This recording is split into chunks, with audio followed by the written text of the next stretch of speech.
Of your reflexes.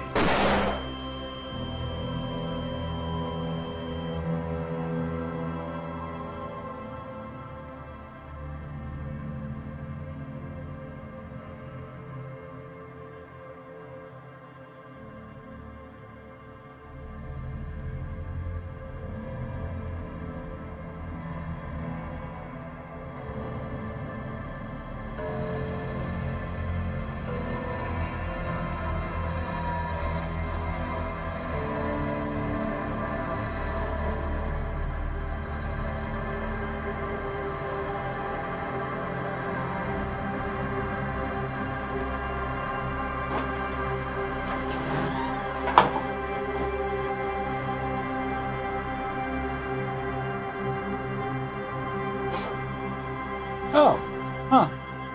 I missed that because I was in the bathroom.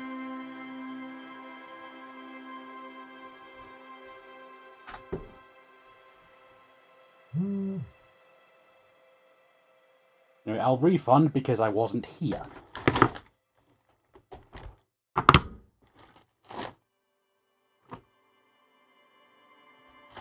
Reflexes cannot be tested if I am not present.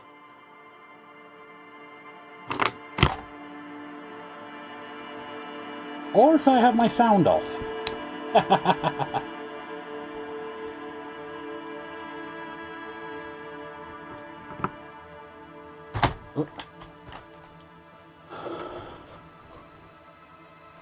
It'll be fine.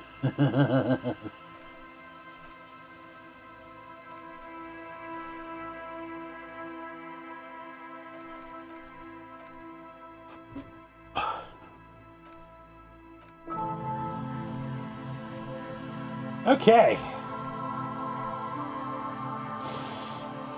Whew. Hello, ladies and gentlemen.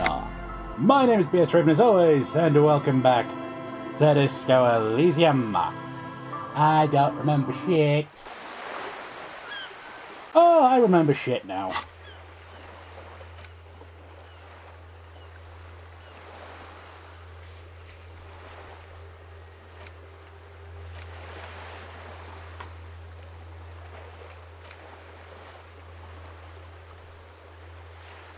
I've got to figure out where the shot came from.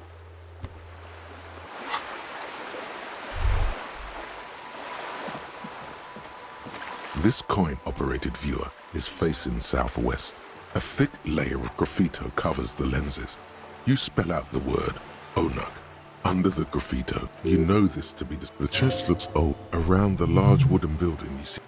No, nothing there.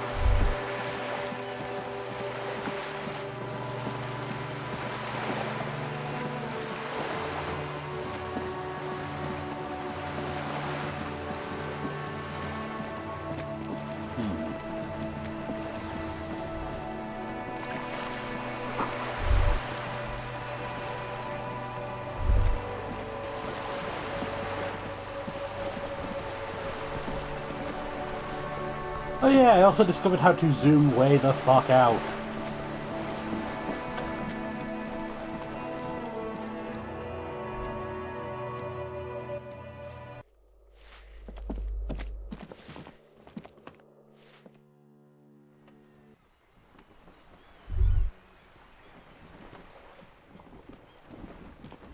Yes? What do you want to know? Good. What about me? What are you thinking about yourself? No. Okay. The lieutenant nods. You're wearing glasses. That's correct. That makes him a Beano-clad, completely uncopped material, if you say so yourself. I'm not gonna call him a Beano. Are they? They're mostly just cumbersome. You ever talk with yourself? What do you mean? You know, when you're thinking, do you ever have, like, conversations with, like, your brain? I have no idea what you're talking about. The lieutenant's conceptualization skills must be rather rudimentary. Conceptualization. Did you just sass Kim? The lieutenant is a police officer of the old school. His concerns are material and extrinsic. Fair enough. But this isn't an old school case. I get it. You're old school. So what? That makes you the new school? God spare us. For real detective work, nothing beats a good notebook by your side. The lieutenant produces his small blue notebook and idly thumbs through a few pages. What's wrong with having both? That's where his conversations with himself take place. What's wrong with having an inner monologue and a notebook?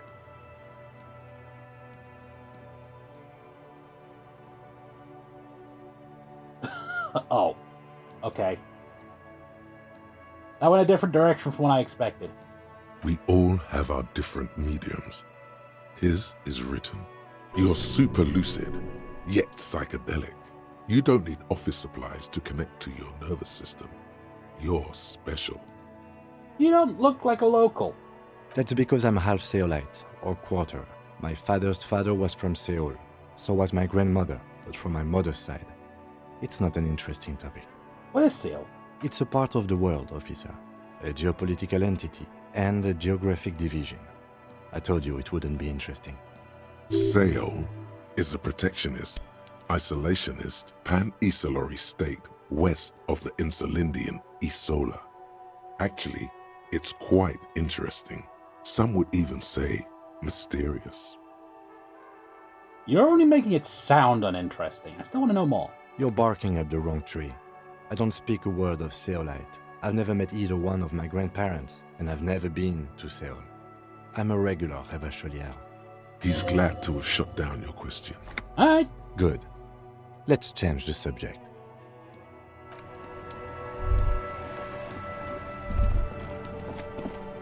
Ruination has come.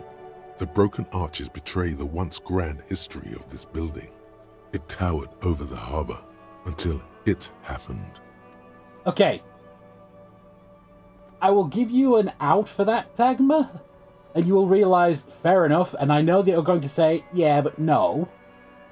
If it was 2-week-old Thanksgiving turkey that had been frozen and left to defrost, fair enough.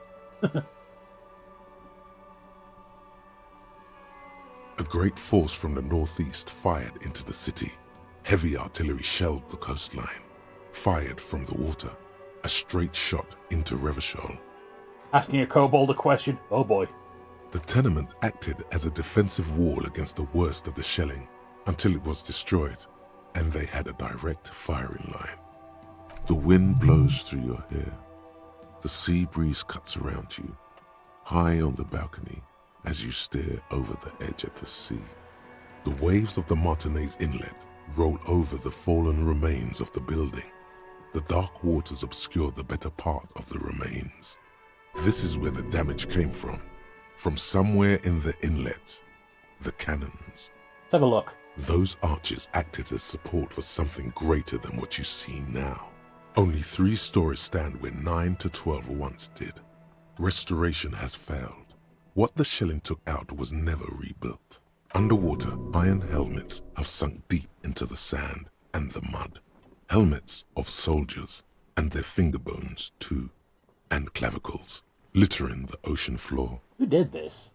A fleet, the combined armies of Occident and Grad, with Mesk volunteers, a 5-nation army, hundreds of vessels. They massed airships further down in the Bay of Revachol. The artillery was so powerful. The ships not only required gyroscopic stabilization, they were anchored into the ocean floor as well. Many are still there to this day. If you squint, you can just barely see the shadow on the water, far in the northeast. Cannon still ready to placate Revachol. Kim, do you know who shelled the city? The coalition. But that was a long time ago. I think we should move on. It's chilly up here. He does not like talking politics of this kind. He fears the discussion might lead to disagreements, as it often does. Wonder what I look like up here. From the eyes of a seagull, a nest of brown hair not worth the 50-foot dive. From a pedestrian on the dock, a rugged man staring out to sea, mere feet from fatality. From a guest on the balcony of the Whirling in Rags, a silhouette imposing enough to be seen at a distance. The chill is bracing. The salt hangs in the air. The wind from the ocean pushes at you, smoothing your moustache. Huh.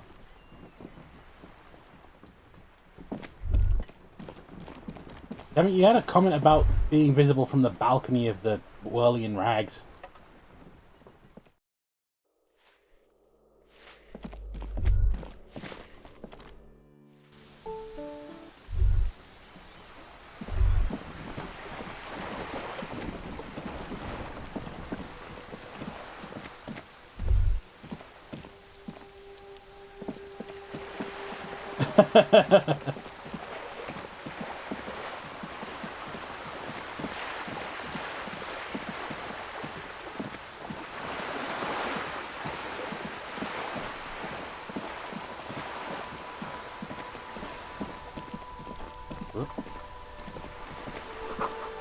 Musty smell of a potato cellar in spring emanates from the air vent.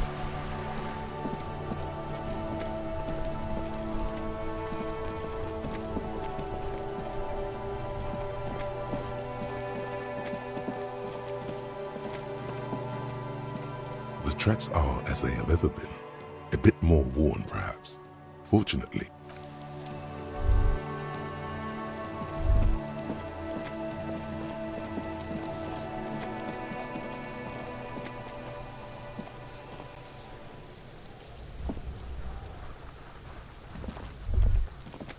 What do you see?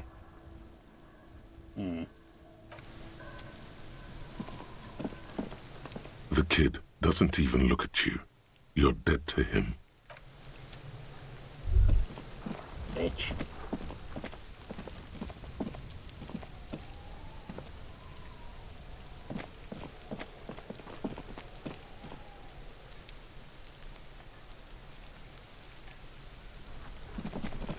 I fucked up trying to get him on my side. I have objections. He's actually important to multiple side quests. I cannot do them if he thinks that I'm a shit.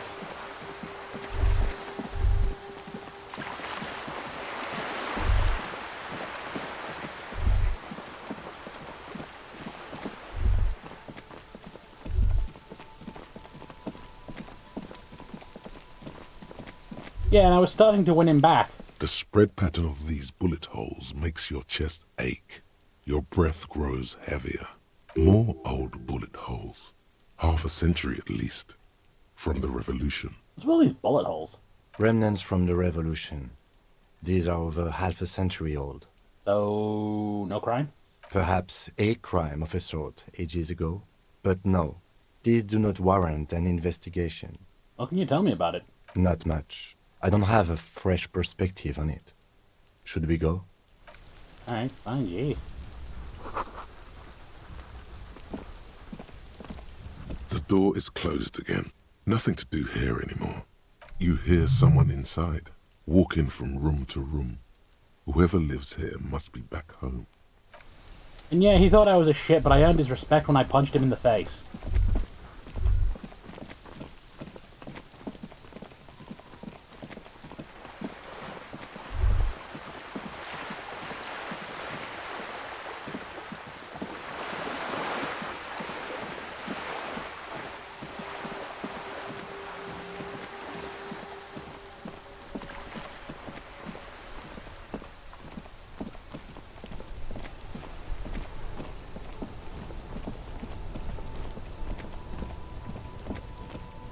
I've made myself into an even greater shit in his eyes. L'origine du disco. Hello, hello. Let me know if I can help you with anything. Want to ask about my missing gun again? Sure thing. Have people from Union come here?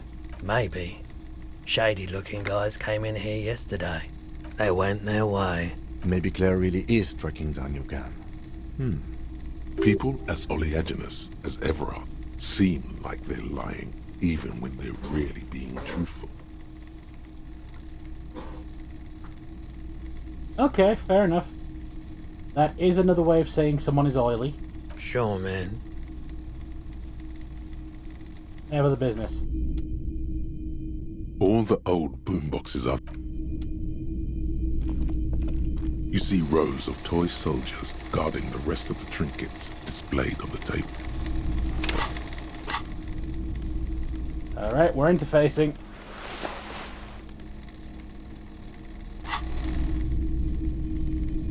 You see rows of toy soldiers guarding the... Everything you pick out seems faded, chipped. Damn it.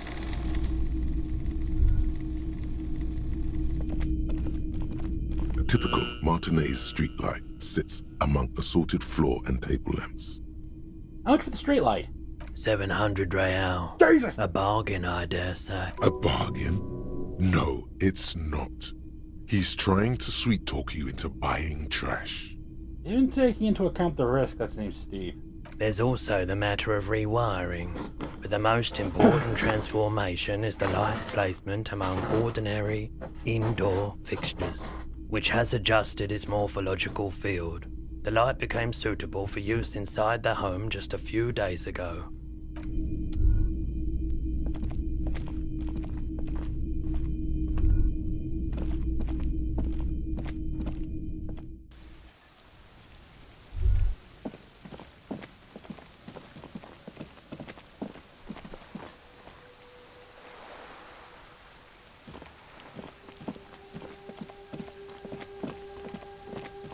Wait, Land's End. Where is that?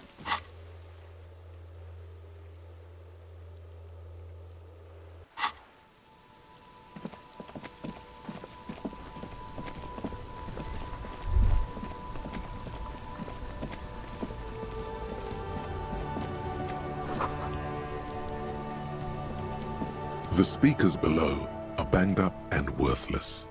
The sneakers triumph over them. They're the star of the show here. Everything's still cool here, officer. You sell tapes? Tapes? You mean like music tapes? No, music is out. Don't listen to music. I sell extremely cool sunglasses if you want to get your mojo going. Alright, so no idea where I could find them? Tapes? Tapes are everywhere. They're worthless. Kids throw them in the trees. No one would ever throw a good pair of high-quality plastic sunglasses in the bushes, mister. To the west, dark brown ribbons of tape hang from the tree, flowing in the wind. You should have a look. It's better than nothing.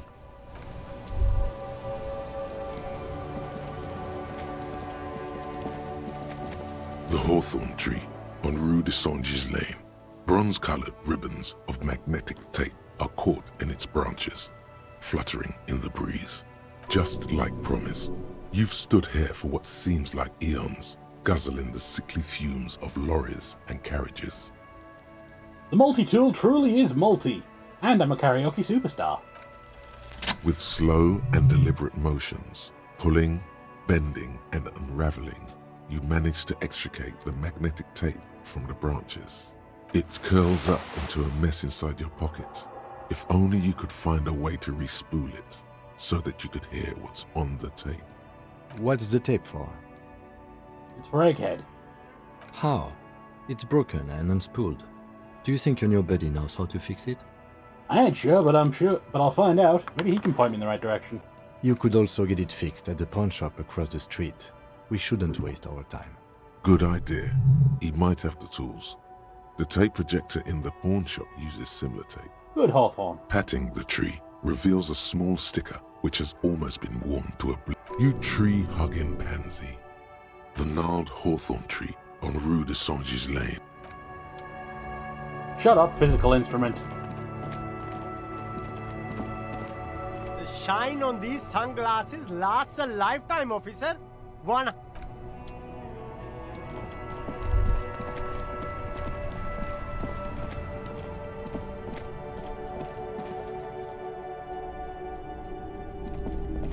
Hello, hello. Let me know if I can help you with anything. Hey, do you know how to fix this? You mean re-spool it? Yeah, I do, but Could you do it, please? I'm not some Mr. Fix-It. I'm a pawnbroker. If you want to pawn the tape, sure. Although it looks pretty worthless. Just explain why you need this so much. He's bound to understand. This could be the next big thing for the local music scene. Huh? You know that What old, do you mean? You know that old church down the coast? Yes. What about it? I helped some guys turn the place into a nightclub. They play weird beats they call anodic music. Is it any good? The music, I mean. This tape could make it hardcore. Man, you're really invested in this. Okay, I'll help you out. It's going to take a moment, though, so just sit back and relax. You take some time to look around the store. The play of visuals all around the pawn shop is mesmerizing. Suddenly, Roy turns back to you with a reel of tape in his hand and coughs. Well, thanks for the help. Yeah, my pleasure. I'll do what I can for True Passion Project. Just try not to use this tape for negative photon emissions. Hey!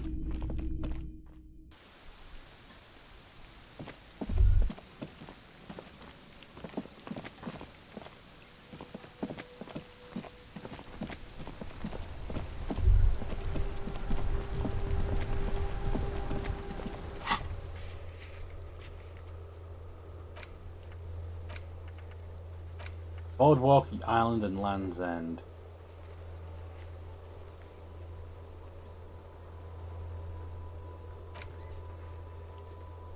Land's End would be behind the church, wouldn't it? Boardwalk would be around the shacks. And the island's up there. Huh.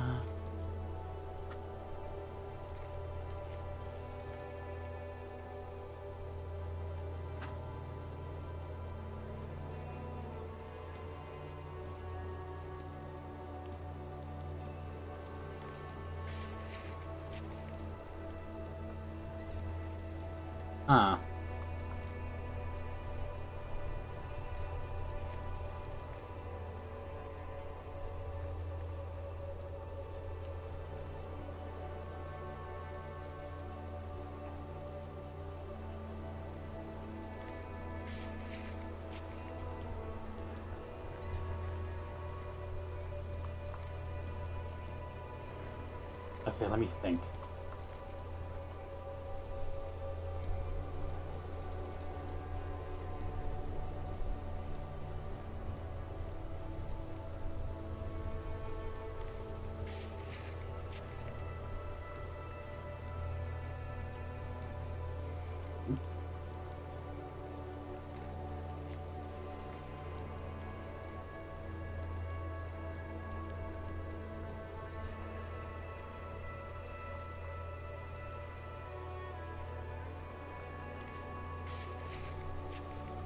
Missed a few places, I think.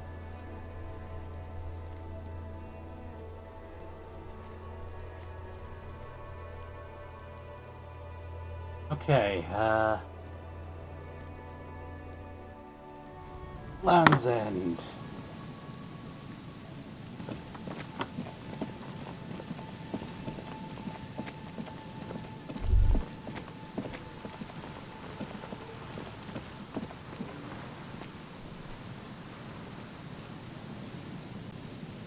Need to move that over there. Where's my game gone? There's the game gone.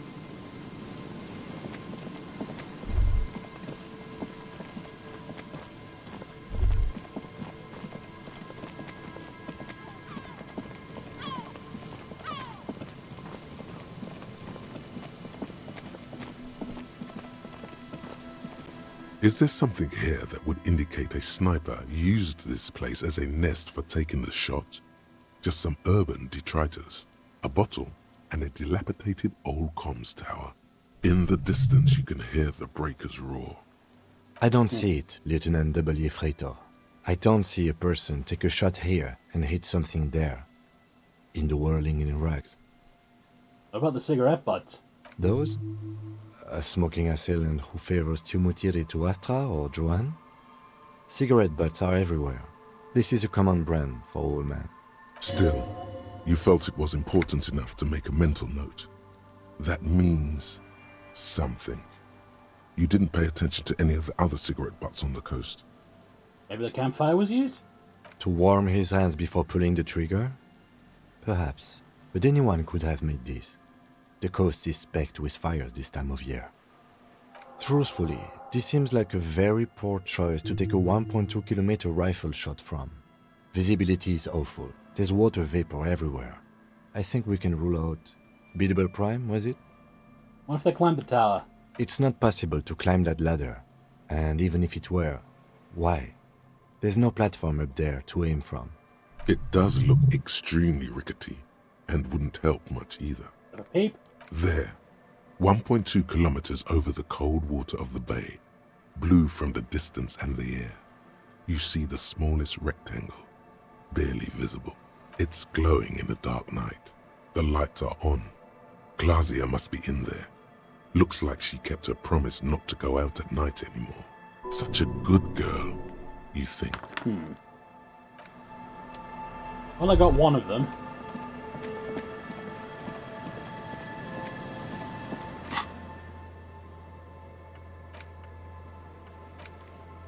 Can't talk to Kuno about that.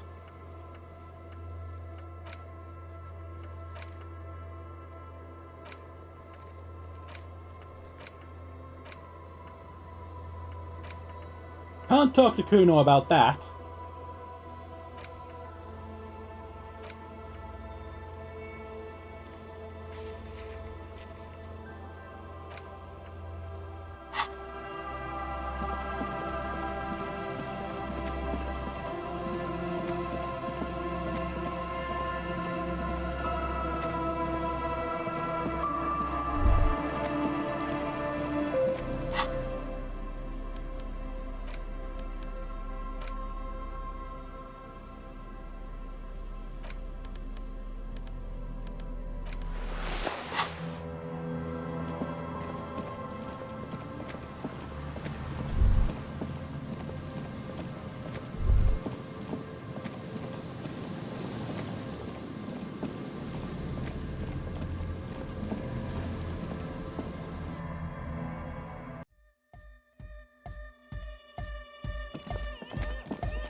Delorian Church! The place to be! Make some noise, my church people!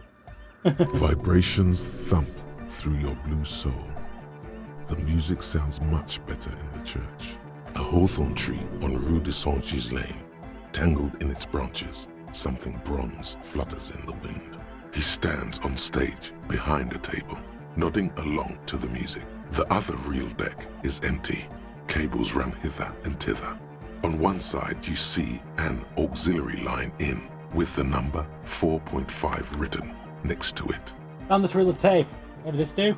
Yeah! Remix time! Tape goes here, into deck B. A hand on his ear, he listens to the audio through his headphones and shouts. Wow! Did you get this from Arno himself? A great excitement is bubbling to the surface within him. This is big. No. Actually, I found it tangled in a tree.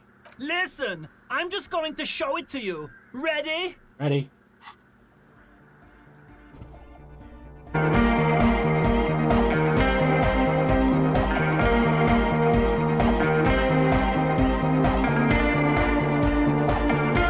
Hi! Wow! Here's that! The signs match perfectly! Now, if only we had the beat for the full assault, it would be unbelievably hyper! What is this? It's good. How did you guys do that? I just found a random tape and brought it to Egghead. Yes, but what if Van Eyck based his remix on some forgotten local melody, like a folk song, and you just found the original piece that inspired him to create this jam? That would explain why it fits so well. Nah, to me it sounds like classic Van Eyck. I don't think he needs any inspiration from folk songs. Maybe he lives in Martinez and just threw away part of his song because he thought it wasn't good enough. I think it's just happenstance. Chaos in action. Contingencies of our limited existence. That and Egghead's fantastic talent. Something mysterious is going on here. I don't agree with any of these.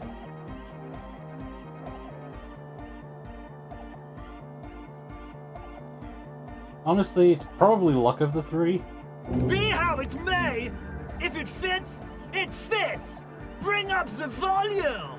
What about the bass? Do you have any ideas for that? Yeah, I remember. You said it needs more bass. You can't just leave it without a bass track. Honestly, if I can come up with a solution, I will. Yo, the warrior! The warrior of dance music! Don't be too hard on yourself if you don't figure it out. I think the jam's already pretty ultra. But it could be hyper hardcore! Alright, see ya, Egghead. Yeah, it's all set up, man. Can you already imagine 1,000 people in here? 10,000! Waves his hands in an unbelievably lame, non-hardcore manner. Ecstatic vibrations, totally transcendent. And I've finished setting up the new compressor too. Now the only thing left to do is the name of the club. Will you do the honours, detective? What do you propose, Andre? The name. Everything I managed to come up with sounds just wrong. Andre's overthinking it. Yes, you should do it, detective. It would be good for the signs. Noid's right. You've helped us so much. It's the right thing to do. Estelle, what do you suggest? How about something simple? Like the club? Too modern and too ironic. We don't want ironic. We want real. Real and true and beautiful. Like a morning after the rave. Egghead, have you got ideas? Yakukata! Yakukata! The place to be! Yeko Qatar, the zone of ecological catastrophe. That's too morbid, Egg. Got anything else? Hardcore! Hardcore to the mega! No, it has to be bigger than hardcore. Yes, it has to be even bigger than hardcore to the mega. It has to be bigger than the scene. Noid, 2 cents. The amnesia. Like the... I can't remember the name of the club, Amnesia. Amnesia! It's not amnesia, guys. I like it. Zuna? I don't. Okay. Good. We have too many opinions anyway. Tim? I wouldn't. I wouldn't build a club, and I wouldn't name it either. An underground place with no name? Sounds like something the Crabman would say. We're not going with anything the Crabman would say. Why not? The Crabman has ideas, Estelle. Ideas from another level of consciousness. I don't care. I don't like the Crabman, and I don't like his ideas. His ideas are spooky. Next, please. I think I've got a name. You have? Well, what's the name? Disco Elysium. Like that DeLorean word for the world, you mean? Elysium. But Disco Elysium? Isn't it wacky? Disco's kind of gone, isn't it? Forgotten. The past is the future, but the future is dead! No, it's beautiful. beautiful and brave, like we want it to be. And short. And memorable. It's settled then. Everyone welcome to Disco Elysium. Hey! Andre breaks into frenzied dance-like motion.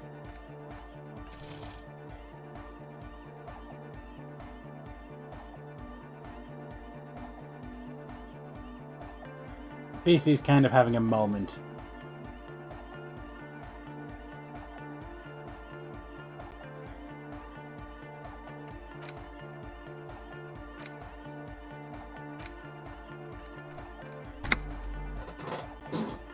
What are you doing, Andre? I'm dancing.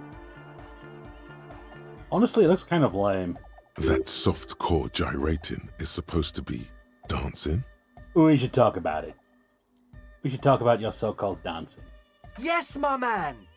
Talk? What is there to talk about if you can express yourself with moves? Audio waves thump against your ribcage. The speaker setup makes everything sound much better. But the beat is still so weak. We're not there yet. Goodbye, officer.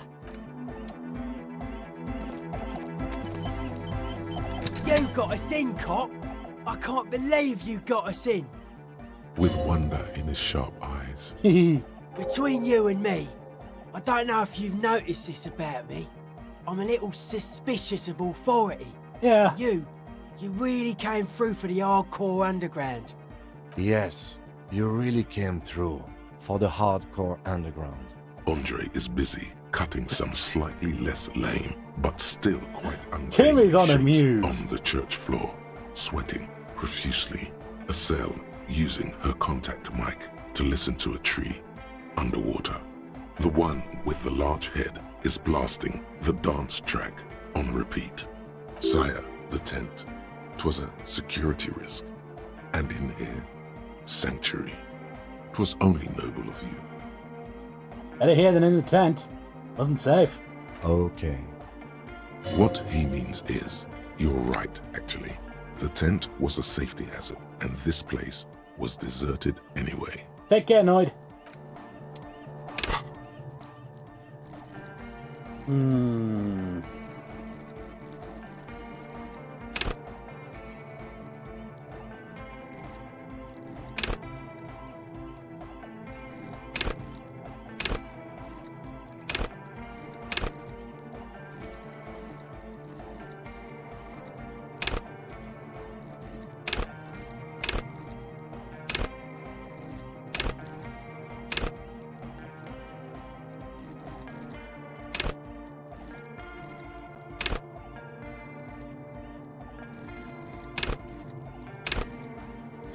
Maybe a spot of,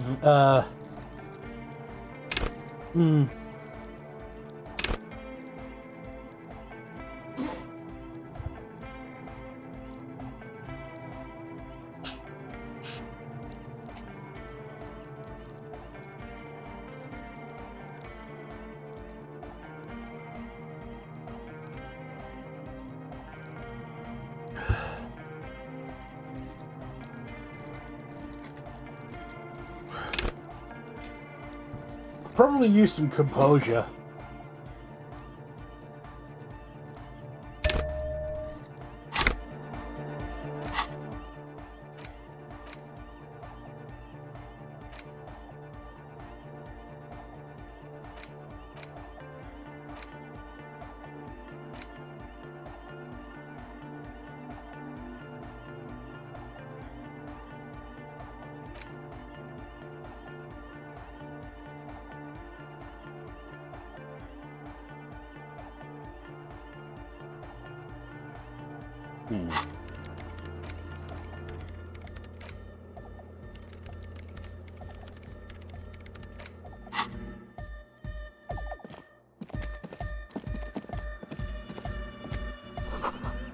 Someone's siphoning current from outside. Yes, what is it? How's the project going? What? What did you say? How's the project going? I can't hear you! The music is too loud! The project! How is it going? Oh, the project! It's not going well! Why? There's that guy! I need him to plug a 3.5 cable into the auxiliary input so that I can route the audio signal through the mixer into the speakers. Why not ask him? He doesn't listen to me! He only ever seems to care about hardcore and yekukata! A place to be, apparently! I'll speak to him, see what I can do. Thanks! Maybe you can get through his magic rhymes! Let me know how it goes! Egghead, a word. A better deal! Yeah! Medium car! Egg, can you please route Suna's signal through your speakers? To the Mega! Yeah! I can route it through auxiliary! What kind of a cable does she use? 3.5 or 4.5? 3.5. It's on the ground. Oh, she uses 3.5. Yeah. The auxiliary lining is 4.5 millimeter. These two don't mix. Oh no, we're going to be in this church forever. Him! Don't worry, I have an adapter for it right here. Hang on, this is a 4.5. We're all good, people! Hey! Great! Someone got through to him! Okay, let's get it all set up. Can we turn the music off, please? Egg, the music? Everybody! Everybody! Don't panic! I'm going to turn off the on-off for just a sec for a special scheduled event. The on-off will be back, but we're doing something else for one moment. All right, go tell us that Egg... I love Egghead. Yes, what is it? I talked to Egghead, he plugged in the cable. You can now unmute your speakers. Okay, but think you can ask him to turn the volume down a bit? Just in case. Maximum! Maximum is the only way! I know it is, but could you please turn it down just this instance? Just this one time? Maximum is not the only way, okay? Pump it to the brick! Pump it to the hard master! There's no other way! Glue style! See? He pumps it to the hard master. It's hopeless. I think Egghead's trying to say the volume's stuck. Of course it is. Yeah! Permanent enlightenment! Ray of sound! Never mind then. Let's get on with our project. I'm going to unmute the speakers on a count of 5. Everyone ready? Egghead pumps his hand up in the air, waiting for the beat to drop. Born ready. Ready! I'm ready if you two are detectives. The lieutenant nods stoically. Suddenly, your palms are sweaty. The church seems cold and large, somehow. There's tightness in your chest. Anxiety. Send it! 5, 4, 3, 2, 1. Mute disengaged. No wind outside. No waves. No floorboards creaking. Total, continuous silence. This is unnatural. The woman looks around. In the silence, you see dust move on the floorboards. The driver of the speaker vibrates in the air and then stops. Plasterwork begins to crumble down the walls. In the silence, a low hum starts creeping up your spine. It's a song inside you, not in the speakers, not in the room. A great bass sigh even Egghead is in the freaking out. basement of your mind. Slowly, it builds until the air around you starts to vibrate. It's out there now, in the world, made manifest. It will devour everything. The floorboards, the glass, the streets and the people. Nothing will remain. Guys, what's going on? It's getting louder! In the basins, the water looks like it's boiling. Hosiana! Mother of Mega! In his mind, a tidal wave approaching from afar, swallowing entire coastlines on its way. Salvation. He's peaking. The worst high he's ever been on. Hey, it was in me at first. The beauty and the beat! The future of dance! Planetary! No, Egg! It's the window! In the corner of your eye, the lieutenant steps aside, cautiously, his eyes searching for a possible evacuation route. The window is going to come down. No, the roof! Uh-oh. Cracks appear on the stained glass window. Cracks run we up fuck the it up? pillars in the dark. Come down to us! Love! Below it, all the bass grows, like the jaws of a giant compressor gnawing on metal and wood. It does not sound benevolent at all. It's shaking the building's foundation. The floor twists. That's it. I'm muting it. Oh, panic! Beautiful car! Beautiful life! Shit! It doesn't stop. A seal? Have you? Yes, I've turned it off. Andre, pull the compressor! The place is gonna come down! Fuck! I can't shut it up. The signal's passed. It's not in here. It's... This is it. A great roar. The vault of the roof twists above you. Glass shatters somewhere near the door. It's coming down. Again, don't stop it! But then it stops. Totally and utterly. As if there never was a sound. Only your ears still ring from the shock. Everybody is staring at Egghead, holding a dangling cable in his hand. A black 3-pin connector. Damn it, Egghead! Egg. I pulled the plug. It was getting too hardcore. You did good, Egg. Most of the place seems to be intact. Fucking hell. Programmer lady, tell me you were recording that. 4 years. 22 people. Millions of reals. All that time? This is what we were up against. Just erased it. Suliswolf isn't gonna believe this. Yeah, but did you record it though? It was dope. I think we can use it. Yes, Andre. I recorded it. Damn, I need to send some letters now. Thank you all for doing this. Eggman, you too. And you, officer. I don't know what we've discovered, but I know what it sounds like now. That's a start. Jim, did you hear that? It was very hard not to. I think you're right. There is something going on here. And you need to be very careful with it. I promise, officer. We will not play it again. What was that? It was mathematical information from the anomaly, presented as a waveform. That's what it was technically. Theoretically... Hang on. Mathematical information presented as a waveform. Are you telling me you literally turned a physical phenomenon into sound? I have no idea. I've never even heard of anything like this. A voice seems muffled in the silent church.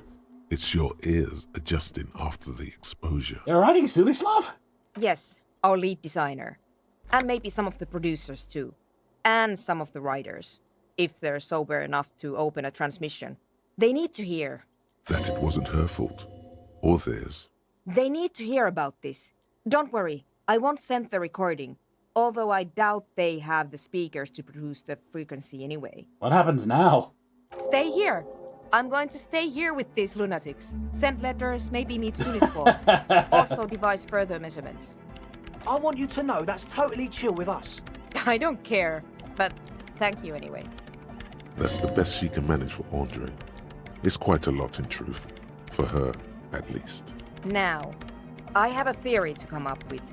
Some kind of preliminary explanation to all this. Or the letter will sound like I've lost my mind. Yes, and we have to get back to stabilizing Martinez. Instead of demolishing it with loud bass noise of unknown origins. Kim! Some tiny hard thing lets go in your stomach. You're still alive. Let you work in peace. A better deal! Yeah! Medium car! That was a crazy sound we heard before. Yeah! It was awesome! And scary! Very hardcore! Too hardcore, in fact! I couldn't control it.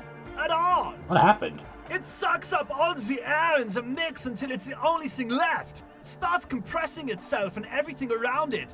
Completely fills up the headspace. Extreme. Inside your chest, the heart beats still with the after effects of the sound. Imagine if you could harness that power, making it pulse. What if this is the answer to Van Eyck's jam? We could use the sound for the bass. Oh! But how? What about the compressor? The one with the spiky hair was setting up to achieve some sort of parallel processing. One moment. Oh, hey, man. It's good to see you. Goodbye, officer. There you are. She's whistling a melody. Her trusty contact mic. Hey there. I've been recording some new audio from all these beams and rafters. The sounds travelling through the wood are pretty cool. Creaks and stuff. Like you're underwater, you know? And no, it's got nothing to do with contact mic. Okay, fine. I really wanted to say, thanks for getting me and my friends in here. And we even found some new associates, such as they are. How's everyone doing? Good, I think. Noid is getting a read on the place. I think he finds the carpentry very impressive. Andre's been setting up the compressor and dancing. Sorna, the programmer, she's doing whatever she does behind that radio computer of hers. She doesn't talk to us much, and the crab man hasn't shown himself, thank God. I'd like to know more about him. Okay. How's Tiago? Oh, the crab man. Still gives me the creeps the way he moves. But he doesn't actually come down that much, just climbs around the rafters. I just try to stay away from the crab man. But he talks to Noid. They seem to have some thing going on. Talks to Noid? Beats me. Noid said they get along somehow. They're both crazy enough, I guess. What's he do? Who knows? He doesn't really answer our questions, see? Not that it's easy to ask them. What are we supposed to do, yell up at the tower? Thanks. About the others? Who do you want to know about? Tell me about Suna. Ah, she's a bit odd, I have to say. Doesn't talk much. I'm not really sure how to vibe with her, you know? Seems like she's not in a very good mood most of the time. But earlier today she told me about Welkins. And she seemed oddly happy, like she had some idea with those little creatures. Some artistic idea. I didn't really listen, I was busy with my mic. What about Andre? Andre? He's a cool guy. Doesn't really come off as one, but he is. To me at least.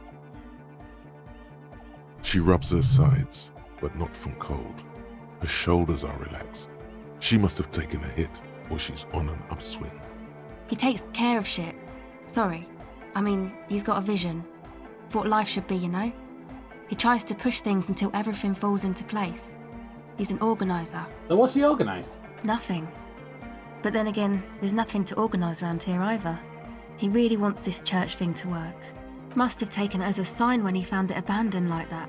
Said it was an augury. I don't know where he got that from. Andre's not super intelligent. I've never seen him so psyched about anything though. And he's often psyched. Looks sort of desperate, like it's his last chance or something. Or maybe he was just high. I mean, not that he does drugs, just high, you know. On life? Yes. Anyway. Could it be that he's balding? Him thinking it's his last chance? Come to think of it, yes. This is the first time you've heard her laugh. He's in some kind of a self-destruction mode with that hair of his. Bleaching it like that. Probably wants to get rid of it altogether. Is he your boyfriend? Yes. Tell me about the others. Who do you want to know about? Noid. He's a four-burger, I guess, like the rest of us. Okay, maybe not Egg, I don't know about him, but Noid and the rest are from Forberg, making the pilgrimage up north to visit the Palaceum. He's real hardcore about the lifestyle. What does he do? What do you mean do? Like for a living? Yeah. He's a carpenter, trained and all. He's very good, he just doesn't have the mindset to work like that. In a shop somewhere. Kind of mindset. He abides by the hardcore, sir. You would have to ask him yourself. And you? Sir, I abide by the law. A strange feeling. Every now and then, something feels off about the way she speaks. She doesn't change tone, but you feel as though there's more about her than she lets on. What's this pilgrimage? It's just something poor Fallberg kids do every spring. To pass the time, we walk the entire length of Boogie Street, up to Jamrock. Or as much as possible. Why wouldn't it be possible? I don't know, man. Have you been down Boogie Street? It's a little bewildering. Have I not told you I'm a raging alcoholic who recently drank himself into an oblivion so deep he can't even remember what sounds like the biggest street in the city? Kind of. I'm gonna say yes. Well, I am. Okay. Then you should go and take a look, I guess. Boogie Street is cool. It's got a lot of immigrants and all kinds of different people. Might just do that if I make it there alive. Yeah. I hope you do. Who do you want to know about? What's Egghead's deal? What do you mean? What does he think he's doing when he yells all that stuff? Oh, that. He's the party boy. Party boy? And Nordic music doesn't really do vocals in the traditional sense. Vocals are thought of as rock. That's to say they're a bit backward. No offence if you like rock music though. Rock music's cool by me. Pachoo, pachoo, swish. Your credentials as the resident future man of Revachol are being questioned. Show her you're hip with the times, Gramps. No offense taken, go on. Anyway, even if you don't have vocals, you still need someone to say something every now and then, right? To urge things on. That's where the party boy comes in. Oh. He basically just stands on the stage and dances and yells how awesome everything is. It's very catchy. I understand. People are usually afraid to do things if others aren't already doing them. Dancing makes you dance, like sneezing makes you sneeze, or, anyway. Where's he from? Actually, we don't know where he's from. Or who he is, really. One time we were out partying somewhere in backwater Fallberg. Or maybe even Coal City. I can't remember. The worst of the banlieues. A wretched heap of closed-down mines, even west of Jamrock, on the dusty slope of Montmartin, the remotest possible area of Revachol. No one even wants to exploit those people anymore. Good God. Egg was yelling along to some jam someone was spinning, all night long. Just kept yelling until he didn't have a shred of voice left. When the sun came up over the mines. There were mines? Yeah, it was in Coal City. Egg came with us. He made this wheezing puppy dog sound all the way back. Couldn't even speak.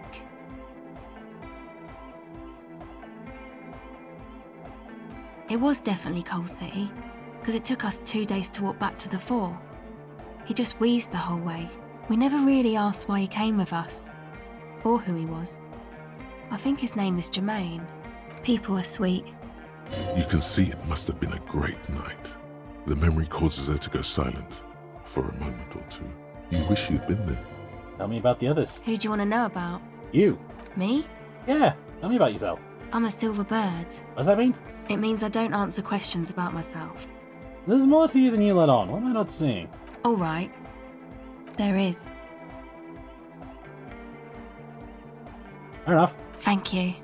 Some other questions. Sure.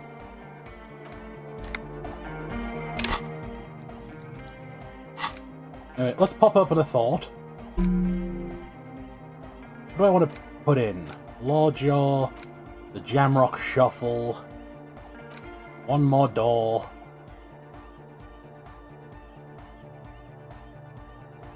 Wasteland of Reality.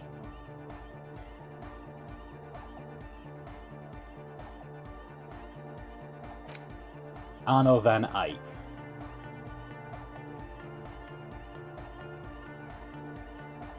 Yeah, we'll do Ike. Time we on.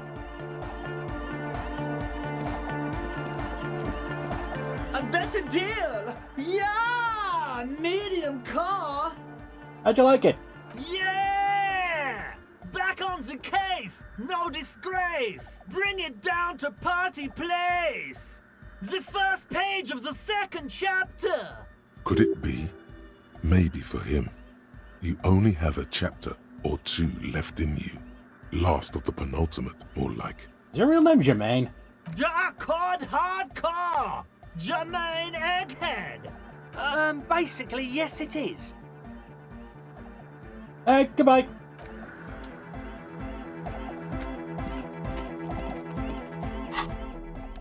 Anyway. I need to be ready.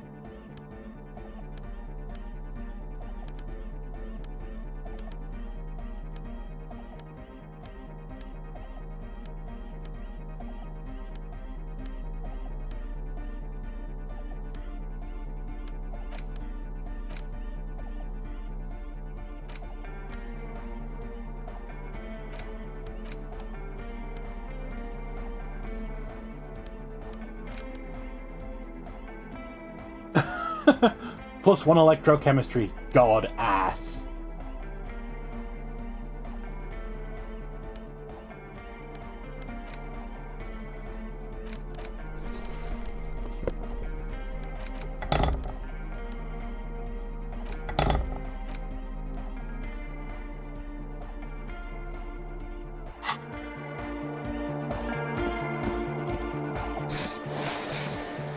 I have a bad feeling about this.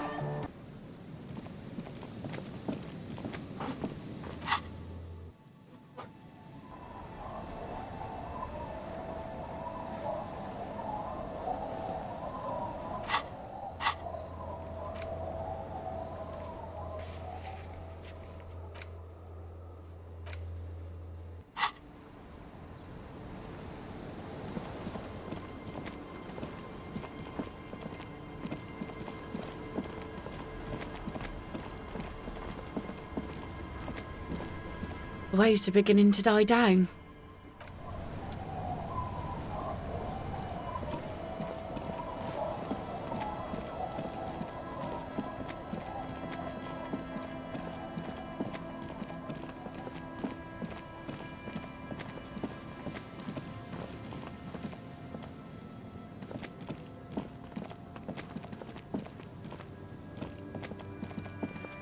But the boardwalk's the other way, isn't it?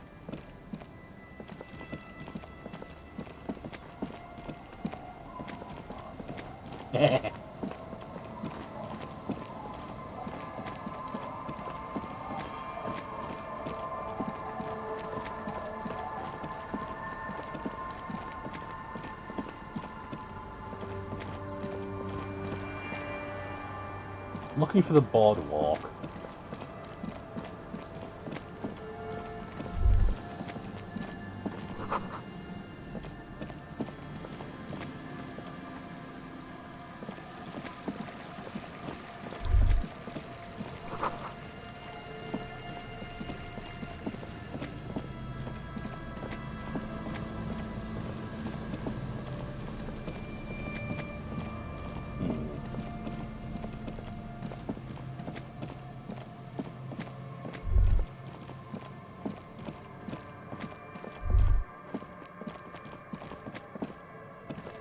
Not that part of it.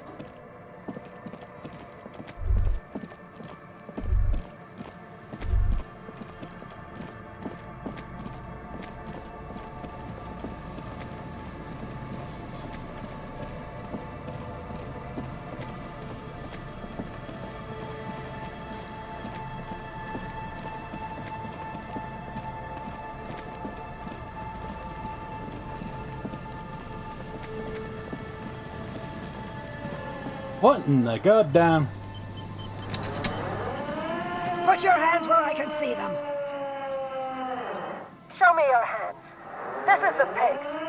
Show me your hands. Right now! Show me your hands! Right now! Scavenged, battery-powered police shit. lights protrude from her back. The flickering light show reveals a gun in her shaking hand. Her hand is trembling from some sort of neurodegenerative disease. Madame, please drop the firearm immediately. You shouldn't be here. Something's very wrong with her. She's completely out of control. Raise my hands. The man appears to be pulling out an object from his pocket. Fear the threat! Fear the threat! Superseding event. Split-second decision. Get on the ground! Get on the goddamn ground! Ma'am, we just want to talk. Subject yourself to a full body cavity search. Prohibited materials concealed in nostrils, ears, mouth, navel, urethra, foreskin, vagina, and rectum.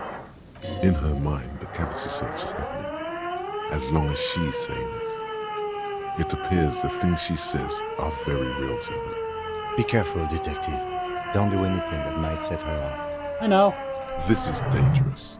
You're 70% certain you always leave your gun loaded. Please identify yourself, ma'am. It's the goddamn police shitbag. Hug the pavement. You're under arrest. As she waves her hands, you notice familiar-looking ampoules and packets sticking out of the mountain of police gear on her back. Medicine or drugs? Magnesium, duramine, maybe even speed. My God, she has speed on her.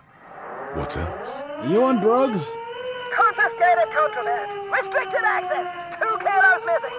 Eyewitness report compromised. I don't think she's on drugs. Being off drugs might actually be the problem here. Please lower the weapon. Officer in need of assistance. Suspect alert. Get on the ground. Ma'am, please. We want to help you, but you need to lower that weapon. Doesn't want to hurt her. This is flight or fight. Do or die. Let's just talk, alright? Disturbance reported. She has my Authorized gun, everything. yes. Sector, take the shot. Big red key. Big red key. No. Big red key. That's code for the battering ram. Cop talk. You know this. Doesn't look good. We can't leave. A delirious civilian is pointing a firearm at us. Your firearm. You need to solve this. Damn it, Kim! We're the police. Back up. Back up. Back up. Status unconfirmed. Lieutenant W. Freto Harriet Dubois, 41st Precinct. This is my partner, Lieutenant Kitsuragi from the 57th. No. No. I thought Mr. Moran. Gareth. Aggravated assault. Man down. Officers in pursuit. What's the situation, officer? Law enforcement compromised. Impersonating a police officer.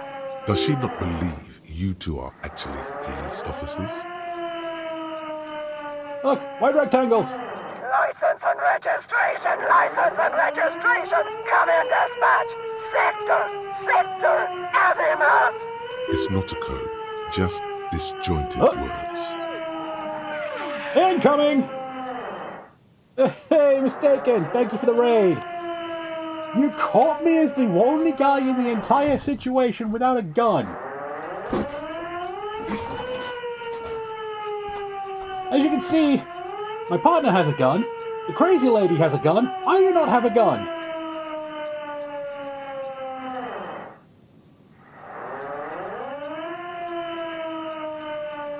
I'm trying to de-escalate the situation.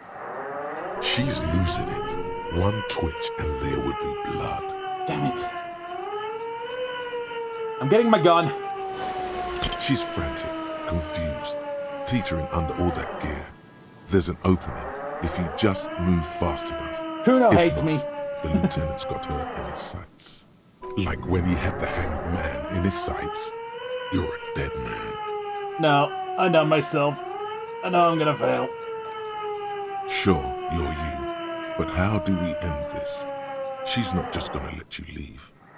No gun is worth this risk. Confined quarters. Assailant coming at me. Split-second decision. Ah, well. God, I almost blew her head off. What is this? This isn't police issue. Police weapons have bullets. This isn't real. Police don't always have bullets. What is this? Why did you sell me this? Well, I broke her by doing nothing. She looks devastated. Grab the gun, right now. This might be your only chance. Give me that. No one ever cares anymore. Why would they treat me like this? Whew. Okay, now that I am no longer at risk of getting shot, how was Fortnite?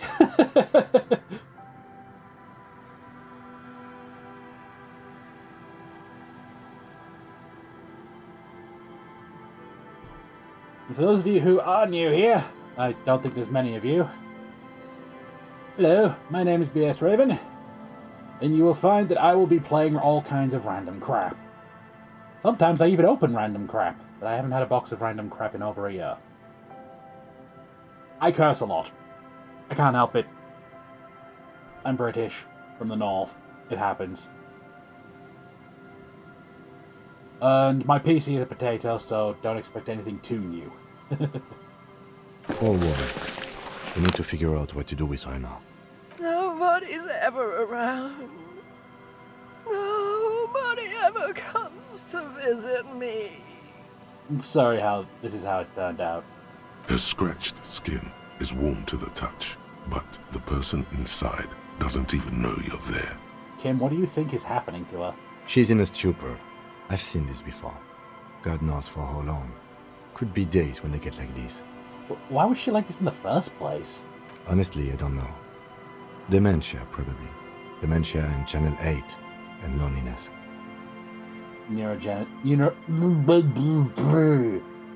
Neurodegenerative disease. Sounds right. Could be. Her hands were trembling, and she did seem uncoordinated. But what are we gonna do with her? Did we just arrest her? I don't think there's any need for that.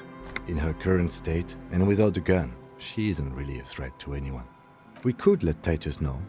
This is a perfect problem for the local peacekeepers to handle. They might even know her family. Yeah, Titus sounds like the man. Then we can ask him once we get back to the whirling. But we have to hurry, because it's late, and they might have already gone home. But I think we're done here for now. Let's head out. This is done. Please, leave the radio on. She stands motionless, just a heap of clothes and fleshes now. Maybe if you search her once more. The woman stands slumped. She looks catatonic under her mountain of RCM paraphernalia. Is one of those things a police cap? There were narcotics in there too. You're thinking of taking them.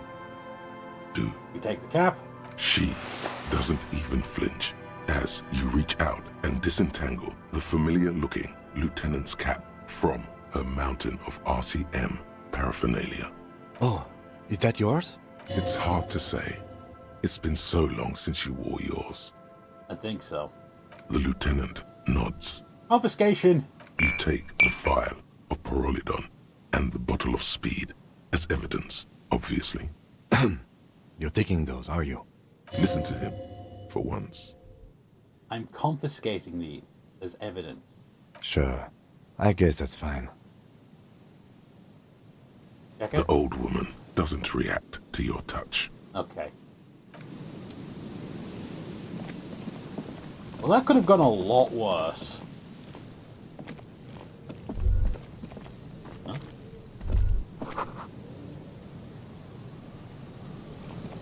Oh, yeah. Winter, slow to let go of Revachol. Flecks some more wet snow from above. I love Shiver's thoughts. They're always so surreal, but in a way that I can actually understand. The snow falls lazily, making the beach sand paler still, mixing with the rust-colored sewage runoff. And to think, it seemed as though it were already spring. How does it feel? The melting snow seeps through your thin clothes. Grandmothers don't let their grandchildren out dressed so lightly in this weather. You look around. West? More winding coastlines lined with abandoned buildings. Crumbling piers, salt water lapping at their dark piles. Grey and red forgotten city blocks. What remains of the pre-revolutionary effort to gentrify the coast. And beyond that? The waters turn black. Coal City in the shadow of San Martin. A boom town. Back when coal extracted from countless shafts near the city was needed to power Revachol. Okay. No more. The coal was supplanted by petroleum from the ocean floor and hydropower from the Esperance. Everything crumbled. These days, only the weakest remain in Coal City. Their hopes of getting rich linger in the defunct shafts under their feet. What's that? Below the old mines, l'Océan Municipal, Revachol's underground cemetery. Le Petit Rat braved the underground passageways, trying to get to Le Royaume. Le Petit Rat? Children under 14, they go underground looking for artifacts to sell to foreign museums, and for fabled relics. Their parents let them. They go deeper. Deeper? After rubies, Melchiorite, lapis lazuli, plundered from Safre and Seol during the time of the suzerain. In the burial chambers of the kings, Grand old Philip, Guillaume II, and even in the mausoleum of Philip the Opulent. 2 kilometers underground, in a winding shaft along whose walls mirrors have been placed, so that daylight may eternally fall upon the richest of all the kings. The mausoleum contains untold quantities of gold, and that special, purest of the pure magenta cocaine, favored by Revacholian royalty. Shut up, electrochemistry. Did someone say untold quantities of cocaine?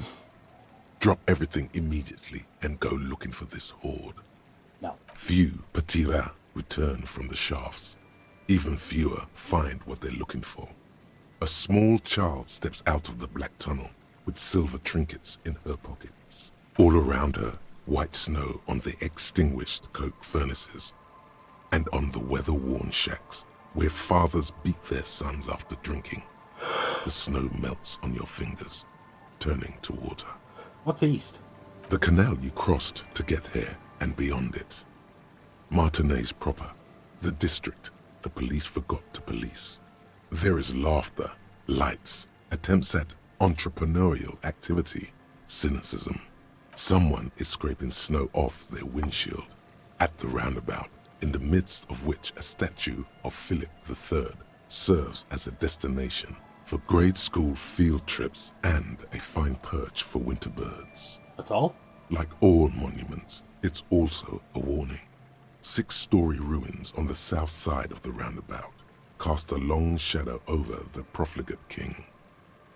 So further out... A fenced-off yard. There's a truck belonging to a logistics company parked next to the gate. Bright light from a building behind the fence reflects off its hood. Clean white light coming from the windows of a clean cube-shaped office building hidden amidst ruins. A secret. Where's Ruby? Near. Snow falls into dark water. She prays, though she doesn't believe. There is a hum in the air. That's all. Alright. Finish the We plot. should keep moving. Who knows when the snow will let up. Yeah, we need to get back to the whirling.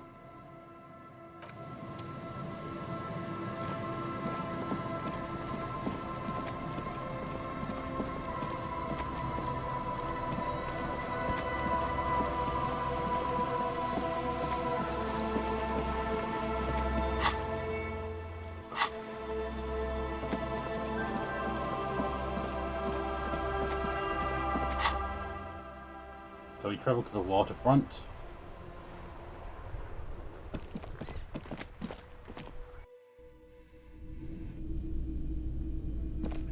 Yes, need a word. The Coppernado is back. What do you want? There's an old catatonic lady in the old fish market. Needs help. What's that, Copper? You want us to help little old ladies now? You're local law enforcement, aren't you?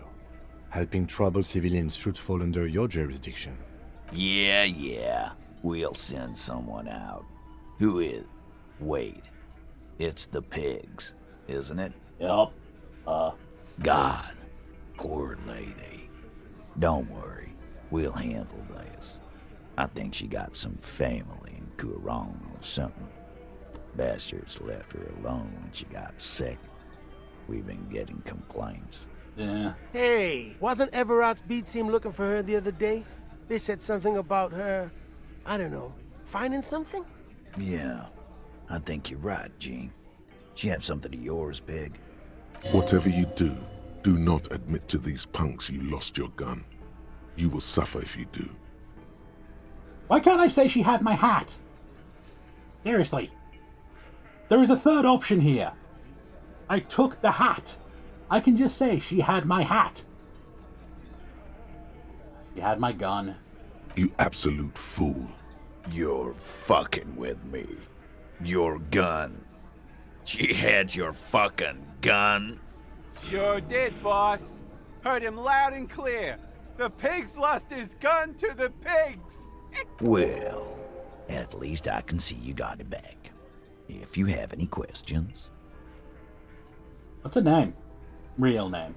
Auntie LaPlante, we always called her. Something LaPlante. Marianne, amigo. Marianne LaPlante. Anything else you wanted to know? Who was she? Was. Like before.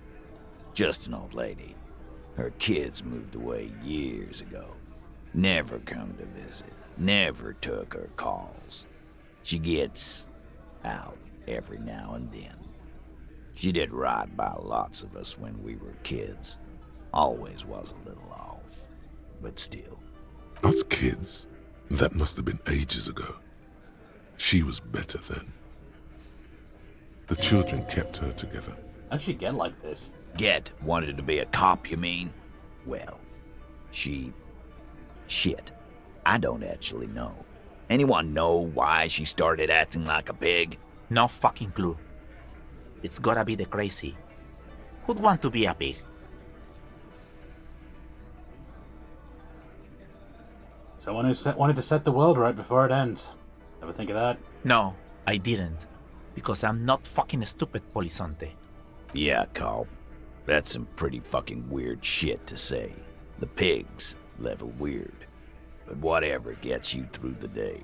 Where'd she get the gear? Dunno. She lives by the water. Shit washes up all the time on the beach. Police paraphernalia doesn't just wash up on the coast, people.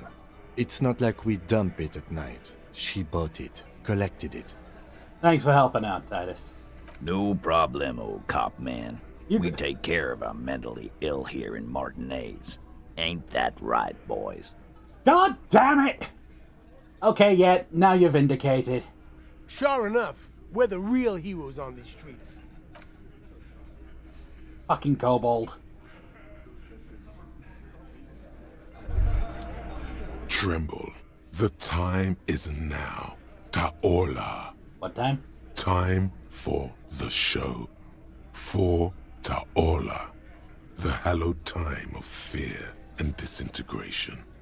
A countdown has begun. All will collapse on itself. The world will disappear into a single grain of blackness. All sound will be muted. All life will scream. Taola? What's that? Ulogu Theodos, Xeno Zausin, Ipoli Osithian, Echondes Fronisin.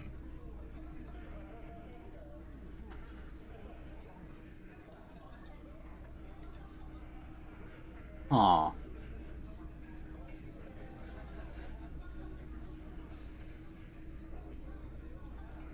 Huh.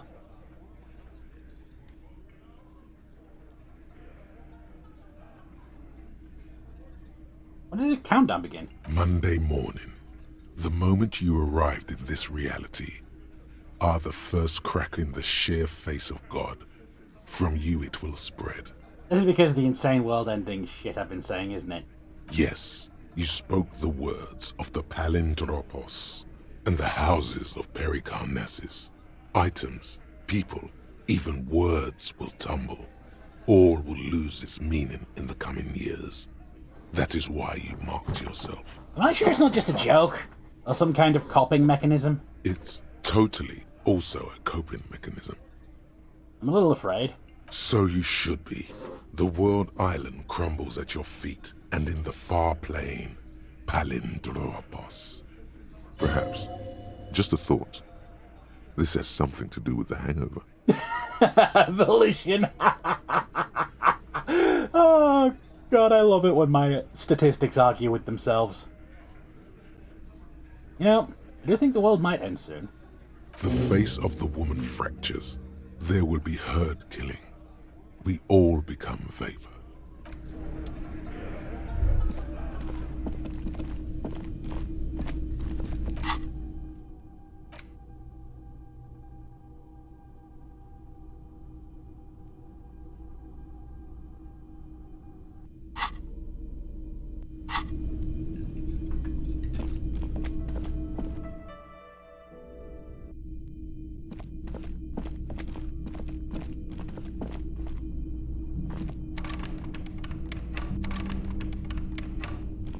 Yes? Oh, right. I forgot to pay my rent. Knew I was forgetting something. God! Hey, was there something you needed? Well, well. Bringing him that new bird sure made a difference in his attitude. At my bill? Got the 20 real? There's the 20. Good. You got the room for the night, but remember, you'll need another 20 real tomorrow. See ya.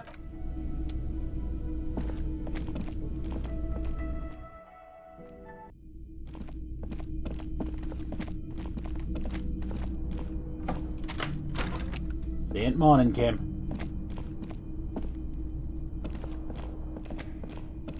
A mirror hangs on the bathroom wall. It's barely covered in steam anymore. You see your face, such as it is without the expression.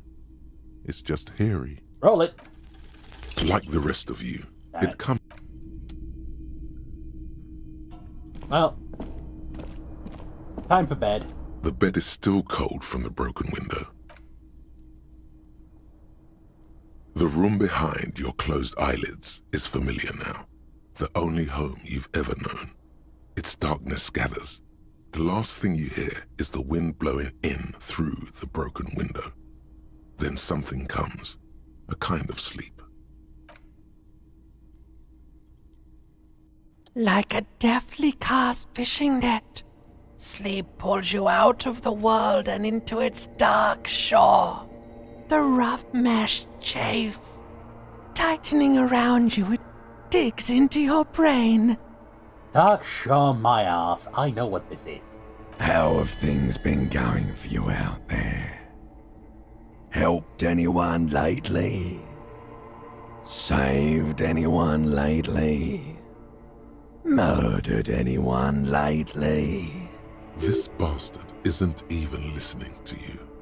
Because you know you are a murderer. A disco music listening psycho killer who offs poor people and then forgets about it. I don't care. Hear that? You are naive to think he's afraid of his bloodied hands. Soul brother. Oh no. I see inside his amygdala and his hippocampus. The thing he's really scared of is much, much worse than that. What is it? Don't tell him, sister. It's too bad. They're right. This is their function. To keep you from it. Why are you doing this? I just want to sleep. We're trying to help you.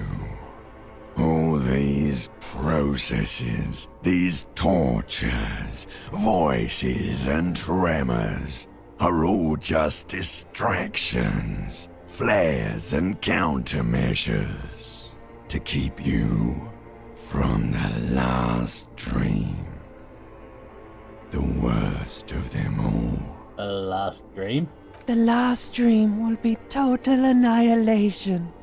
Cinders peeling off the fuselage. We won't be there to help you anymore, Harry. We will be dormant. You will be naked and alone. The air will smell of apricots. Of hell. An ancient sadness, brother.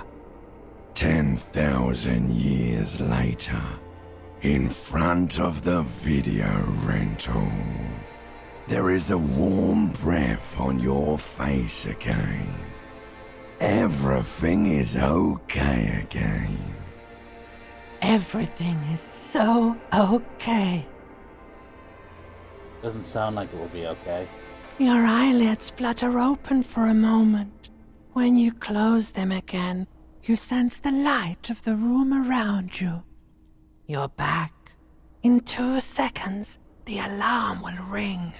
The last thought in your head before waking is, maybe you shouldn't have seen that stained glass window in the church. Oh, wakey wakey.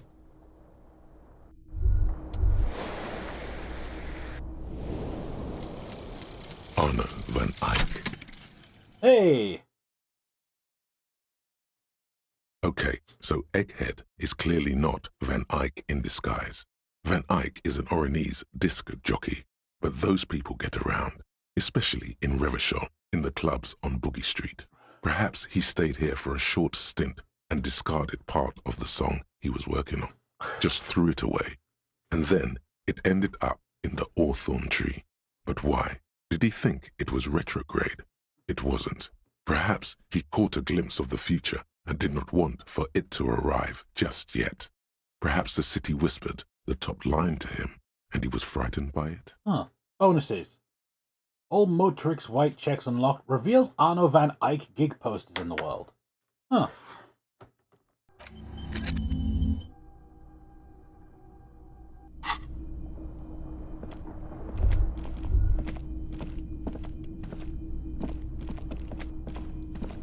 A mirror hangs on a... Damn it.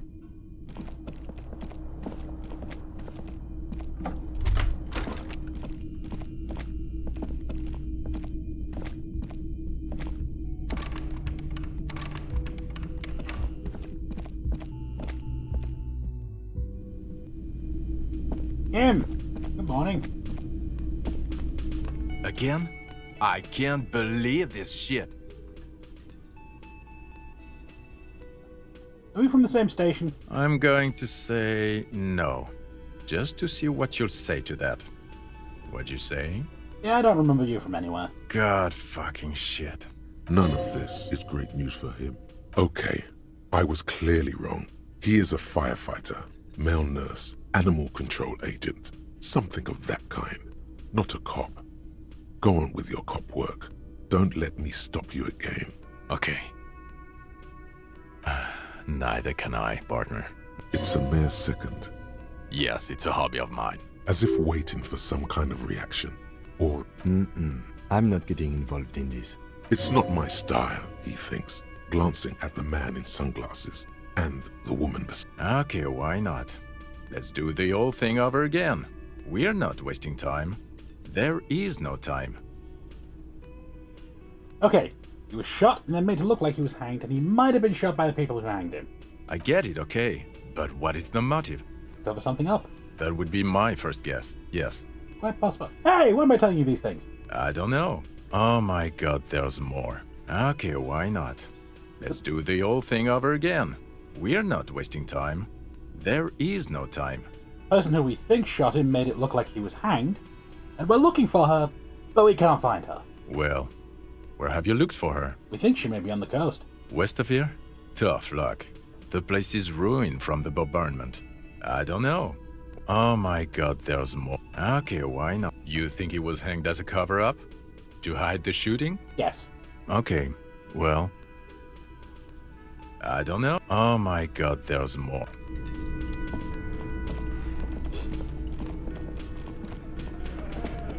The Coppernado is back. What do you want? You have a follow-up on yesterday? Nope.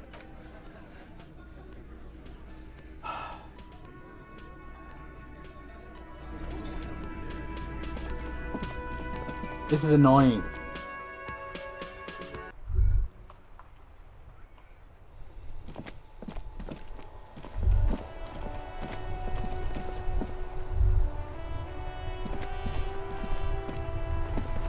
Who are you? Officer, care to play a game with the lonely old man? Actually, never mind. Wouldn't be the same. Where's Renee? The prick is gone. I can barely believe it. But he's really gone. Gone where? Hell, most likely. He was an absolute Kent.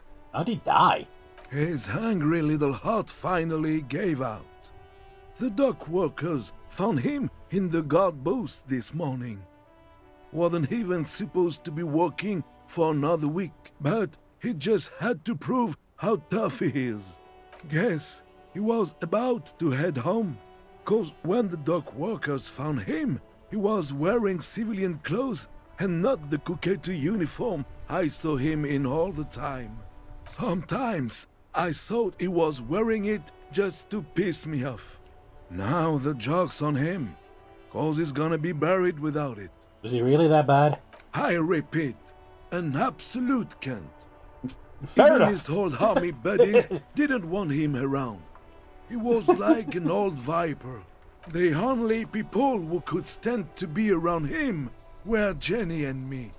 She saw something in him when we were just kids and she never lost sight of it.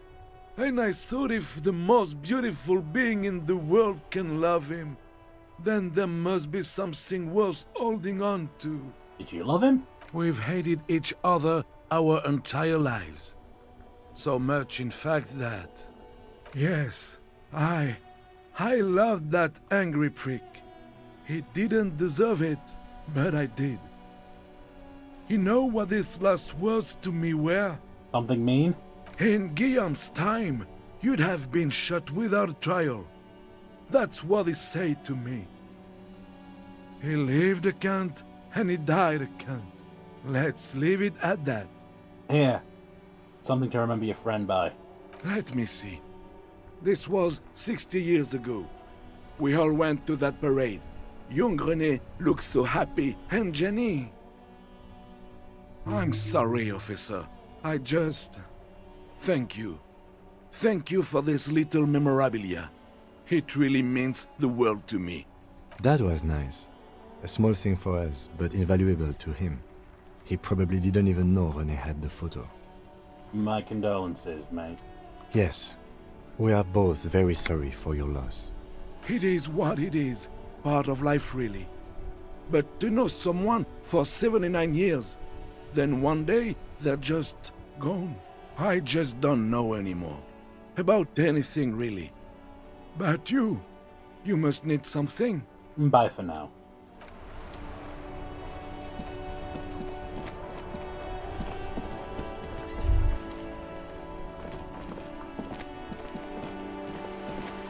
That sucks. I liked René. Even if he was kind of an ass.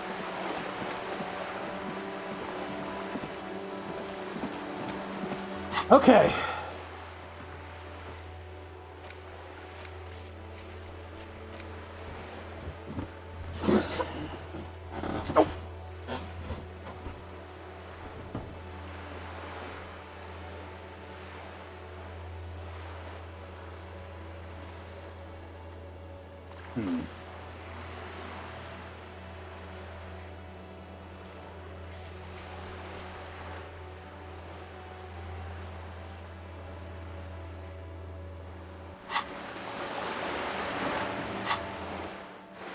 You know,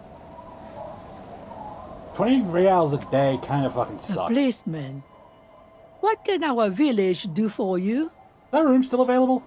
Change your mind, did you? I thought you might.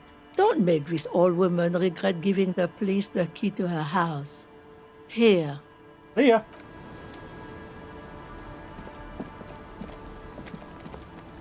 The door has seen better days. The layer of paint has started to peel off due to the salt and wind from the sea. Even the lock looks slightly rusted. I'll wait outside to give you some time and privacy to check out your new living arrangement and look for any signs of Ruby. But just so you know, after we are done with the day, I'll still be staying in the Whirling in Rags for the night. We'll meet in front of the shack in the morning. Okay. The key turns with a satisfying click. You can enter the shack now.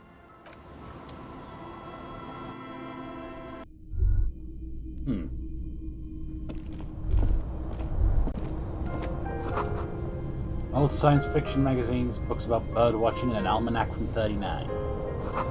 Waves, sea, church. An old mirror hangs on the wall. You see the reflection of your face in it. Koryev jacket. Nice.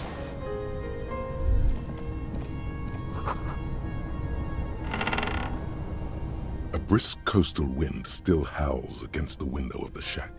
Occasionally, the waves crawl in under the foundation, producing a low hum. The room feels muffled, like you pulled your hat over your ears.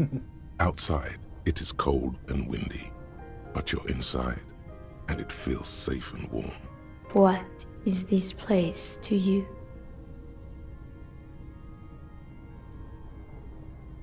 Looks like this is my new home. Wonder where the old one went. Westward, across the canal, towers the Whirling in Rags. Door number 1 on the second floor is locked. Behind it lies a trashed room.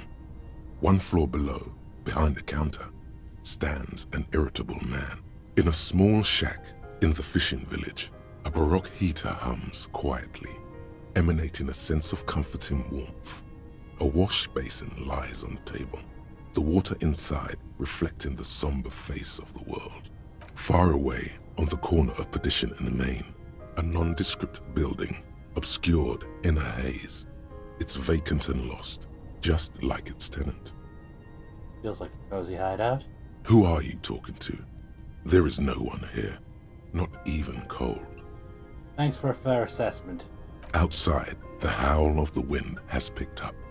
The waves crash against the stilts again. It's as if you think the thought, but in someone else's voice. Look under the floorboards. As you look at the floorboards in this corner of the shack, it's clear one of them isn't quite level with the others. The edge of a floorboard next to it looks scratched. Move it. Hollow space underneath the floorboards is dark and damp. You can barely make out the mixture of sand and sawdust below. What's in here? Nothing particular catches your eye. Looks like more reeds. There might be something hidden inside the sand, though. Something bad. Someone's night thoughts. A last resort. A bad idea. Usually if Inland Empire says it's a bad idea, I want to do it. You stick your hand in and start combing through the sand. Dry, not like outside. Fine dust.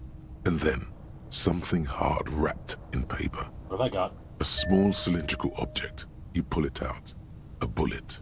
A 9mm bullet, to be exact. Fit for all muzzle loaders of that caliber. Like your own Villiers pistol, for example. A bullet. Interesting. The floorboard doesn't care. But maybe the washerwoman does. You have enough to confront her with. Alright. It's extra ammunition.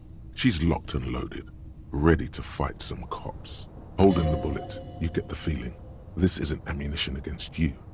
It's for herself. So I now have a bullet. Exactly one bullet.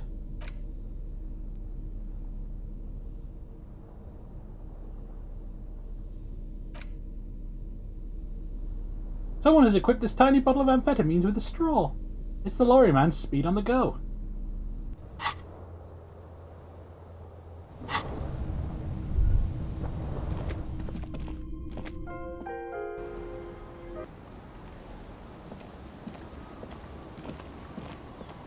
Our tenant, the policeman. I hope the waves don't keep you up at night. What can I help you with? Why was there a bullet? Damn that girl. A bullet? You didn't put it there, did you? She did. Gone and hid things in there? She's usually a good tenant, and not a stupid one either. You rented the room to her? Yes. I let my room to that Ruby girl. Oh dear. As I've done before when she's been in trouble or just looking for solitude. I've made it clear. We welcome all kinds of people here. When was it? She came last Friday, left on Monday in a hurry. What has she gotten herself into, that girl? She seems genuinely worried about her previous tenant. She's seen her hiding out from trouble before. But this seems different. That's for the police to find out. Right then, please answer each question to the best of your ability. I'm sure we have a few. You said she left Monday? Yes, early with the dogs, around 8 o'clock, I think. Is the room as she left it? I cleaned it, like I always do. You find anything else in there? No. The truth, sire. What's Ruby like? She's good company. Knows how to talk to an old woman. At my age, you don't get a lot of quality conversation. So I really appreciate that about her. Did she talk to you much during her last stay? No, she was mostly silent this time. Kept to herself. What do you mean? She tried not to let it show.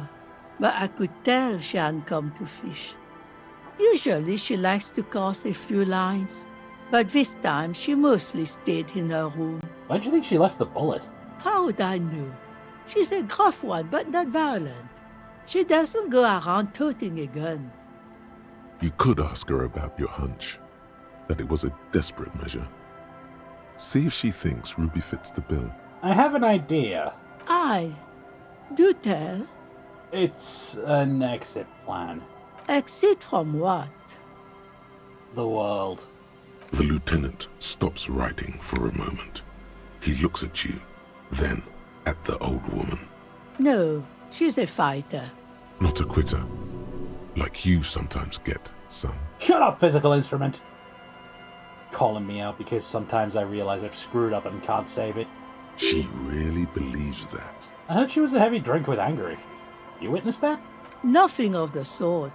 Sure, she was no stranger to the bottle. She fit in that way. But I only knew her to have a beer on the beach while watching the sunset. She isn't what you'd call a drunk.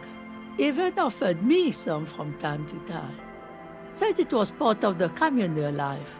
But I never saw her lose control of herself, the way some people do. You have any technical stuff with her? Not that I know of, though she was into nice music. She once showed me a few mixtape millions she'd made. Huh. Although I guess she was pretty handy with the mechanical and technical stuff. Hey, thanks for the follow. Even fixed the heater in the shack. You should be thankful for that. Oh, trust me. Anybody who fixes a heater, I will give them one pass for fucking up. Because, god damn it, this time of year, if you can fix the heater, you're probably one of the best people around. Because it's bloody cold right now.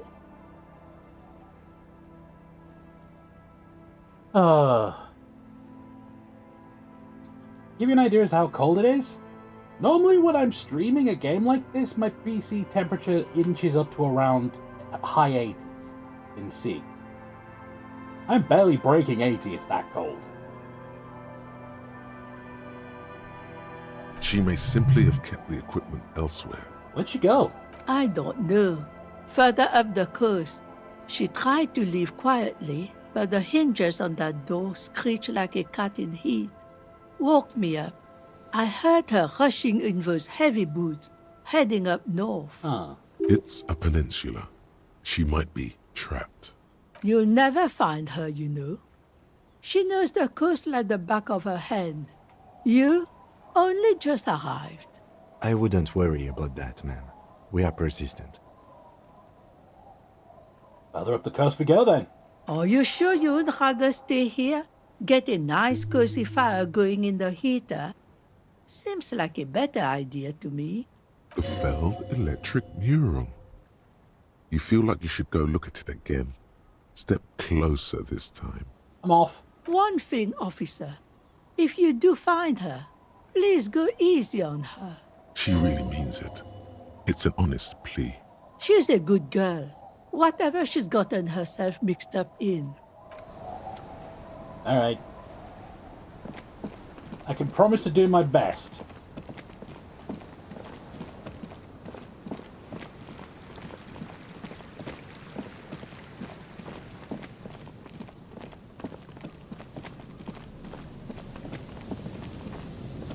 I think that mural was... no. It was up this side, wasn't it?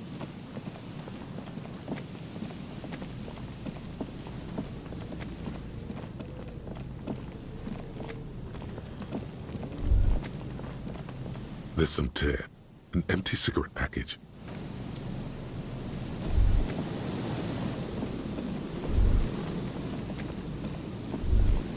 Maybe it was this way and I'm just a blank.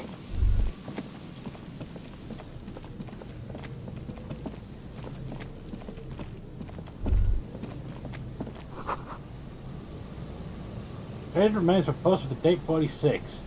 Name is faintly legible on VCK. Oh, that's Van Dyke.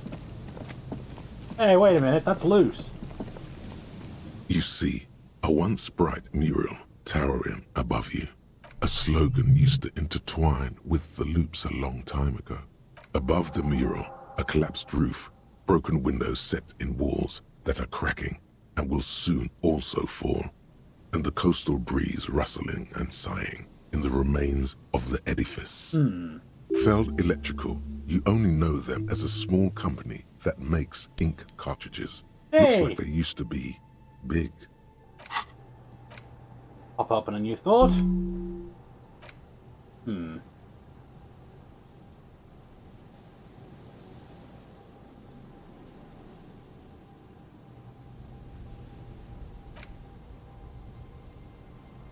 One more door.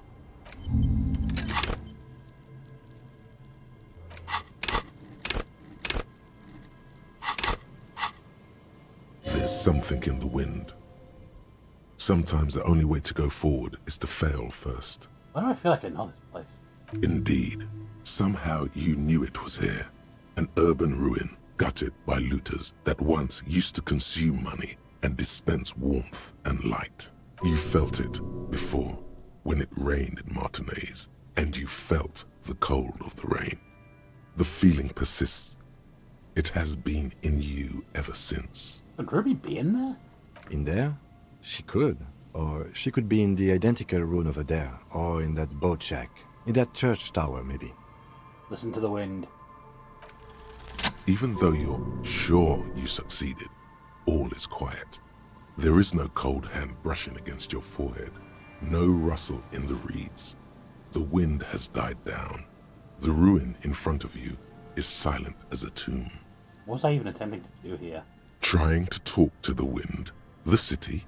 Whatever you thought would happen did not, and now you're just standing there in the pale of the morning, with your hands fallen to your side. A prayer of sorts to Revachol. She could be anywhere. How do we find her? How do we?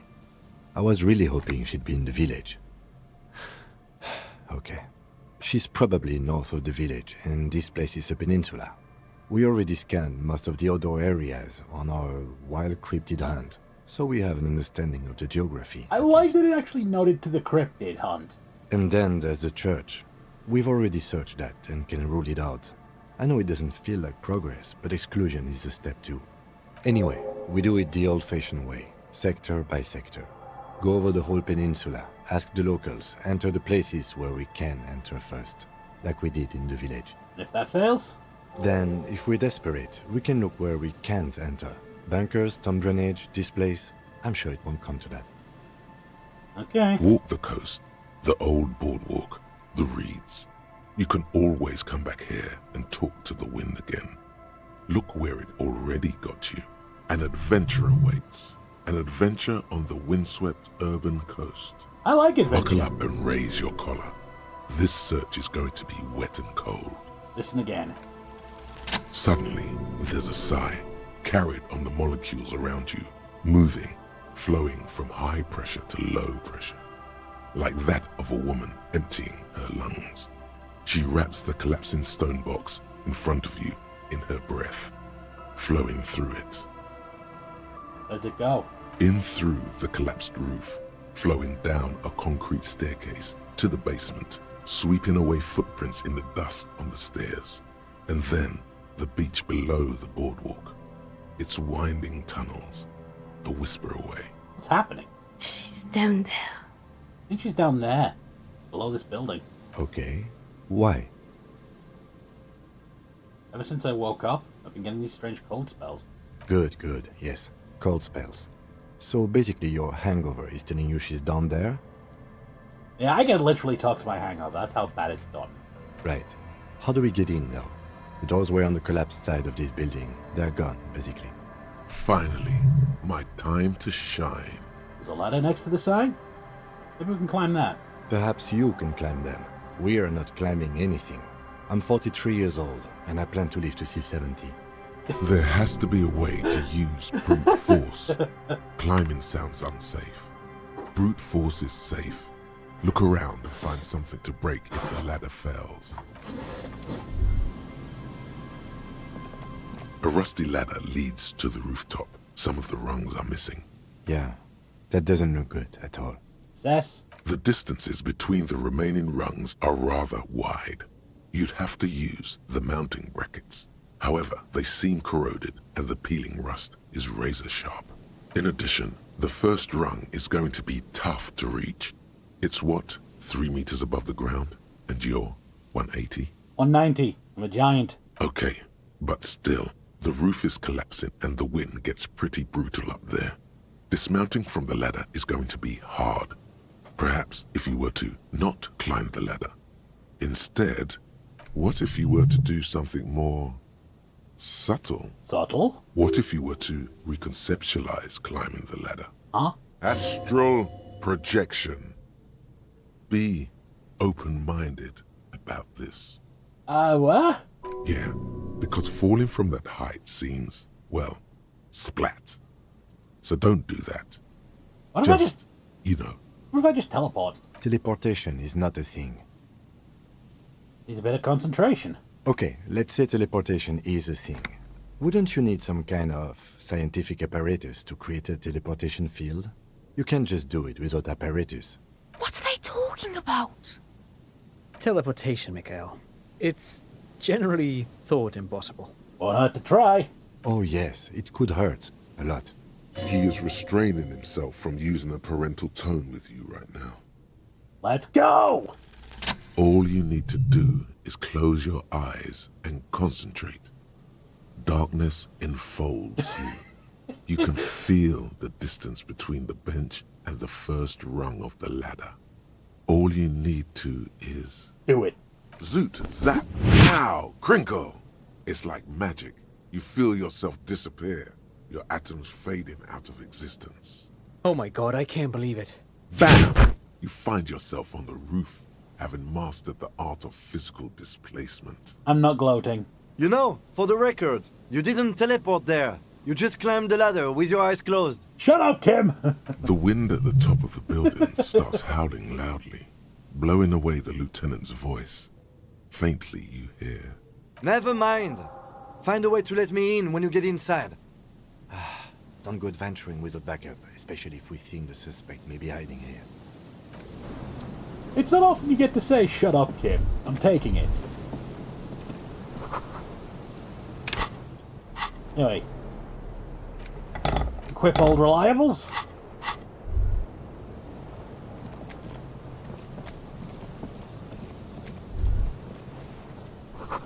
A long way down. Ah, crap. I didn't consider this.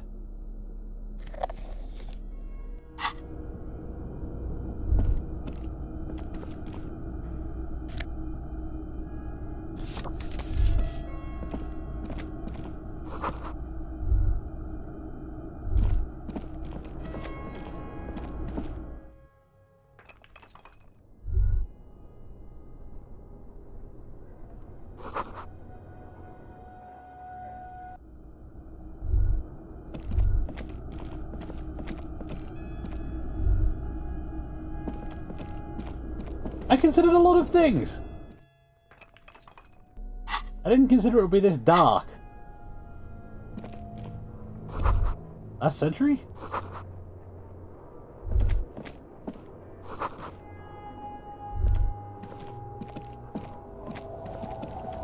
Two rusty metal plates that slide apart form a crude door. It's been here under the boardwalk for a while. Who's there? What do you mean, who's there? It's me, Kim. Stop playing around and help me get the door open. Alright, fine.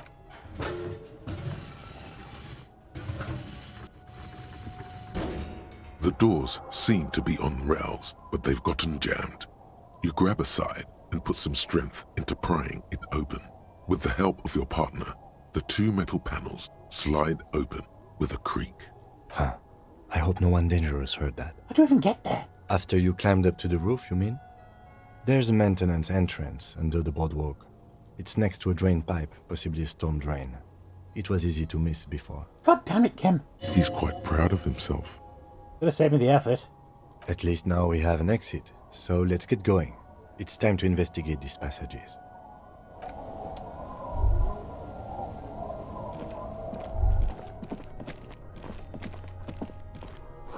Old file folders.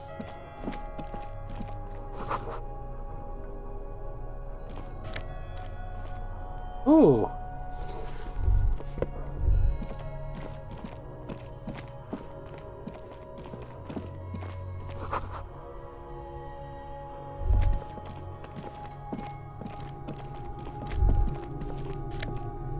Revolutionary's hat.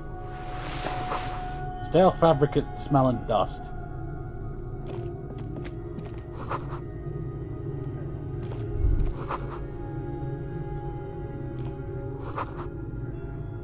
Alright, so... Could this have been the killer's hideout? And this narrow window, the Nah. point of origin of the shot that killed the mercenary? This does look like an embrasure, a slit made for shooting out of. I don't think so. Outside the window, desolation. Snow falls softly onto the coastal sand, where it melts almost instantly. On rooftops, it lingers. Could the killer have used this place? It's a great place to hide, certainly. But there hasn't been anyone here in ages. I can't see the whirling. Shot didn't come from here. Indeed. No one could get a clear view. Well, at least we've been thorough. I like thorough. The lieutenant's voice betrays a slight disappointment, which he glosses over by reasserting control. Amazing. A mustachioed and mutton-chopped man, amateurishly depicted, gazes at you with sad eyes. A plaque reads, K. Mazov. Years' worth of dust is shaken off. The full head of hair, matched by an ample moustache and sideburns, look a bit silly. Someone crouches, heels digging into wet sand. Hands sweep across the sand, grains sticking to the frayed skin of the fingertips. An old man sits on a slab of concrete and taps his fingers against the glass of a scope. You shudder. It's that Mazov guy. Must have been the hiding place for some naive leftists. Some radical or radicals were hiding out here. They left a long time ago. How long? Half a century? This was probably part of the network of defense posts the communards built against the amphibious landing. I think the purpose of this bunker was to produce propaganda. It would have had radio equipment back then, but that's all been looted. Could it be connected to the bust we found? Millions of depictions of Mazov have been produced. They're not all connected. Besides, that looked like some student. The youths always go for this kind of stuff. What's with all these secret weapons caches and secret bunkers? We have found a lot of those lately.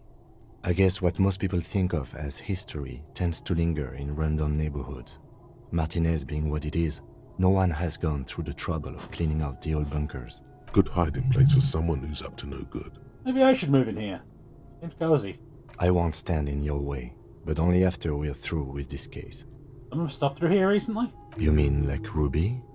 No, I think we've stumbled on a piece of history. Alright, let's go.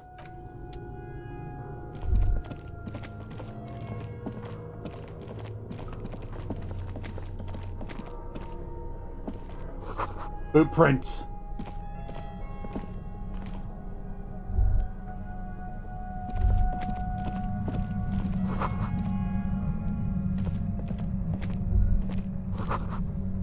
An unnatural buzzing.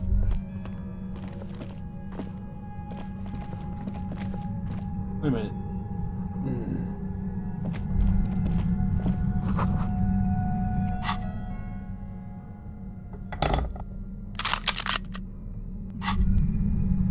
Holding the gun feels natural and satisfying.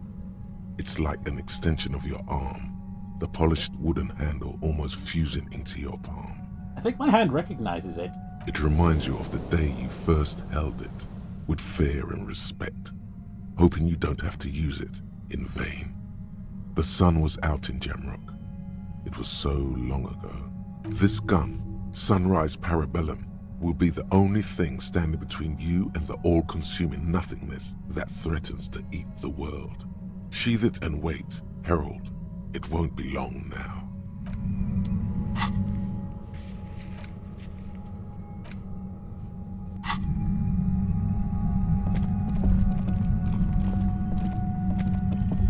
There it is again, like a swarm of hornets buzzing under your scalp. A strange tingling you can almost smell. Lieutenant, do you feel something? No. What do you mean? Strange tingling. I don't feel it, but we should still be careful. There were footprints back there, and I'm pretty sure they were fresh. Yeah, right till one smooth. Looks like our suspect. If she's in here, we need to plan our next step carefully. Explain. Once we detain a credible suspect, who knows what the Union and the Wild Pines will do? We'll set in motion events we have no control over. Keep calm. Go over the whole situation in detail. We found out Everard's plan to take the harbor. Maybe we should tell Joyce about it? I leave that to your judgment. You already know what I think about cross-pollinating information like this. It's dangerous, but... He just can't be sure. Maybe it will yield something useful. Think whatever happens will affect the cryptozoologist? You mean Morel? I don't see how cryptozoology and the murder investigation are connected. If it gets that tense, the amateur zoologists might not be able to do their job. You know what Joyce knows about the murder, but what about other stuff? Yes. There won't be time for that once things go down. Matter of fact, I don't think there's time for it now, but... If you must. How bad do you think it's gonna get? Well, we are not responsible for what we can't predict, are we? I don't think the entire city will be razed to the ground. If you can't predict it, there's nothing you could have done. Motherfucker. What do you think's waiting? I think I see a cavern. Maybe more cellars? I think we've been careful enough. We still have the element of surprise. I wouldn't be so sure. You haven't exactly been sneaking. Or maybe not. Either way, once we go deeper, there will be no turning back. Point of no return, huh?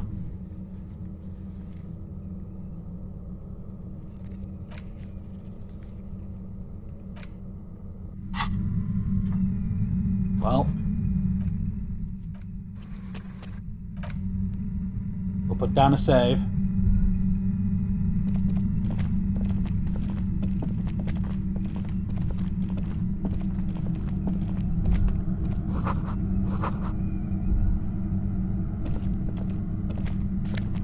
Money! Decent amount of money. Suddenly, your entire body is paralyzed. Aggressive white noise fills your skull. A strange pain, like you've never felt before. Through the static, you hear a woman's voice. It's like 1,000 radio stations are being blasted into your head all at once. But her words are the only ones you can make out. I know you're feeling pretty uncomfortable right now. Don't move too much or fight it. That'll just make it worse. Can't say it's a pleasure, officer. I was really hoping not to make your acquaintance. But here we are. As she says the word officer, you feel a spike in the agony. It sounds like the entire radio frequency range is screaming directly into your neural pathways. Don't cover my ears. That's an awful decision. Why would you not want to shield yourself from it? It's an entirely new type of experience. Way worse than all the previous ones. Don't focus on the pain. Focus on doing your job. Tell her she's under arrest. You're under arrest! Really now? Check this out. You're overwhelmed with a new surge of violent static. It feels like a blood vessel exploded in your brain. What's happening? I'm using a pale latitude compressor. You and your partner have been caught in its field. The explosion of static you're hearing. It's the ULAN frequency, blasted from that pale emitter that Angus mentioned. So your equations. It's the ULAN frequency. Saw my equations? You've been sniffing through my lorry, right? I expected as much. I am a bit surprised you knew what you were looking at.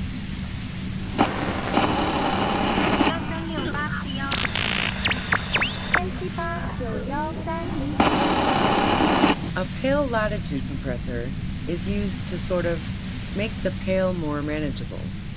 With a lot of these, you can force a radio signal grid on the pale, literally crunch the distance across it.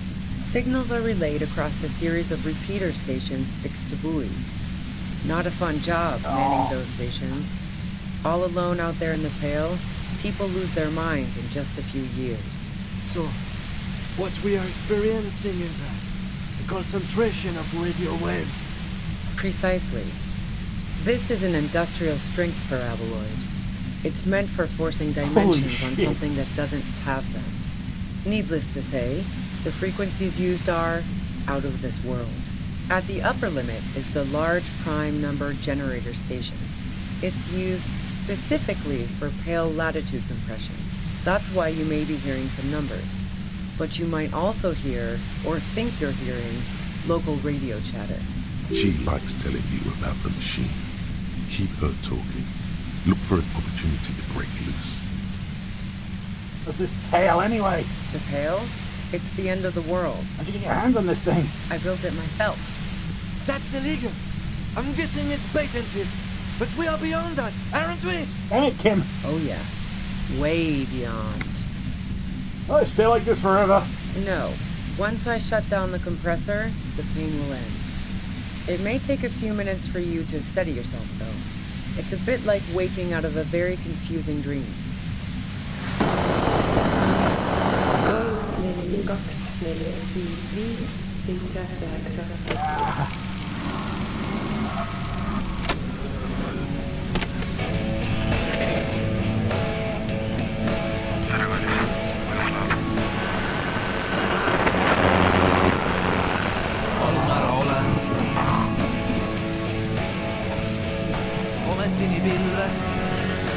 I did not think this through.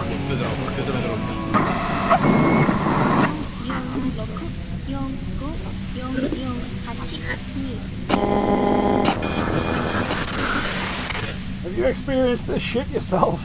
Yeah, I stuck my head in there before using it on you. It seemed like the ethical thing to do. Can't say that I enjoyed it. The field was weaker, but I can imagine what you're going through. This is all great, but can we talk about the guy who got killed? Yeah, let's not talk about that shit. You were hunting me and fell into my trap instead. That's all there is to say about it. So she thinks of you as hunters, not cops, and of herself merely as prey. Can you please turn it down so I can ask something? If you've got something really important to say, you can do it through the white noise.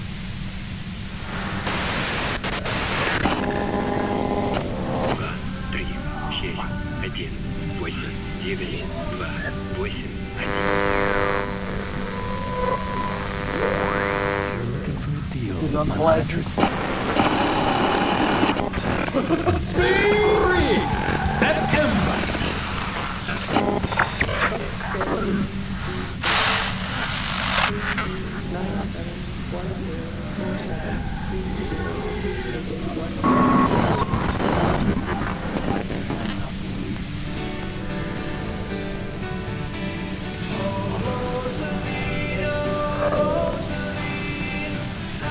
Turn this. God damn it. Fine. If you really want to talk, I can dial it down. I've also got a gun, by the way. That's fine. She's carrying a 2-barreled front loader. Remain careful. Okay, 2 barrels. She can blast us both. Well, it doesn't feel much better, but she can form sentences now. Thinking doesn't seem to hurt as much. How did you know we were coming? I heard you in the passages, and I've been preparing for quite a while. Any bullets under floorboards? So you found my shack, huh? I'm not surprised. Her tone is bitter. She thinks she's been betrayed. She didn't rat you out, by the way. So nice. That's one knife I didn't want to find to my back. You're desperate, aren't you? I was. Before I caught you in the pale latitude compressor. I'm fine now. That's her admitting the bullet was an emergency exit. You shoot Lily? No, I didn't do it. I only helped stage the lynching. Though I doubt that makes much of a difference to you. Who ratted me out, by the way? Was it Titus? No, he wouldn't have broken first. I threatened to arrest her. Classic broke. Told me everything. Oh. Well, I guess I always knew she was a survivor above all else. But she couldn't have known I was on the coast. How did you find me? The first guess wasn't entirely off. Titus and his boys, man. They told us you were on the coast. Even now, Kim is a paragon of professionalism. He is trying to make a clean cut of telling her she was betrayed. Well, fuck. Those guys liked me, I know it. If this is what happens to people who people like... A dull despair is creeping into her voice. How the fuck did the rest of you get by? Wasn't it you who called me the human can opener? It's not personal. I did, didn't I? Now you've come for me. Fuck them all the same. That did make her forgive them. A little. They're by asking questions, and I have some for you. Like what? I already told you I didn't do it. A strong moral compass. She still wants the opportunity to make a case for herself. You have an alibi for when Lily was shot. Man, I was with the boys the whole night. I hope they at least bothered to impress that upon you.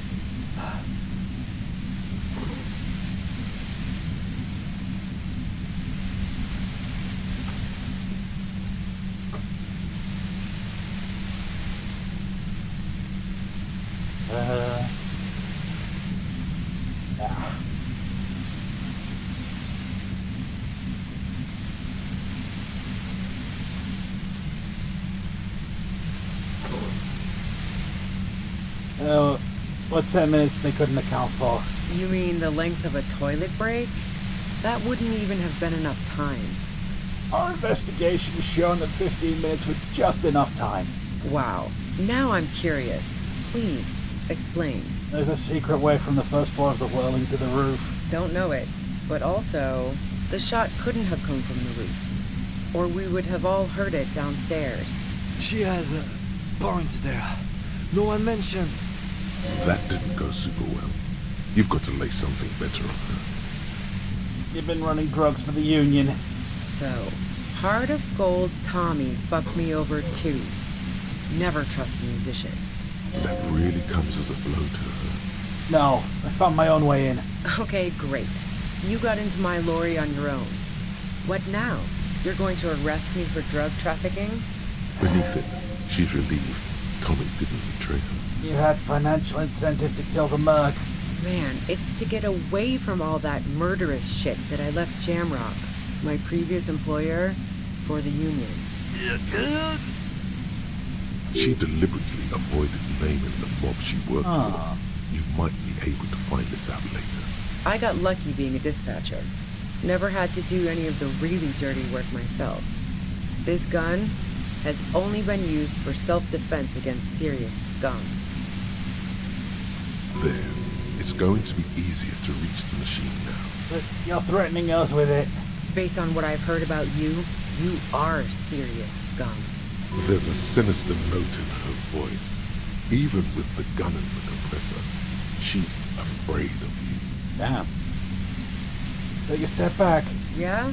Where? More questions before doing anything. Damn it. Destroy that thing already. What happened Sunday night? Tell me your version. She eyes you warily, as though gauging your sincerity. It's okay. We just want to... All right, don't kill yourself over it. I was shooting the shit with Hardy and the boys over a few beers, like always. Then Klasha comes in, all pale and shuddering. She sits down with a drink, trying to steady her nerves. So I grab a seat next to her. She said you knew something was wrong immediately. No, I really didn't. She's not that easy to read. I just assumed she'd done too much blow. It wouldn't be a first for her. But no such luck. She was in some deep shit. Well, she asked me to come upstairs. The merc she'd been going with was lying on the bedroom floor, dead. I knew she couldn't get the authorities involved, so yeah. You made it look like he'd been hanged. Said you seemed prepared when you got up there. What? No. Faking a lynching was her idea. She looks shaken. She wasn't surprised to be ratted out, but framed. Her idea? Yeah, in cold blood. It really surprised me how quickly she was able to get a hold of herself once we got up there. It was like she was another person. The party girl was gone. She asked me to help her drag him into the shower so she could wind the shower head around his neck to fake lividity. Then she dressed him while I went to get the Hardy boys. That's bad that she'd be so calm. Yeah. I wasn't sure whether to admire her or be disturbed. You think she killed Burley herself? As I keep telling you cops, we didn't hear anything downstairs. No gunshot, nothing. But even if this is true, weren't you worried this lynching might lead to... War? The thought crossed my mind. But the mercenary's death was going to have repercussions either way. Although the way things are going... She doesn't want to talk about this, but not because she has something to hide. She doesn't want the guilt. Fuck it. I'm not responsible for these people after what they did to me. You didn't kill him, why hide? I saw you roll into town. I wasn't about to stick around for questioning Wait, by a what? goddamn La Puta Madre agent. That strange, distant fear is getting close now. It's a fear of yourself. What do you mean, Puta Madre agent? Yes, you. Everyone says you're his peon, his human can opener. What? Through the sudden sharp pain in your head, you hear the lieutenant mumble something to himself. Fucking hell. And why me? You hear through the white noise. It's especially bad suddenly. Felt like a vein exploded. Who's everyone?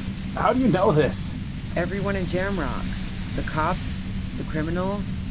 Why do you think I'm holed up in here with a goddamn death ray waiting for you? If she knows that about you, she must know your real name too.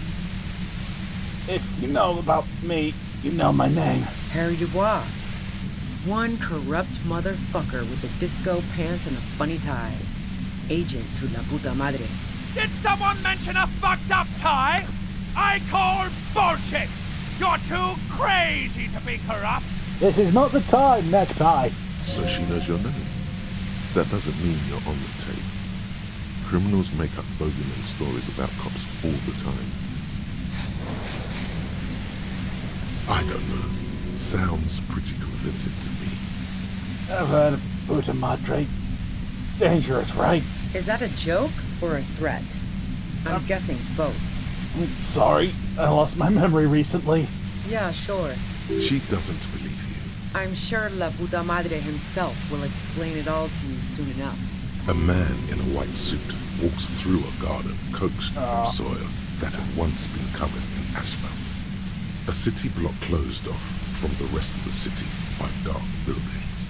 Rows and rows of poppies, most of which have lost their pink bloom, flank his steps.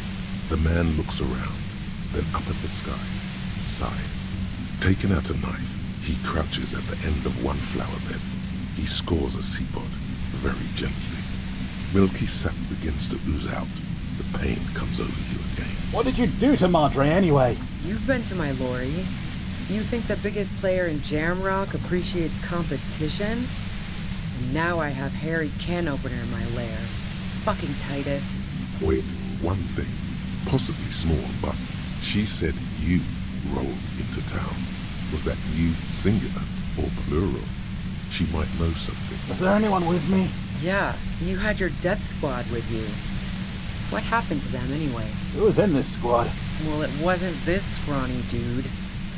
You had 2 guys and a lady. The guys looked pretty buff. Lady wasn't bad either. What else can you tell me? One of the guys seemed chipper, a blonde. The other had a brooding something or other about him. And the woman was the only one in uniform. All were carrying. That sound about right? Satellite Officer Vic Mayer looks out of the window grimly, then puts his coffee down and turns to Patrol Officer Minnow. We could either take a room here in the whirling or go home for today. Let's go home, Jean. Nothing's going to happen today, she responds quietly. Jean takes his blonde wig off. Call Heidelstein.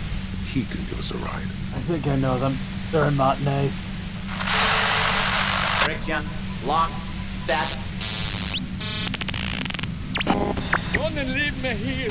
Please delete. Fantastic. I've got to get on the road.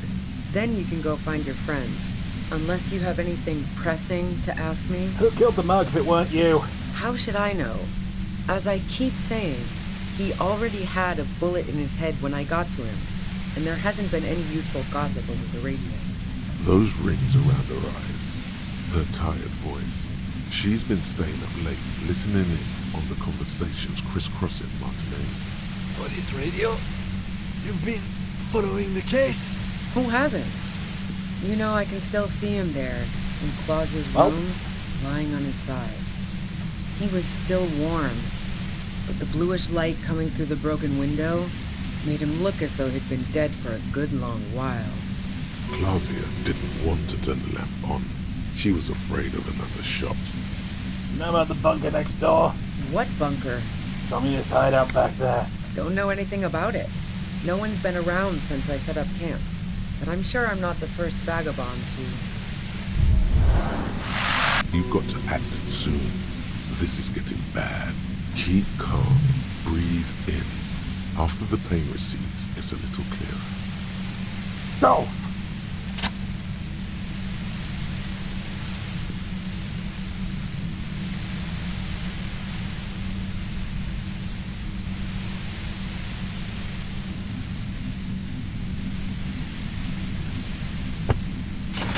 You did it. The compressor lies broken on its side. It's quiet in your head again.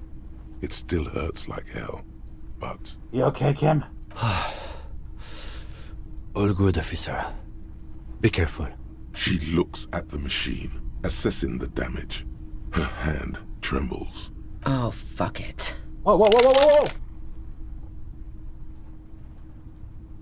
are you doing? Problem solving. Ma'am, put the gun down. That's not the solution to your problems. You are... Oh, yes it is. Nope, nope, nope, nope, nope, nope, nope. She's truly desperate. She thinks she has no other options. You need to give her options. Options? You know. Maybe I can still talk her out of it? This is how you talk her out of it. It's the only scenario in which she lives. Please, just walk away. She stares at you, frozen, the gun still in her mouth, eyes filled with dark intensity. Then something shifts in her. Gratitude, doubt. She's still ready to go. You're not calling it. I'm letting you go. Day of miracles. I'll take it. She runs past you, then past the lieutenant, and disappears into the darkness of the tunnel.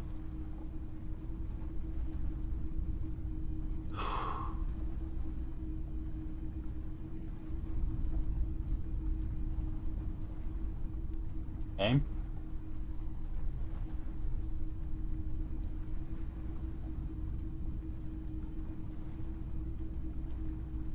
Bruh. Game!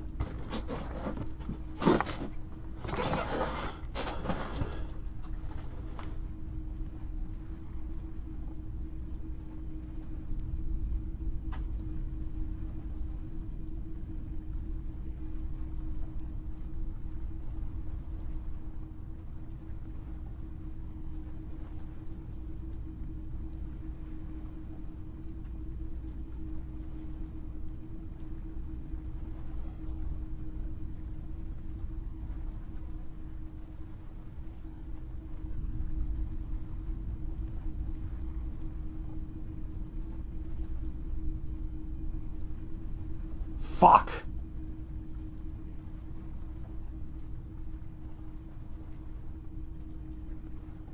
Oh, this is worse than usual.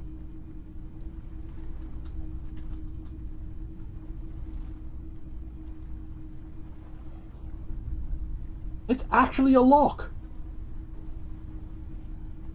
I can't even load a new game.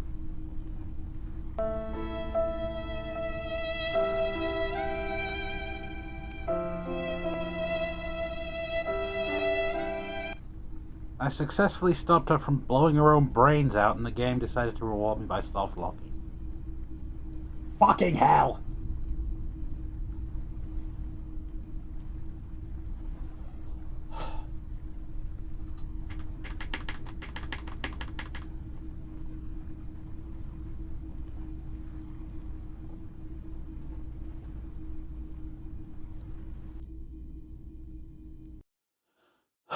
God damn it.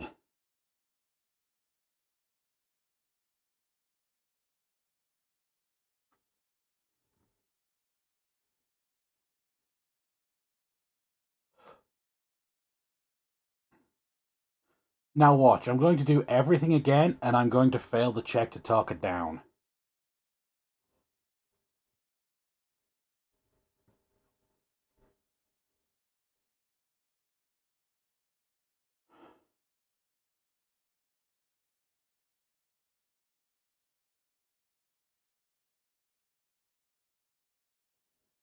Yeah, I need to dress for... was it rhetoric? I think it was rhetoric. Oh, and I should also smoke.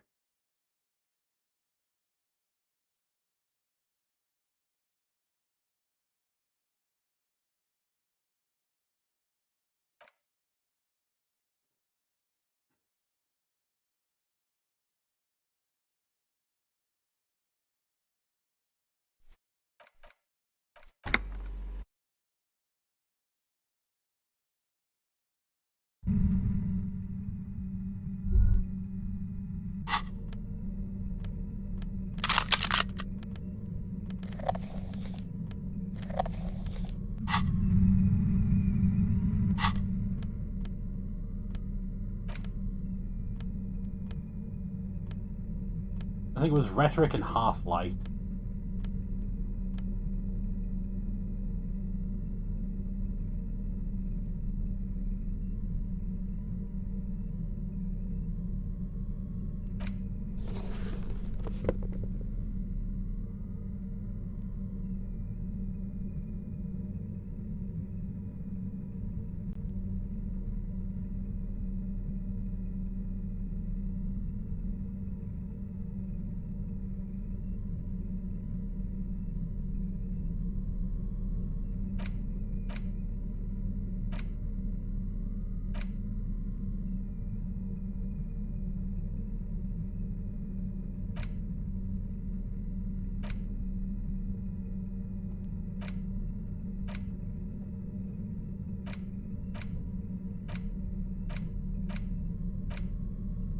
Moralist pants!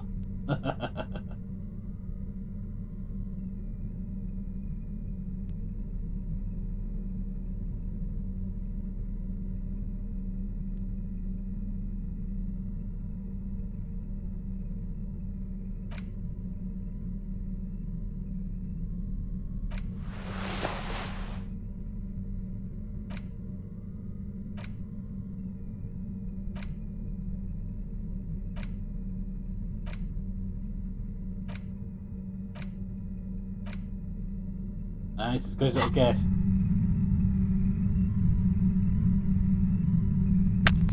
Light up.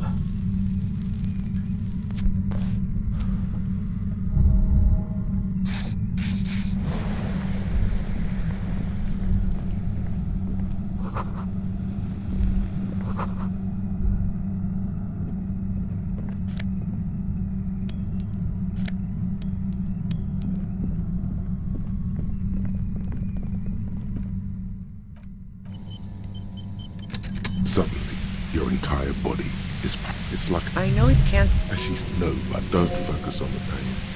Focus... Really? You're overwhelmed with a new The torment Lieutenant Kitsuragi is experiencing is worse than your own. He's trying to resist, but there's no way of knowing when he will recover. I'm using a pale... It blasted from that pale emitter. That boy's really gotta learn to keep his trap shut. Right behind you, officer. A pale latitude signals are relayed. So, precisely. At the up... She likes telling you about the machine. Keep her... You're big boys. You can handle it. Turn this... God damn it. Fine. She's... Well, there's only... Be careful when you make your move. That'll be it for questions. Bide your time. I heard so you found... Her tone is bitter. So nice. As opposed to the other knives she... I was. That's her admitting the bullet. No. Who ratted me out, by the way? Oh. I knew the kitten had claws, but not like this. But she couldn't have known I was on the coast. How did you find me? Oh, fuck. Took some convincing my ass. $8. How the fuck did the rest of you get by? What shit? A strong moral compass. She still wants the opportunity to make a case for herself. Man, You mean the length of a toilet break? Wow. Now I'm curious. Don't know it. The shot... She has a... That didn't go super well. I didn't like him. Hardened mercenaries aren't particularly likable types. I'm listening. So... That really comes as a blow. Okay. Beneath it, she's relieved. Tommy didn't. Man. She didn't. I got lucky. There. It's going to be easier to read. Based on what I've heard about you. There's a sinister note in her voice. Even... I considered her a good friend, yeah. Oh, so that's where... That's a very sentimental way of putting it. We both had pasts we didn't want to catch up with us. And we enjoyed listening to music together. The lieutenant watches her expectantly. Okay, fine. I was into her. Clausy was into me too for a time. Clausy only said they maybe kissed. She touched that radiant beauty. That silver wellspring of desire? If that's what she wants on the record, so be it. Seriously, just move on. Then what happened? She rejected me with some wishy-washy bullshit. I knew that wasn't the whole story. No ill will then. It wasn't a problem for her. Go ahead. And mine too, he thinks. But keep on. This must be done. Yeah? More, damn it. Destroy that G.I. It's okay. All right. She sits down with a drink, trying to... Oh yeah, super. This woman has seen people OD. Glacia wasn't quite there yet. No, she asked... You made it look like he'd been hanged. What? She looks... Yeah, She lied to you about that. Yeah. As I keep telling you, But... War? She doesn't want to. Fuck it. I'm not responsible for these people after what they did to me. I saw it... That's... Yes. Through the fucking hell. And why me? It's especially bad, Sonny. Everyone in... If she knows that about you... Is that a joke or a threat? Yeah, sure. She doesn't believe you. I'm sure... A man taking out a knife. He crouches at the end. Yeah. Other questions. What bunker? Don't know it. That's true. Yes. Through fucking hell. It's especially bad. Everyone in... If she knows that about you... Harry Dubois. Did someone mention a fucked up tie? I call bullshit! You're too crazy to be corrupt! So she knows your name? I don't know. Sounds pretty convincing. Is that a joke or a threat? Yeah, sure. I'm sure... A man taken out... You've been to my... She's not going to... Wait, one thing. Possibly small, but she said you... Yeah, you had your... Well, it wasn't this scrawny dude. One of the guys seemed... That sounded... No, Satellite Officer Vic Mayer. Let's go home, John. Fantastic. I've got to get on the road. Then you can go find your friends. Unless you have anything pressing to ask me. The violent white noise becomes even more overwhelming closer to the compressor. Feels like your brain is swelling up in your skull. Officer, are you okay? Just trying to have an apocalyptic vision. The pain intensifies. What are you doing? Look, I know this isn't very fun for you, so let's wrap this up. You have a tribunal to attend. I can't take it anymore. Just don't. Glad to have been of assistance. Best of luck to you, officers. Revishal's a bitch. The woman runs past you and disappears into the darkness of the tunnel.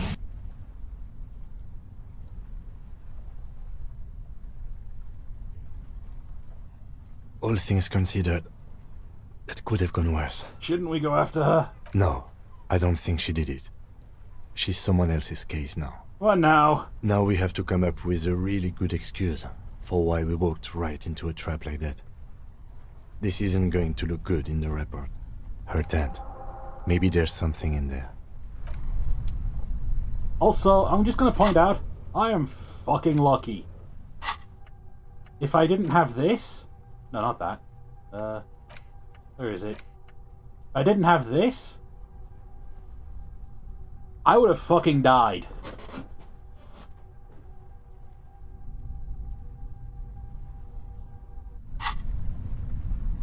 Like, I had just enough health to survive that, because I failed the roll.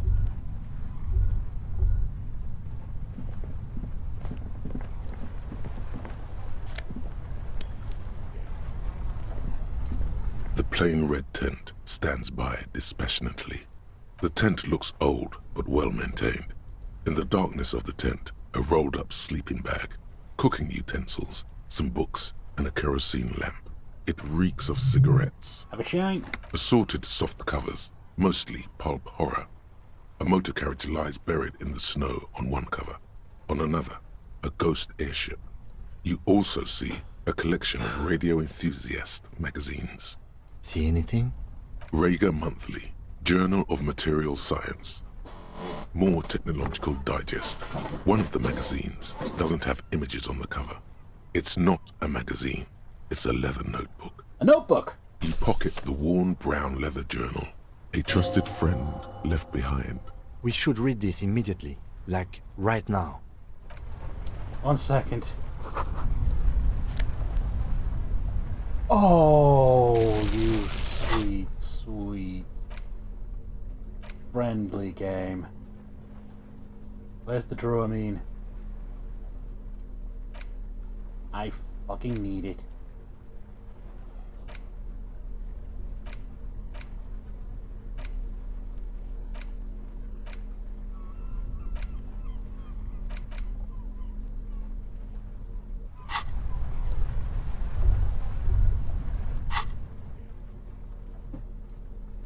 Where is it?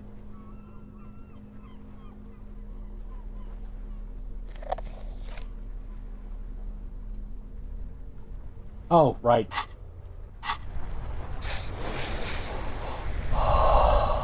I forgot about my healing button.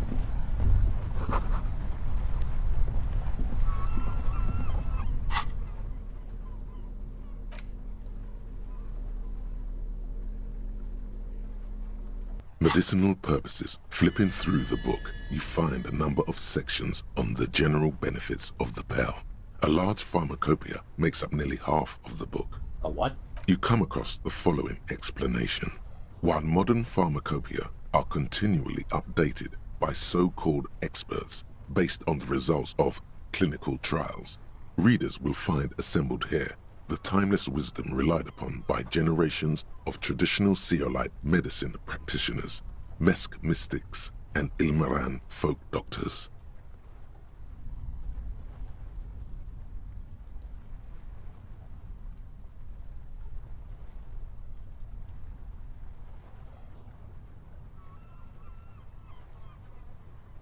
Please excuse noises. I have a snack. It's all quackery, in other words. Wow! Finally, something to calm the angry spirits that have been plaguing you. It seems to contain descriptions of the medicinal properties of various ingredients that may be gathered from the pale, as well as instructions for producing a variety of herbal remedies. Anything about lost memories? There are a number of Seolite tonics that promise to improve your short-term memory, but nothing that speaks to your condition. What about soothing the relentless torment of my existence? What you're describing is booze. You don't need any herbs for that. What about an apocalyptic hangover? There's nothing in here that speaks to hangovers directly. However, while browsing through the various descriptions, you become convinced that you could assemble something from the ingredients listed here. Want to give it a shot? Alright, let's see what you got. First, you need to choose a base ingredient. Fresh mint. Next, you'll need to combine the base ingredient with an appropriate vehicle. Drama whiskey. Lastly, is there anything else you'd like to add? Ginseng root. The tincture you've invented sounds intriguing, but its medicinal value is suspect, to say the least. Safe to say it won't cure your hangover. Whoever wrote this never heard of the hair of the dog. Fuck this book. See if there's a bar open that'll still serve you. Would you like to try again? Yeah. Very well. First, choose a base ingredient. Ginger. Next, you'll need to combine the base ingredient with an appropriate vehicle. Birch bark. Lastly, is there anything else you'd like to add? Ginseng. The tincture you've invented. Whoever wrote, would you like to try again? God damn it.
Very well.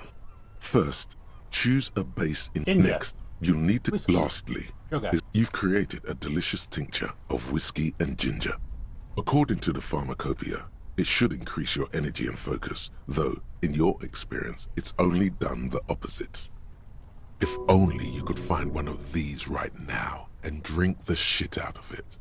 The book said it's good for you, so it would be okay.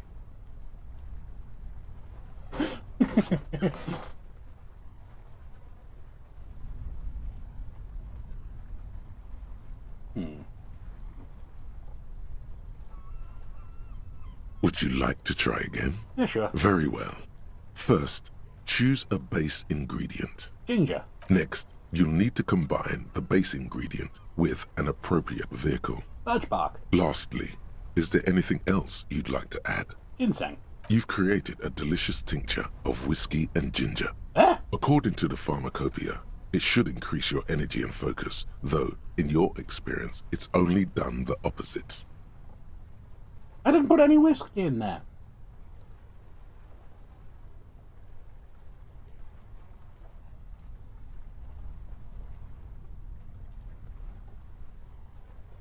If only you could find one. Would you like to try again? Yes. Very well. First, choose a base ingredient. Ginger. Next, you'll need to combine the base ingredient with an appropriate vehicle. Birch. Lastly, is there anything else you'd like to add? Pomegranate. You've created a delicious tincture of whiskey and ginger. If only. Would you like to try again? No. You close the book and find yourself staring at the familiar cover once more. Ruby's journal. A thick journal. The cover is worn like someone used to carry it around in their back pocket. It's made of full-grain leather. The lower left corner of the back cover sports an embossed brand name, Schneller. Oh. Schneller is a stationery brand from Gottwald, beloved among architects and engineers. Yeah, she was a radio tech. The journal falls open. About 2/3 of its ruled pages have been filled. Study writing. The large cursive of someone who writes quickly and confidently. Okay. It's a mix of logistical notes, diagrams, and personal reflections, all dated. It's good she left in a hurry. We could learn a lot from this.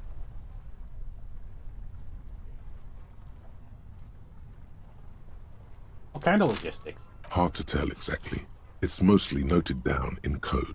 Looks like contact information, quantities, directions. Huh. There could be useful information about local operations in those notes. We have a junior sergeant at my station who's good with codes. I can give this to her after we finish this. Diagrams? Esoteric radio technology. The most recent ones probably pertain to the latitude compressor, sketches, calculations of distance and density. You make out a familiar spiral shape. Personal shit? Short, wry observations of people and places. Probably a way to pass the time on the road. Also, what appears to be attempts to sort through some difficult decisions. There are a few passages with many questions in them. Ah. Staff issues. Always tough on the leadership. You smell traces of betrayal. The first entry is from August 2nd of last year. It reads simply, I know my position is precarious. All I can do is make myself as useful as I can while looking for a way out. Remember, no one is indispensable. The day Lily died? Nothing on March 4th. March 5th, though, well, that's bound to come back and bite me in the ass. I'm bad at this. Loyal to a fault. But that's another matter entirely. You have no idea what she means. These are personal notes. Don't expect to understand all of it. Puta Madre? That name isn't mentioned as far as you can tell. No mention of Puta Madre. What about this M? Could this be La Puta Madre? Here, March 9th and March 15th. Alright, start with 9th. Great. M's peon is coming to town, no doubt to investigate the lynching. But also, I feel it in my gut to finally put a bullet in my head while I'm napping in my lorry or on a smoke break. Well, I won't stick around just to twist my own neck by constantly looking over my shoulder. Then again, isn't that what I've been doing ever since I got the call? Were you supposed to find her, even apart from the investigation then? On M's request? No, you wouldn't do something like this. This must be a mistake. Yeah, this seems weird. You didn't follow through. You should have shot her in the head. It's a coincidence. I'd never kill people for a mob boss. The thought steadies your nerves. The journal stops shaking in your hand. Next entry. Been holed up here for 3 days now. I'm used to being alone and all, but I don't know when I'll be able to leave, or if I'll be ratted out. They will rat me out, of course. I've made it a point to believe in the best in people, the boys, for example. But experience tells me, did M feel truly betrayed by me? I was feeling threatened. He'd have to know if he threatened people, they'd take measures to protect themselves. Even I know that. Economic measures, first of all. Gotta make a living, right? I can still hear his voice in the receiver. Taste the plastic. The entry ends abruptly. What's most recent? The most recent entry is from today. It reads, even when I leave here, if I leave here alive, what's my next move? Staging a lynching is a crime, even if I'm not accused of murder on top of that. Forever on the run. Not really my idea of the open road. Man, I was really looking forward to winning. It looks like she might have been framed. That would be a first, or a fourth. But who's counting, he thinks. Very rarely does anyone actually get framed. Am I really a Puta Madre agent? No, I don't think you are. Ask someone in your precinct if you want to be sure. He truly does not believe you are. Perhaps he shouldn't be so trusting. If she didn't do it, maybe it's good we didn't catch her. I wouldn't go so far as to say that. We have other reasons to arrest her. Besides, I'm not sure her life as a fugitive is going to be much better than with us. Especially if she has problems with the Madre. Who do you think killed the Merc? Classio was the one who pointed the finger at Ruby. Perhaps she was trying to steer us away from herself, or... No one heard the shot. Maybe she had an accomplice. Either way, we need to keep an eye on her. One thing is for certain. We have business back in the whirling and rags. Questions to ask. We should get to it. Something tells you you should be extra careful from now on.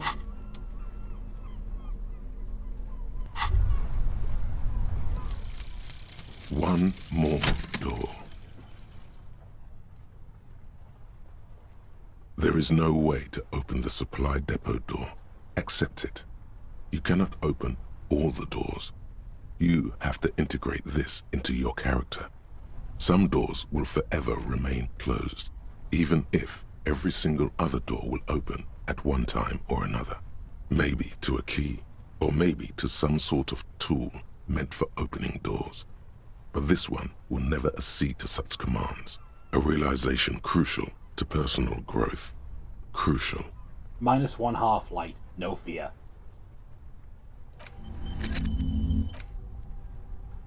Okay, we'll unlock the last cabinet slot.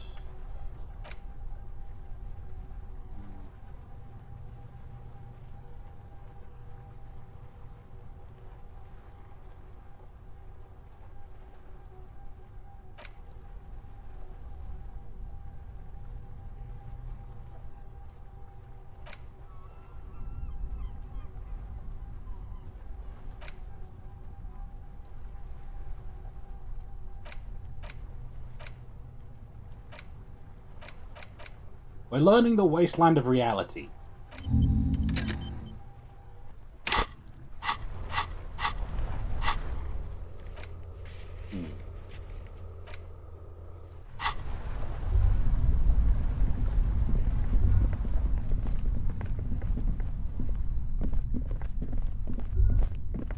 Ratan! Now is the time! Time for what? Oh, you will see.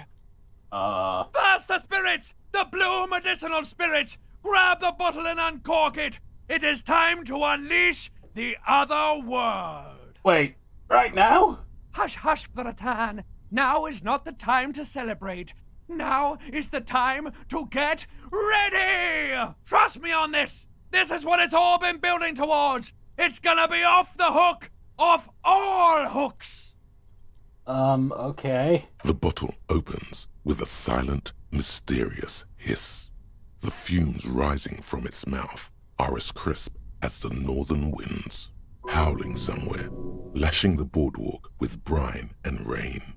An ancient warmth crawls under your skin. Now, Bratan, take me off! I didn't know I could do that. Bratan! Have I ever lied to you? Just take me off! Okay. Your fingers manage to undo the oily knot, and the necktie slides off. It looks so frail sitting there in your hand, weighing almost nothing. Now what? Now, put me in the bottle! But why? Trust me! Just trust me! You and I are gonna have so much fun it should be illegal! I suspect it might be. Just put me in the bottle, Bratan! I'm not gonna let you down! You and I are like the same person! Alright. As the necktie slides into the purifying liquid, large stains of grease rise off from it and float to the surface. There, they quickly dissolve and disappear completely, cleansed by the blue spirit fire of 98.7% pure alcohol. The fabric looks almost new again. No longer like a disgusting worm of the lower intestine, but like a colorful and deadly poisonous reef snake of the Insulindian Ocean. What next? The necktie floats in the bluish liquid with almost unearthly grace. Necktie? There is silence. Necktie? There is silence. Well? The lieutenant has been observing you quietly all this time. He's struggling to keep silent, but finally seems to give up. I've got to ask, what are you doing? I didn't want to tell anyone, but my necktie has been talking to me lately. Of course it has. Started when I woke up in the whirling in rags. It's been talking to me ever since. And what has the necktie been telling you, if I may ask? Mostly urges me to party harder. Wonderful. Very useful. He doesn't actually believe it's wonderful. Okay, so why did you put it in the bottle? Because it told me to. Right, okay. Anyway, I'm glad you told me your necktie has been speaking to you. That must not have been easy. We're all under stress. This is turning into a great big mess. I'm not judging. Just keep it together. Let's go.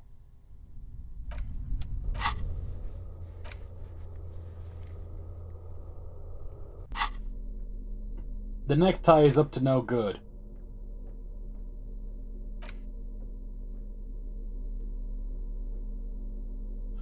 Oh my god! I've made a Molotov cocktail out of the horrific tie.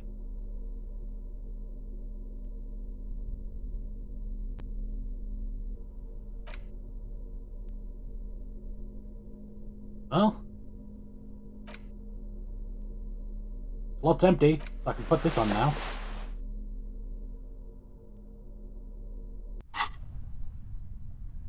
Yeah, it turns out the horrific part of the necktie was just the grease. Alternatively, my tie is now extremely fucking drunk. Let's be honest with this game, it could go either way.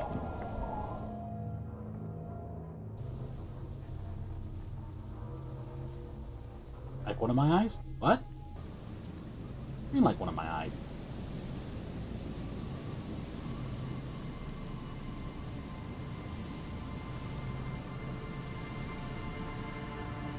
Oh, god damn it. I see what's going on here. That's actually what I'm blinking. For some reason, my camera is so garbo that only one eye blinks. Even though I'm actually blinking.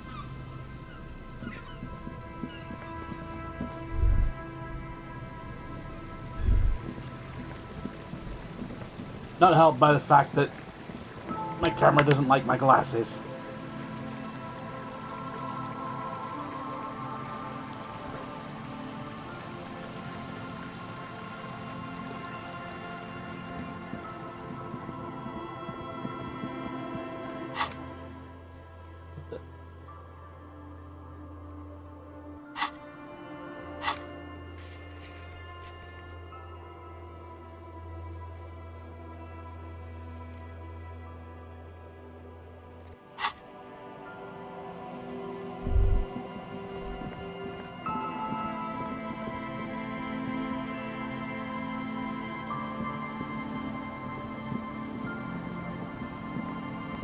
Oh, right. I should, Yep.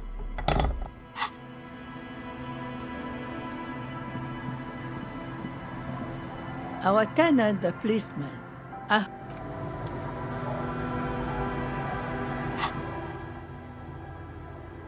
Wait. I don't fast travel anymore?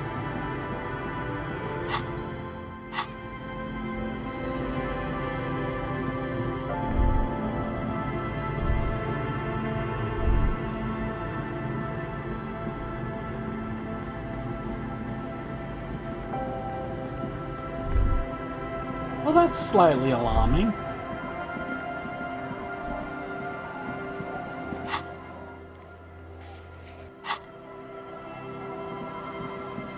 My car!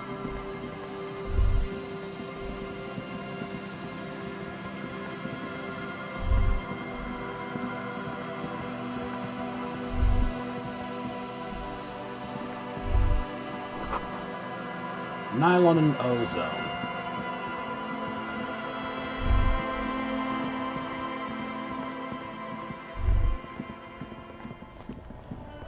I'm all out of shits to give, loincloth. Welcome to the fucking reckoning. Uh-oh. Put your damn gun down. People are gonna get hurt. We need to talk this through. All right? Shut up! You're not gonna talk yourself out of this, loincloth shit fuck. This is the mercenary at the gates. His chest rises and falls under the ceramic breastplate. Not good. His fingers reach for the butt of his sidearm. There's something very wrong with him. He's dangerous. Shh. This is a misunderstanding. Nothing irreversible has happened yet. You can just return to your unit and forget all about this.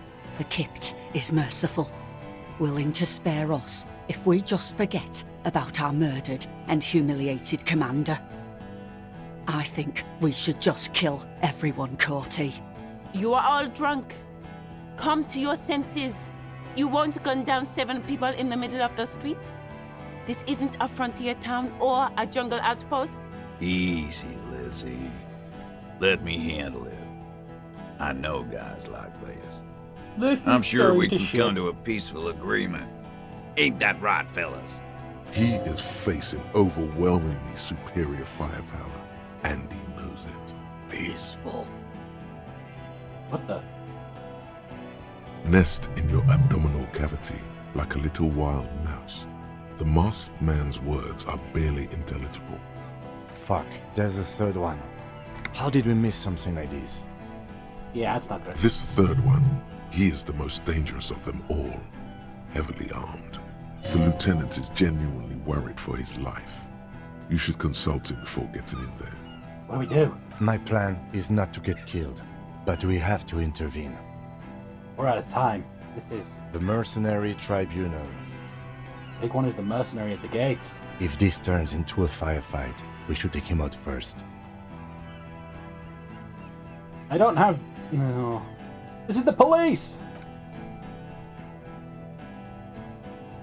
Get lost, comedian.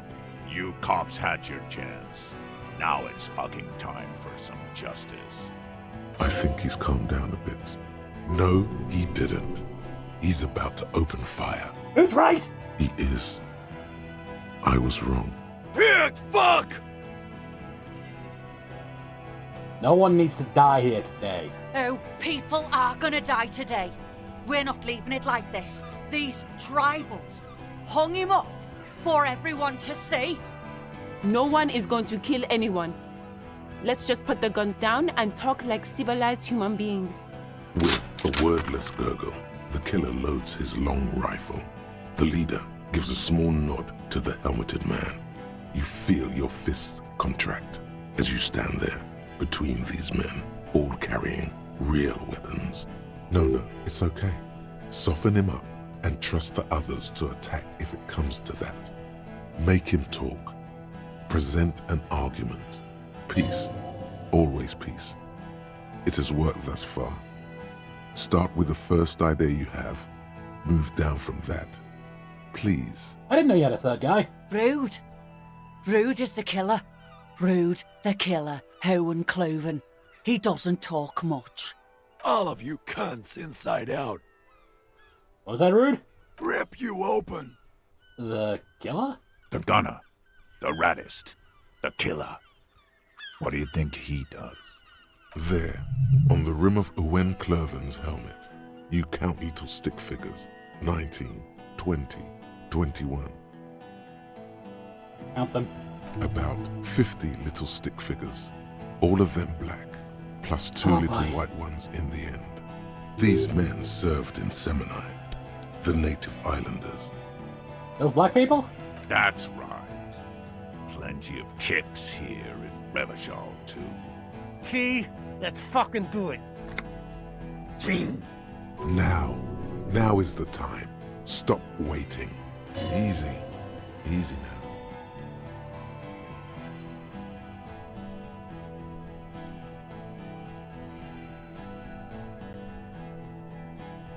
Okay.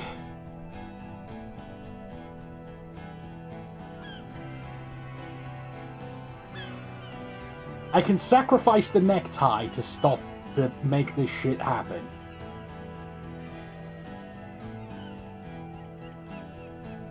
They're all 72%.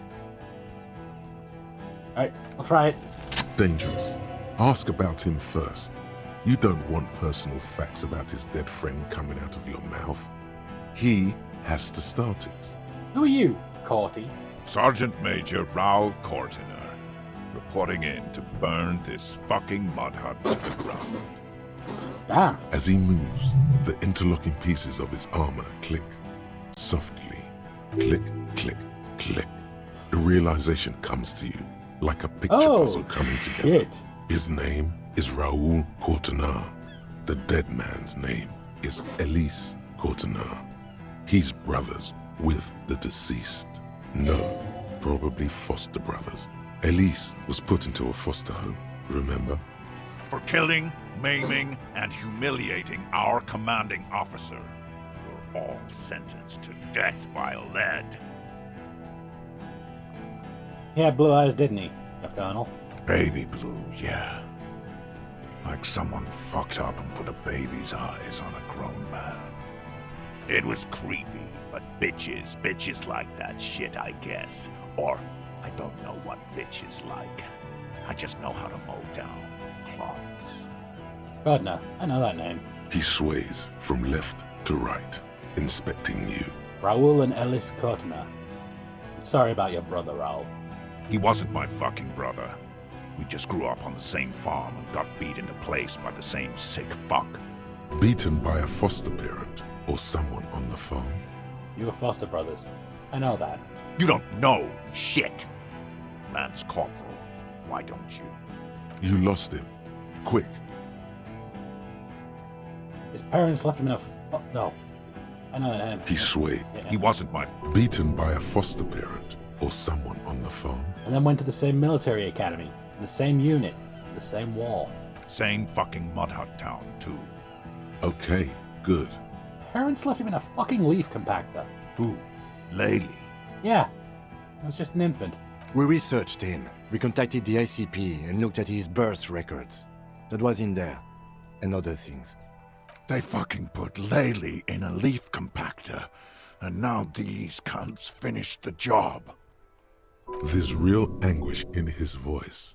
A drunken sadness suddenly engulfs him. Memories.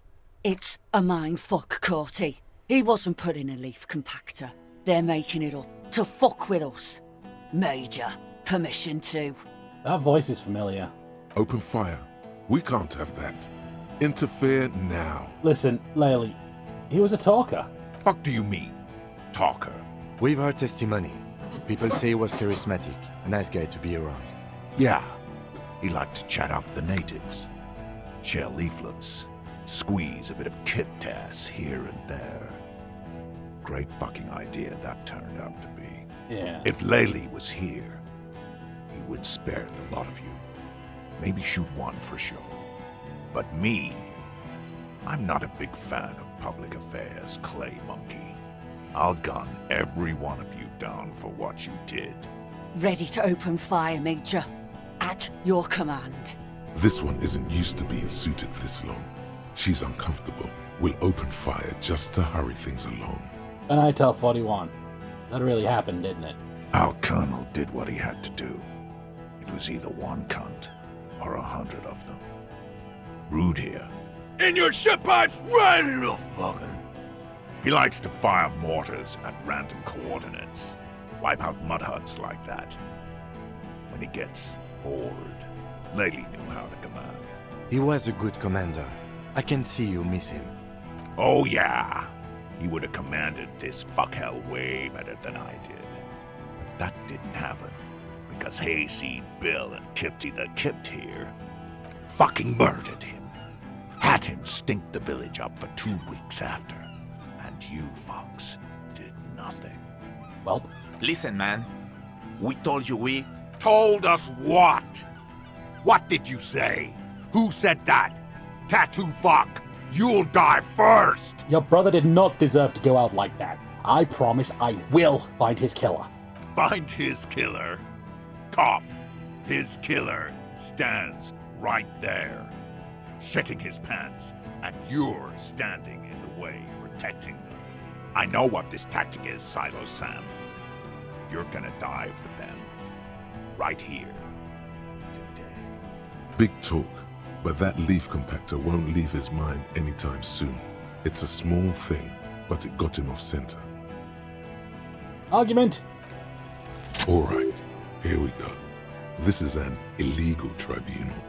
Krenno would never sanction this. Who's the commanding officer?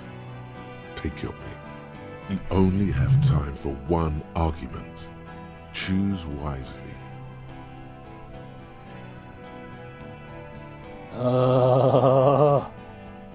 You're called Downwell once.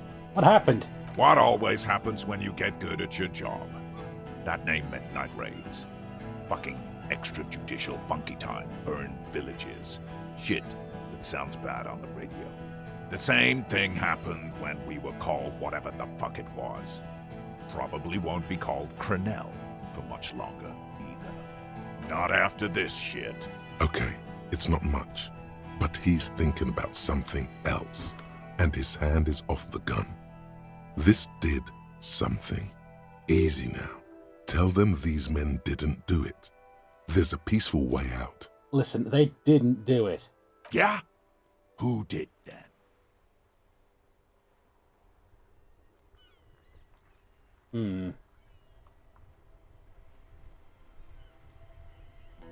Someone not here now.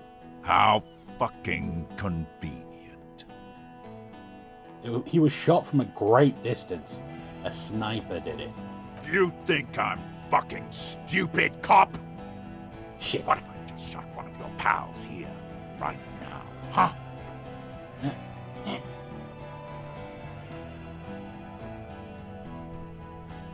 How about the kid? Tell me, it's a magic fucking sniper one more time. Listen, please. This cop and this drumhead cop marshal won't decide who... He's gonna do it. He's gonna shoot her. Why doesn't he believe me? Your mind grinds to a halt. All you can see is the revolver in the man's armored hand, swaying, pointed at her. You move your mouth like a fish gasping for air. She wasn't even there. He pulls the trigger. A plume of smoke erupts from the muzzle. The shot rings in your ears. A low, tinny ring. Then the Hardy Boys yell something. I'm okay. I'm okay. Shit. She's not. She's bleeding out. If she doesn't get help in 10 minutes, she'll die. Fuck this! Gene! Cancel Lizzie! Now! Where's Klaasje? Who the fuck is that? Klaasje, the woman upstairs. Where is she? She left! What the hell are you doing here? What am I doing? My fucking establishment is under fire! You know how much windows cost? What do you mean she left? She left! Her room's cleaned out! Right before these assholes showed up! We should have arrested her. Crap. You can feel how upset he is with himself. Just for a second. Then the fear takes over and he's back in the moment. Hey, Bushman! Your little cunt isn't gonna help you out of this one! Look at yourselves! Yes. So what? Yeah, so what? You should be drunk too. Or, like, drunker. You don't want to die sober, do you? I don't need a drink right now, for God's sake. The gardener just got shot. Fucking horrible. A girl got shot. Shut up. Let him think. Too much is on the line. He's not gonna fuck it up because of you. I won't let you. The judgment is impaired. Nah. I'm clear as day. Fucking government-ordained super soldier. Enough already! What is this? We didn't come here to fucking chat! Interrupt me again and I will execute you on the spot, Lance Corporal. The rep don't approve of this. You think I care what that company cunt thinks? We're working together. No. Not... Yeah, no. We're working together. She's gone, you stupid fuck! Sailed off 5 minutes ago. She doesn't give a shit about you, Silos. Stay cool! How is she? I'll be okay. I'll be... She'll be gone soon, too. Company bitch is gone. Laylee's cunt is gone. Laylee's gone. Fuck are we still doing in this shithole? Guys, I just get in the way. I don't even have a gun. Hold your ground. Any more of you run, I'll shoot you myself. We're doing this together. They're afraid. All of them. Trembling reeds in the wind. No, the rest will stay. They will hold their ground, even if it means dying here with you. I don't have a choice, do I?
Alright, send it!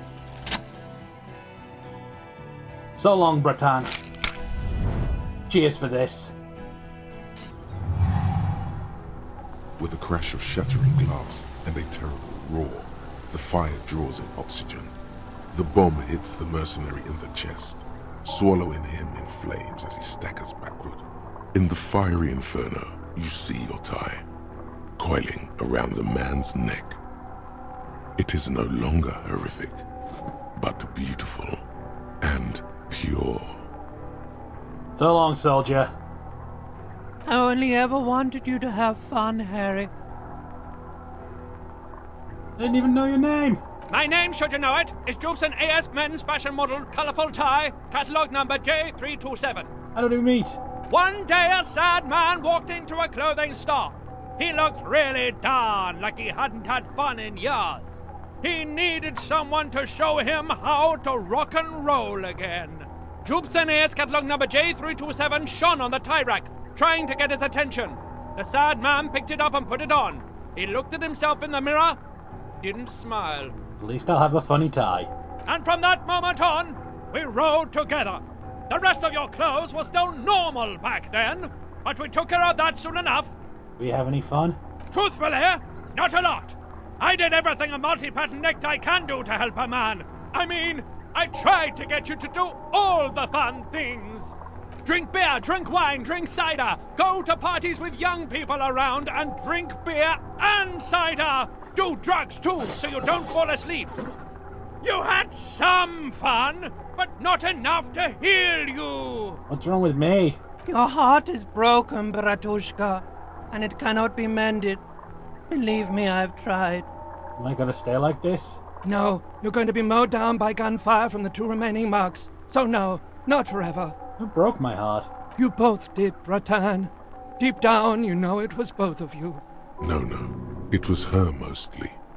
Don't lie to him, Necktie. What's going on with that guy? This guy, well, his face has cracked open into a scream of terror. It looks like he's performing some sort of a shamanistic dance that requires you to be on fire. Yeah, his body contorts in a very disturbing manner. There's no mincing words with this one. He's dying a horrible, painful death as you're talking to your tie in your head. Smells like a steak on the grill, the burning flesh in your nostrils. May he find peace. It's good to see you still have capacity for compassion, my friend. Deep down, you are a good man. So long, Necktie. We might not have had a lot of fun, but damn it, you were memorable. See you on the other side. The necktie disintegrates into molten heat. Its last remaining embers letting out a pop and crack that sounds like... Harry, for God's sake! Watch out!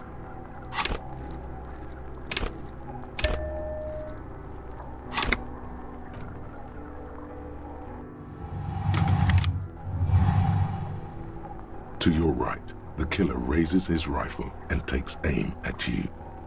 His moves are steady, but the long barrel of the rifle sways slowly. Where's Kim? From the corner of your eye, you see the lieutenant raise his pistol and aim it at Rude. He's trying to find a straight line of sight before the rifleman can take you out. In the background, the leader is still on fire. Think. You stare down the barrel of the gun. You see Rude's mask behind it, his eyes in the slit of the helmet, like a camera lens, focusing on you. 0.4 seconds remain. There are 6 little black dots in the tip of the barrel, like a honeycomb. Oh, fuck. This is a knock cannon. It shoots 6 rounds in one pull of the trigger. Is there anything we could use to protect this frail body? That gun will tear us to pieces. Dodge! The shot rings and you stumble. Something violently tugs at your shoulder, pushing you backwards with incredible force. A volcano of burning pain erupts from your left shoulder. The pain flows over your entire body like an awful shock. A grim knowing rises from within. Half of your body must be gone. God, please. He's aiming for the eye slot in Rude's helmet. An extremely difficult shot. Then, 2 shots rush and you hear a scream. But you're too hurt to see who got hit. Did he get the rifleman? Blood gushes from the helmet's eye sockets as Rude staggers back, disoriented. The sounds coming from his helmet are not human. An unbelievable shot from the lieutenant. Who screamed? Glenn, dying in a puddle of blood behind you. His mangled torso has 2 gunshot wounds. Blood gushes out of them like red geysers. Oh God, watch out. You see 2 crazed eyes stare at you through the burning meat and the flames. With his face boiling off, the man raises his pistol at you. Then He squeezes the trigger. Look him in the eye. The look of vengeance, framed by melting skin. This is the last thing he will do on Earth. But he will do it. He will end you. Here it comes. Death. Send it! I had to try.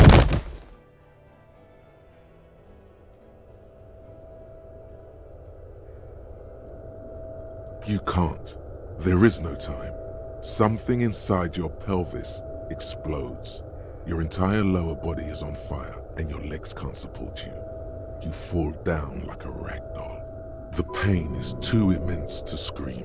It pushes the air out of your lungs. Everything goes dark. A distant blur as you recede into it. Listen through the darkness. The Hardy Boys are screaming, fighting, dying. Someone jumps over you. Nearby gunfire shatters glass. Stop! The cop! Protect the cop! He's down! Touch my lower body. Feels slick and warm with blood. The pain is too strong to know what has happened there. Even clutching to your consciousness takes everything you got. What's missing? Most of what's down there. Fuck me. You can also feel the bone where the bullet went in. Something very sharp, like broken teeth under your fingers. What do I see? Nothing. A persisting darkness. Dancing lights of pain.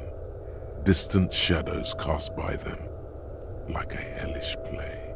You're bleeding out.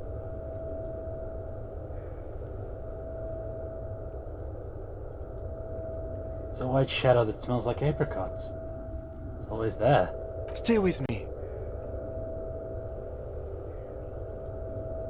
Please call her, Kim. She won't listen to me. Yes, keep talking. You hear me? Stay awake. But you can't. It's so hard. Your eyelids grow heavy, and the sounds ever more distant. And a cold comes over you. The lieutenant, too, is somewhere far away. Almost gone. When suddenly, you sense something behind him. A slender white shadow towering. Someone stands there, raising her pistol at him. The lieutenant does not see it. He's pushing down on your wound with both hands. Kim! No, you scream. Behind you, from your bloody lips, your eyes are full of fear. There is no room for hesitation. The lieutenant turns around and fires, his body falling on yours in the course of the motion. You hear a faint scream, a woman's. Then the sound disappears, like someone pressed stop on the tape. The woman is gone. So is Kim. Then the whole world. Ugh. This is death. One more door, baby. One more door. Will I be a ghost now? Brother, you already were a ghost. Up there screaming along with all of them, scaring each other, haunting each other. It's the living who are ghosts. The dead are silent. They don't rattle windows or write letters in blood. The living do. Leave them behind. Rest. No. No, let me back into the fight. The fight? There is no fight. The fight is over. It was lost 1,000 years ago. You have laid here forever. Keep falling deeper. Take the door. He's not taking it. His body is not taking it. Oh God, no. He's not disintegrating. He's swelling up instead. Over the hours, hurting, moaning in his sleep, and rotting, and being disinfected, and smelling of drugs, and feeling saliva in his mouth, drifting in painkillers, thrashing in his own sleep. He can't go. Not before the case is solved. There is a radio in the distance. A radio of the world. Playing sounds. Good morning, Elysium. Soon you will return to the world. You're thirsty. Reach for the glass of water by the bed. The world is still there. Sleep some more. Hours turn to days. Soon we will get up again and go through it again. Finally, we know what the infernal engine was outside. The clarion call. It was him. He is the infernal engine. He never stops. He only gets worse.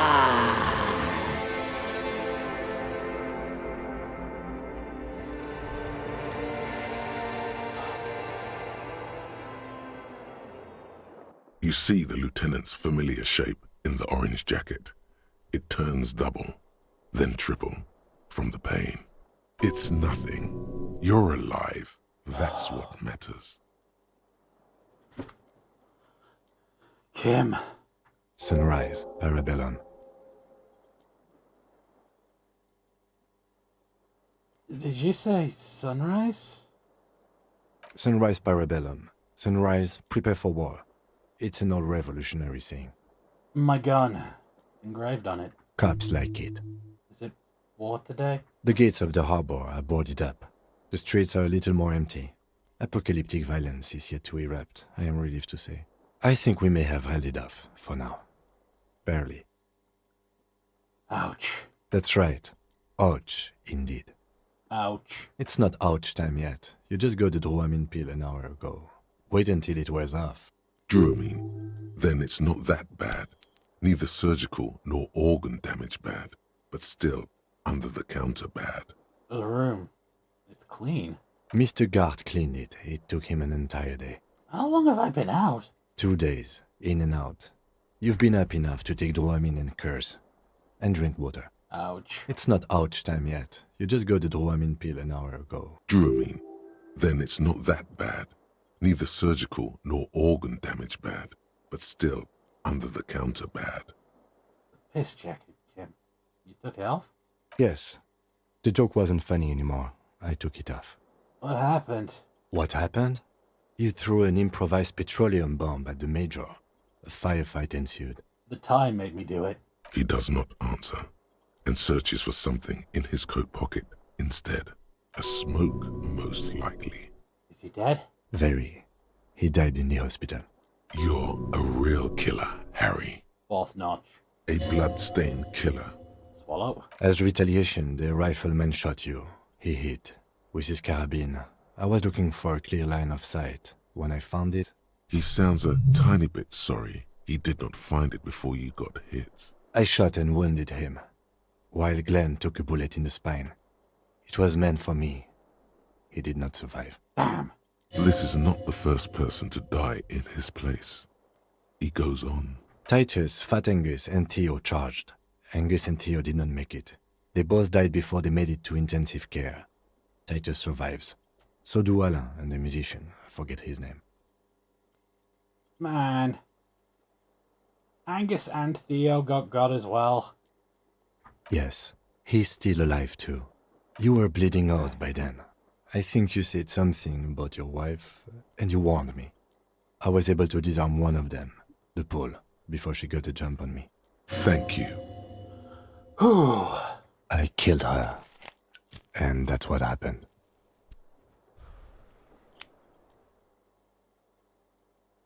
All three of the contractors are dead? The Pole was the last to die. Everard had their bodies returned to Crenel for a funeral. The company is yet to retaliate. Why? Because we deterred them?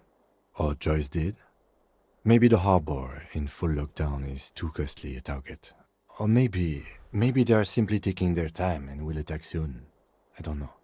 Thought you only smoked one a day. This is the one. How many casualties? 4.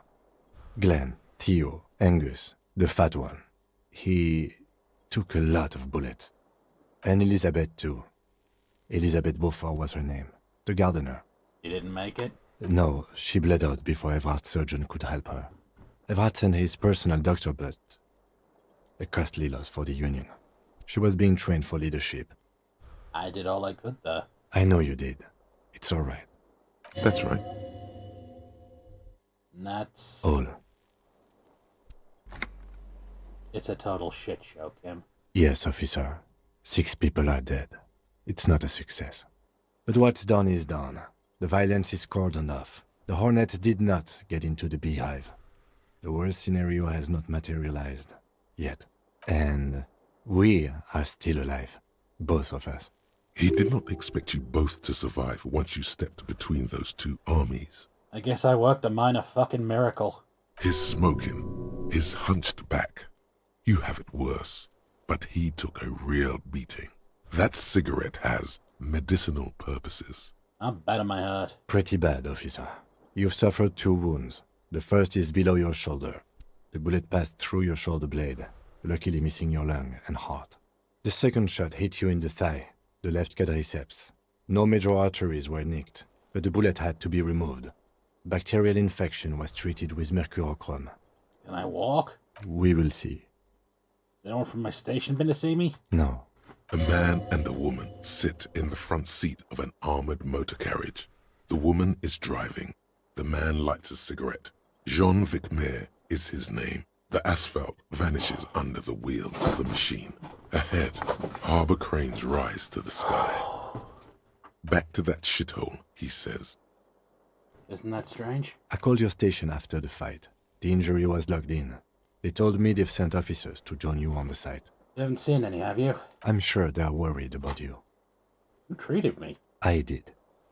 I didn't know you could do that. It's part of a detective's task chain. You can do it too. Can you? You're pretty sure you can't. Are you hurt? Not very. I have a concussion from that woman beating me with the butt of her gun.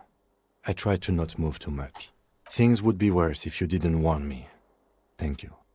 I did not see her coming. Stupid of me. Okay.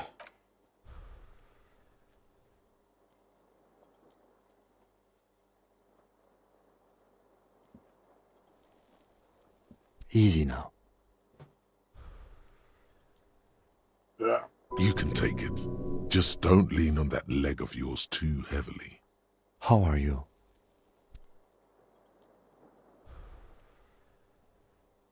Yeah. The lieutenant looks at you, teetering on your feet. What happens now? I honestly don't know. I don't know either. We can't talk to Everard. The harbor is in lockdown. Everyone in there is outside our grasp now. And Joyce has left too. Joyce is gone? Yes, she left yesterday morning. To meet the board of Wild Pines, or that is what I've heard. There's a pin somewhere in the machine that keeps Connell from sending in a death squad. Maybe it's her. Maybe she kept her hand. Either way, Ruby's gone, and Classio too. We really should have arrested her, you know? Who killed the hanged man? I don't know. I think the theory you presented, it's someone else, outside our circle of suspects, was right. It better be. Everyone within the circle is either dead or gone. Honestly, I think our investigation has not produced a single credible suspect.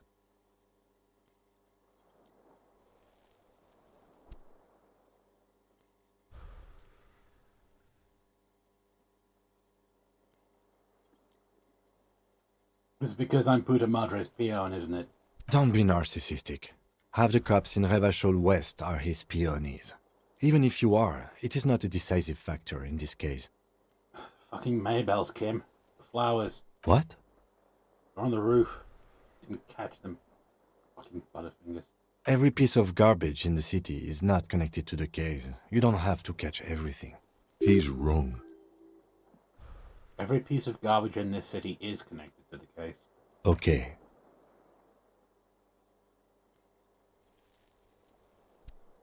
What about the hole in the wall? I don't know. That's been there for years.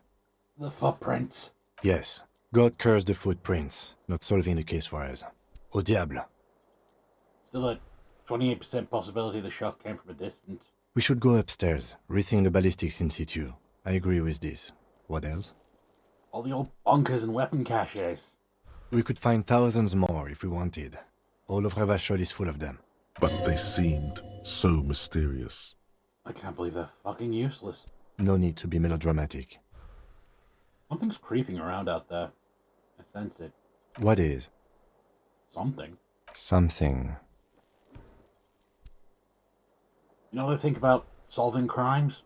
He arches his brow. The ceiling fan patiently spins overhead. Solving crimes is almost impossible.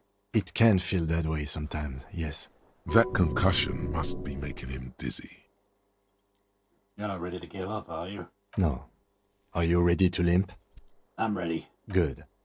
Where do you want to limp to? A gust of wind blows in from the bay. The duraluminum box around you vibrates imperceptibly. A familiar cold, a red thread on the roof upstairs. Taut, plucked like a string by the gust. Palacios room. Why not?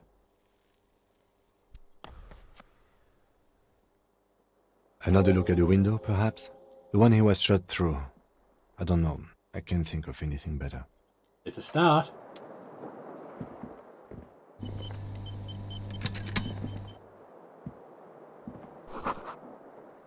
Hey!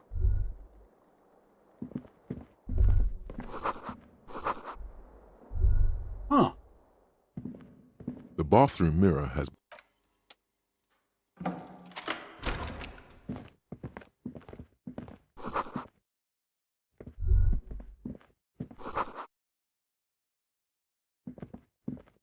These papers bear the stamp of the RCM. They appear to be fragments of the lieutenant's paperwork, half finished. You make out notes on this and other recent cases. I had Gart open the door to your room. You were running a low bacterial fever the first night. Thank you for keeping this thing alive a little longer. It would have been easy were it not for my concussion. We both got lucky, considering the odds we faced. Let's go? I am sure neither of us feels so...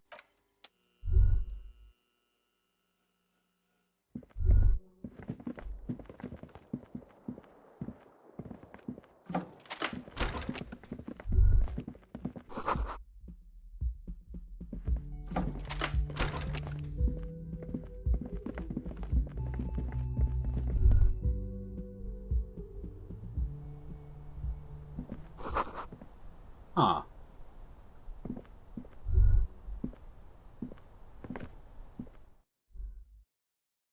First of all, actually, left something on the table, huh?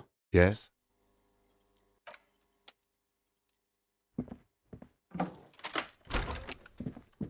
The medicine cabinet is empty.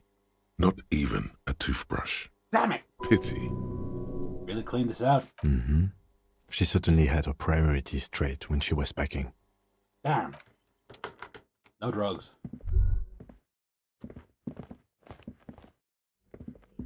Next to the stack of bills, you see a note. A few lines jotted down in large, uneven handwriting, just as the writer was about to rush out the door. I'm sorry. I fucked everyone over. P.S. I didn't kill him. P.P.S. Gift upstairs. A gift? Huh. It's hardly surprising. Yeah, I'm not surprised she left in a hurry. She left a gift upstairs? I wonder what that could be. You see the same two neon-lit shapes, a man and a woman, only now a red thread bisects the room, pointing from the antenna outside to the cupboard on the wall. This is ballistics. She's left a trajectory for us. Oh! A ray of backward motion explodes from his mouth to the roof outside, A prime, to then widen into a radius of locations in Martinez, B prime, B double prime, and B triple prime. Where's the thread lead? It suggests the bullet came from the extreme upper quadrant of possible angles, from a point beyond the roof. B triple prime, the island in the bay. You trying to tell us the shot came from the island? Unless she thinks the perpetrator was standing on the ring antenna. That is where the thread seems to point. There are ruins on that islet. Sunken sea fort flowed through the viewer. I remember.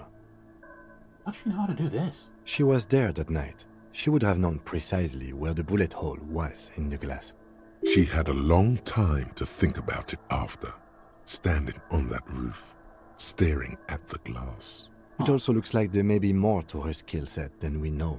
The question is, should we trust her? This is her way of saying she's sorry. I find that hard to believe. But at this point, what difference does it make? It's also the only point we haven't ruled out yet. So it is. For a second he seems tired. You seem unenthusiastic. I just haven't gotten a lot of sleep these past few days. He doesn't really believe this will yield anything. Maybe we need to go to the island? He sees danger. Another trap, perhaps. He must be cautious for a reason. This man has decades of experience. There, across the grey water, amidst crumbling concrete, a birch tree, and the half-sunken ruins of a flak tower. You're not afraid, are you? No, I just don't want to walk into another embarrassment. I am a creature of pride, you see. I'm afraid of becoming a joke. It's not something he's proud of, but that's the way it is. I remember an anti-aircraft gun on the island. Could be the makings of a sniper's nest. Why not? Military fortifications are made for that kind of thing. I'm going to the island. You in? Of course. I mean, how do we get there? Joyce Messier had a sloop, but she's gone. Lillian, the net picker, is towering her boat. Ah, yes, of course. The village. Let's go. Okay.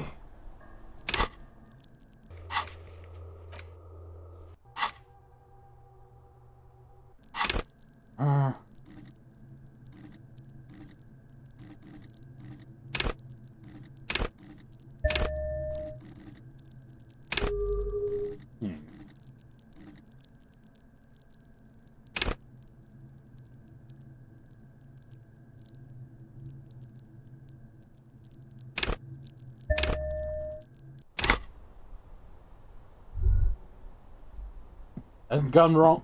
Haven't gone burger.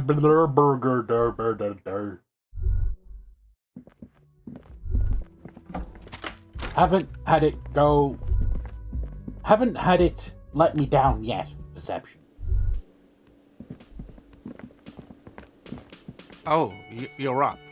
It's good to see you back on your feet. Did you like your room? I cleaned it for you. Thank you. Big improvement. You're welcome. I thought it would be nice for you to wake up in a clean place after you, let's be fair, defended this establishment and its clientele from gunfire. I give credit where credit is due, and that was a crazy move. Crazy effective. Petroleum bomb. Never seen anything like that. I was there until it struck him. Crawled inside then. Bullets started flying. Anyway, I wish you a quick recovery. Also, you and your partner are staying here free now. Whoa! This establishment supports cops. The stay is free, the drinks are not. It just felt I needed to specify that. Let everyone go. Oh, you know, people don't tend to stick around after shootouts. Turns out they're not good for business. Lena and Morel still in town? Ah, them. Nice people, but no. Lena said they were going back to Jamrock. I saw them pass by outside.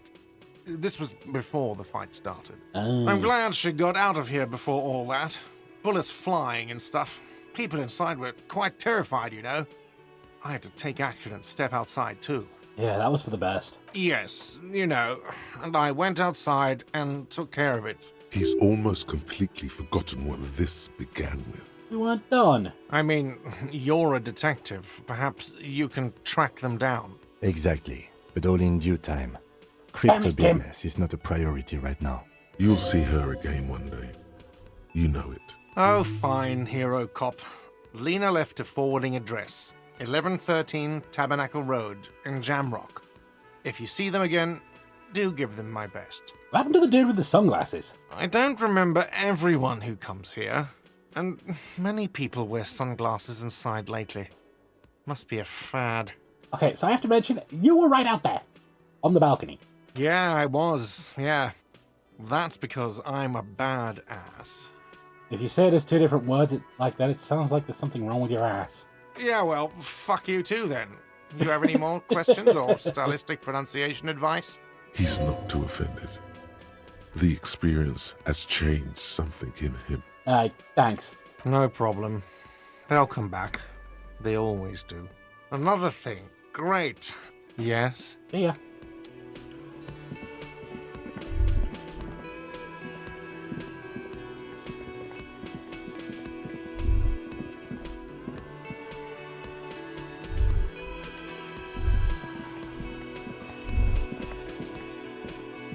Seeing you approach, the bruised man raises his bear in welcome.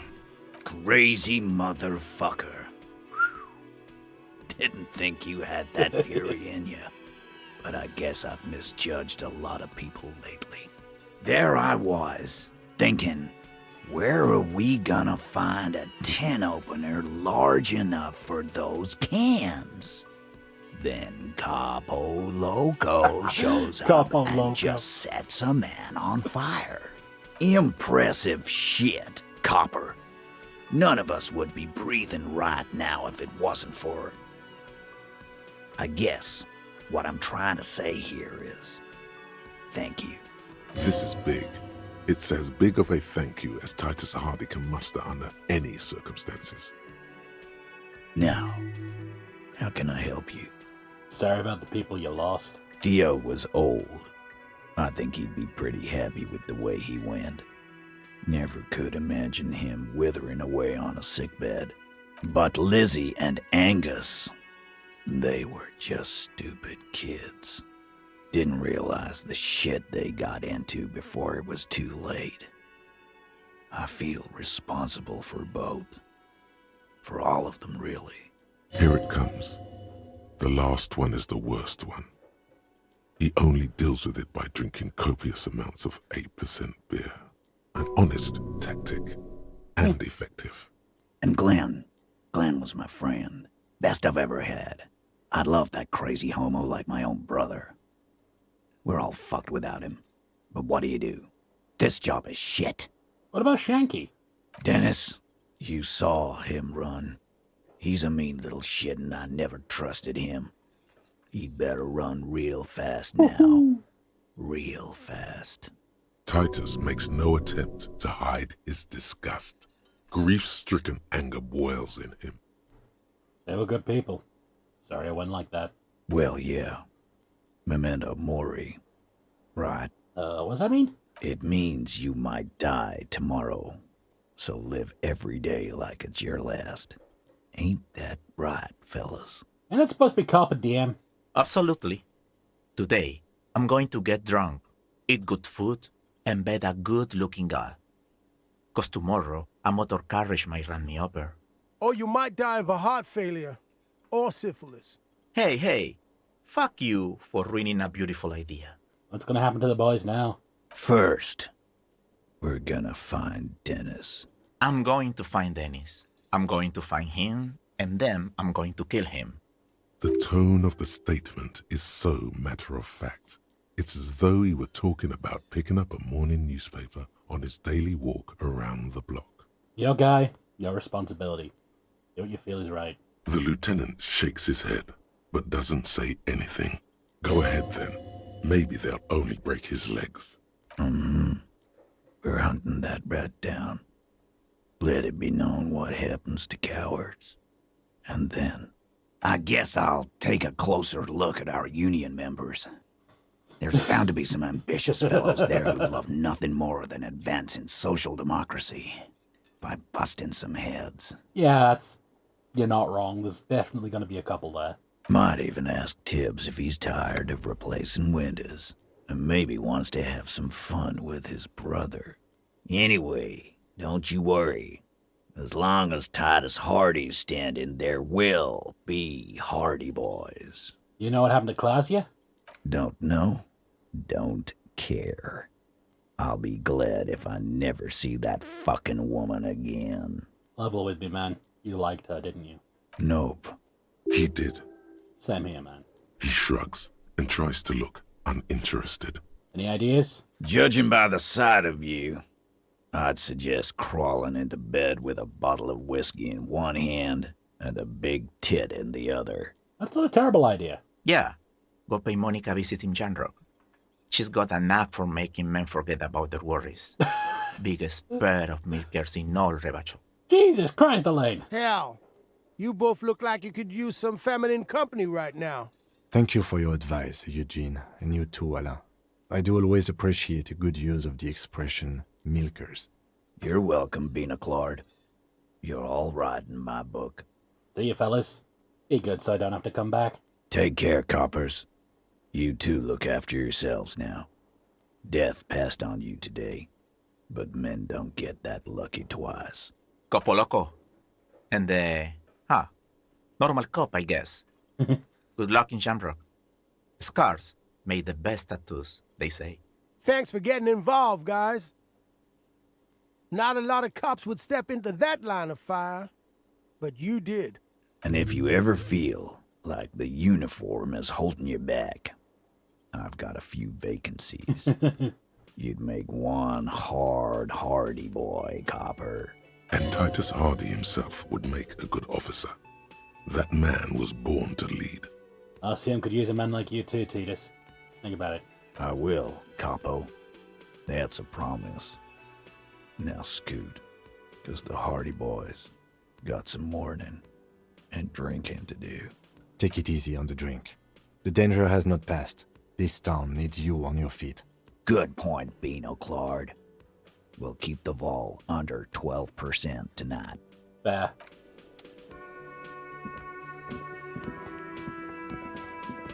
Yeah, I kind of saved his ass.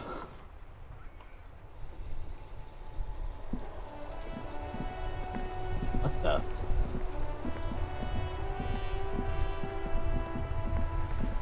The graffito has been painted over the traces of the fight that took place here. It smells of blood and heavy fuel oil. This was Cindy the Skull. Looks like Cindy the Skull finally found the words for her masterpiece. The lieutenant crouches, touching the fuel oil with his finger. Looks like it, yes. This is still fresh. It wasn't here yesterday. Smell heavy fuel oil. And blood. Some of it is even yours. Heavy fuel oil. Isn't that flammable? Step back, Lieutenant. The fuel oil catches fire immediately with an ominous hiss. A bright orange flash across the surface of the letters. Black smoke rises from the burning message. Staring grimly into the flames. The lieutenant has taken a small step back. He looks at your face illuminated by the flames and nods silently. Then the fire falters. The flames warmed him too. Not at all in a bad way. Let's go to that island. Slowly, the flames... That was fucking cool. Mon Dieu! You set it on fire. What kind of a policeman are you? Fuel oil was an environmental hazard. Had to get rid of it somehow. Oh, of course. I didn't think of it. Good job, officer. Bye for now.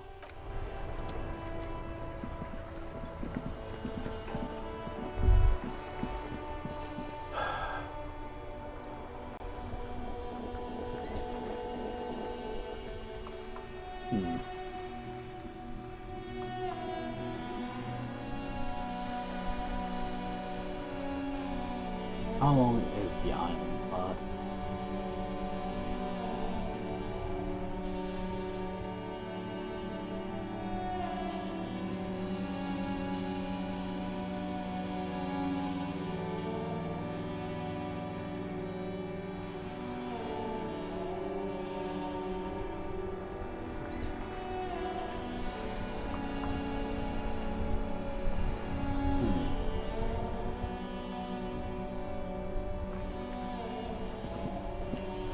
One second.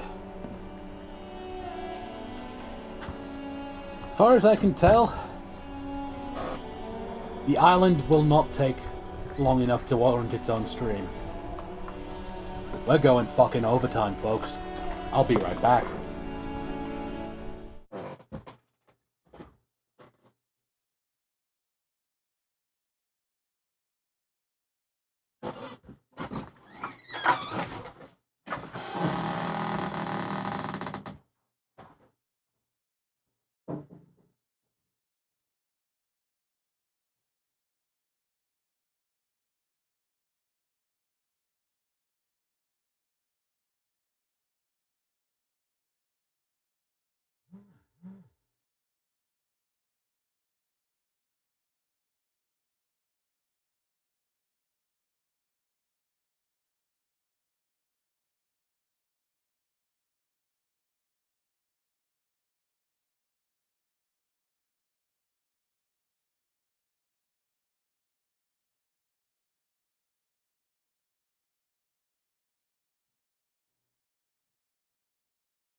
Okay.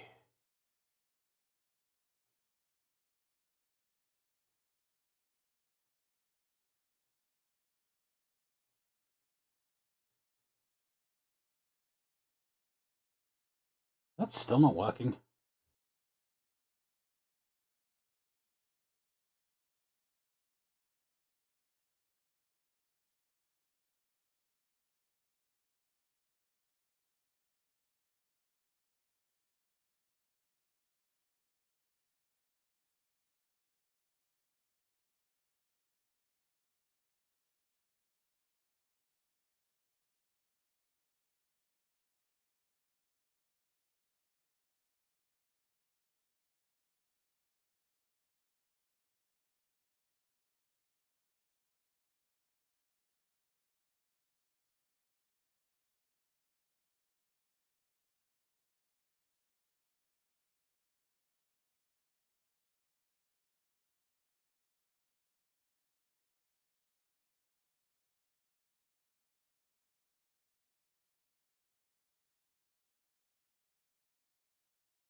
damn it!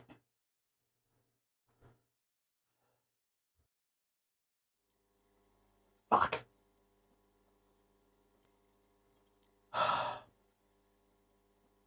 I actually finished the jam for Egghead. God damn it, that's supposed to be automated, but I guess it's broken now.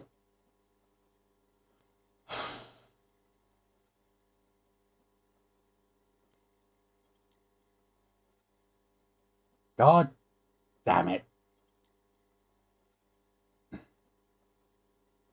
Also, we met the spinal cord. And it told me that every vertebrae in the spine is an unformed skull ready to pop up and replace the old one. And the one I'm currently talking to has a little brain forming in it. You must have touched upon an entirely new way of moving the human body. Every motion is pumping your brain full of endorphins. Open your eyes to the pioneering glory of hard style. Hard style.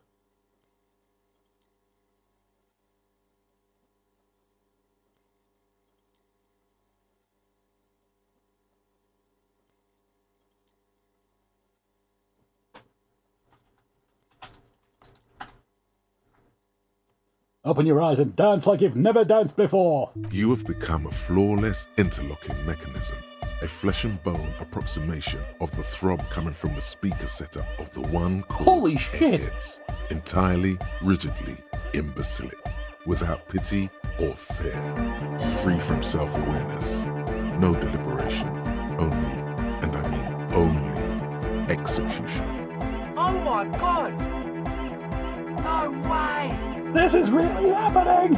With his reel-to-reel mixer blasting the anthem of a future that will never come, the young man observes your moves for a second.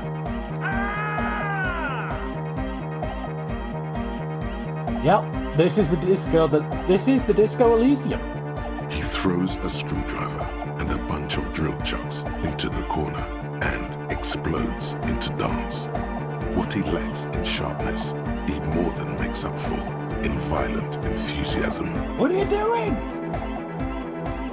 The young woman lifts her headphones up slightly and Asil, aren't you going to dance? No, recording. Fair enough. The lead programmer throws the other young woman a knowing glance before turning her attention back to her own work. She's still at her mainframe, pressing buttons, reading printouts, but she started nodding her head along to the music. Dance! It's the law! The young man immediately bounces up and down, then assumes the same dance pattern, embellishing it with some sort of waving motion. The authority of the law is clearly unquestionable. Kim, get in here! What's going on here? Delinquents. This is clearly a Code 31 emergency. I said get in here and dance! The lieutenant squeezes the bridge of his nose. The light reflects off his glasses, giving him the appearance of a surgeon in the middle of a tense procedure. He's having trouble adjusting to the new reality before him. What's happening? How the hell are you dancing with that broken leg of yours? I've become...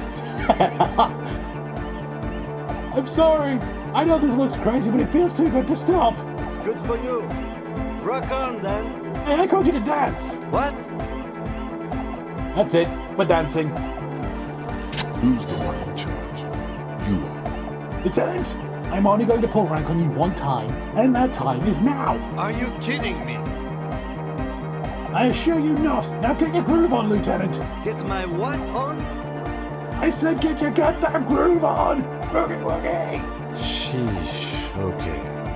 Okay, you psychopath. I see what you're doing there.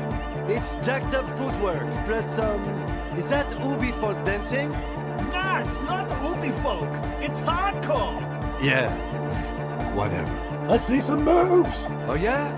I did 15 years in the juvenile crime unit. I can do age inappropriate. Now, check this shit out. Let's go. The lieutenant begins to heel kick the church floor with such intensity, it's reasonable to fear he'll kick a hole right through it, causing the floor to crack and the pillars to collapse. It doesn't look like he'd give a shit either. Part of him is amazed you're both able to just dance after all these horrifying events. I want to break the limit. The dynamic motion of your flailing body is bordering on the extreme. You're going off the charts. You feel as if turning on the hyperdrive would be a point of no return. Feels almost melancholy. Are you sure you have the entire posse along for this? Together! Where are you? Here we go again! Hardcore fills the air! The sound above my hair! What now? The sound above your what? Above my hair, man! Okay, this is too imbecilic. Excuse me. Let's go! On the coast of the Martinez Inlet, in a small weather-beaten stave church, built 380 years ago by settlers from the Occident, most likely to guard against an anomaly at its center, an officer of the RCM is contorting his body into idiotically rigid shapes as he invents the future of dance music. It's the hardest anyone has ever danced. What is this strange feeling I keep having? It's cold, even now. I am La Revacholière. I am the city. What do you mean you are the city? I am a fragment of the world spirit, the genius Loki of Revachol. My heart is the wind corridor. The bottom of my air is red. I have 100,000 luminous arms. Come morning, I carry industrial dust and let it settle on tree leaves. I shake the dust from those leaves and onto your coat. Did I just dance so hard I am actually talking to the city's very soul? I've seen you. I've seen you. I've seen you with her. And I've seen you without her. I've seen you on the crescent of the hill. How are you talking to me? The modulations of my voice are noted down with thermometers and barometers. You feel me in your nostrils, on the little hairs on the back of your neck. I also reside in your lungs and vestigial organs. Everywhere there is space. Who am I? Why are you talking to me? You are an officer of the citizens' militia, Jante and Rebut. When you wear your coat, you wear my soul. Oh. You move through my streets freely, in motor carriages and on foot. You have access to the hidden places. You also circulate among those who are hidden. I need you. You can keep me on this earth. Be vigilant. I love you. An officer of the RCM is lying on the floor of a small church with his eyes rolled back and his tongue lolling out. Several others are standing around him. I might have He partied. slowly comes to. Might have partied too hard. Had a good rest there? I spoke to the city of Revachol. Fuck yeah! I bet you did. Those were some advanced moves, man. That's all great, but we should really get going. We spent enough time doing aerobic exercise for today. Okay.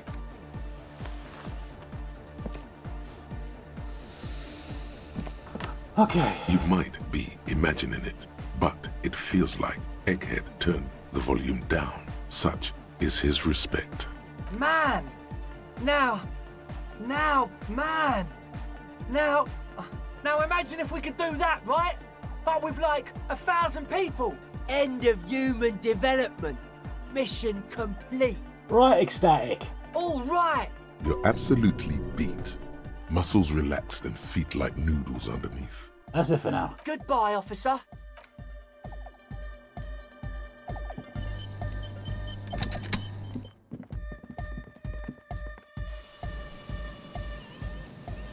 Oh. That was worth doing. That actually healed me. I needed that. Okay.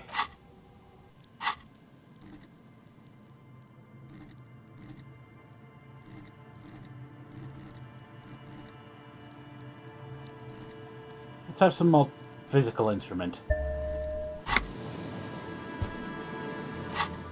We go to the fisherman's shack.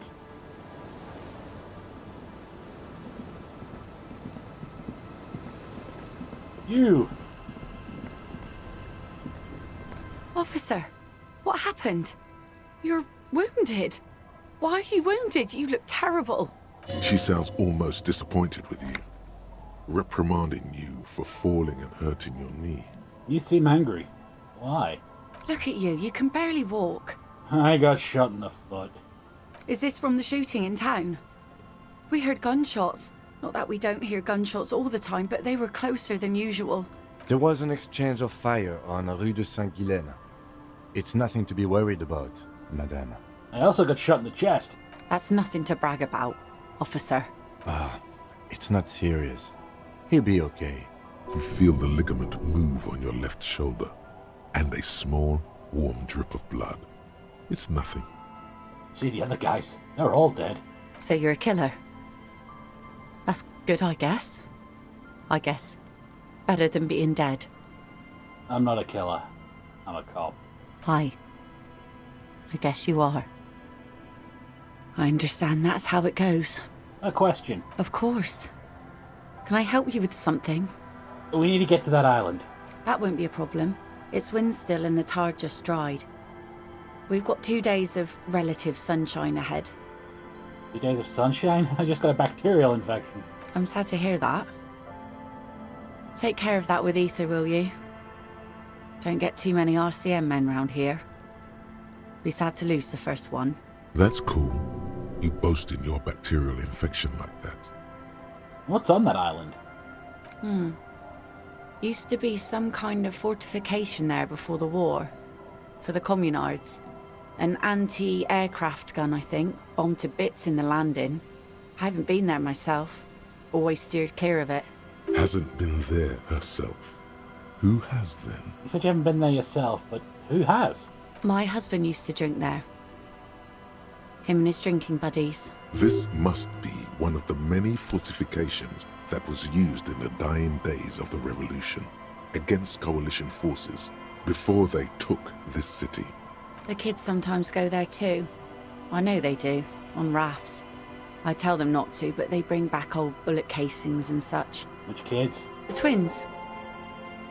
God forbid they bring the girl along on some rickety barge. Can we maybe ask your twins about that place before we go?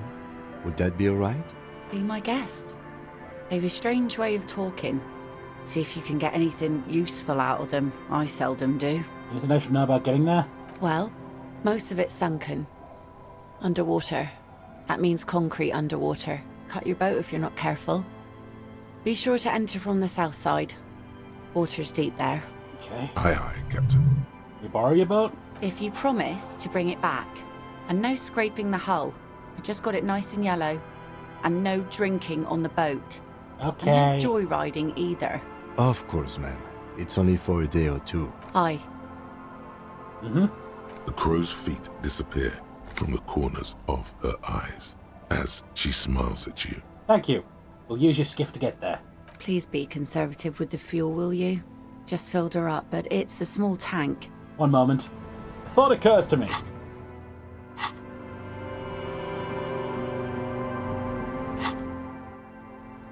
I hope to God Friet's open. I'm screwed if it isn't.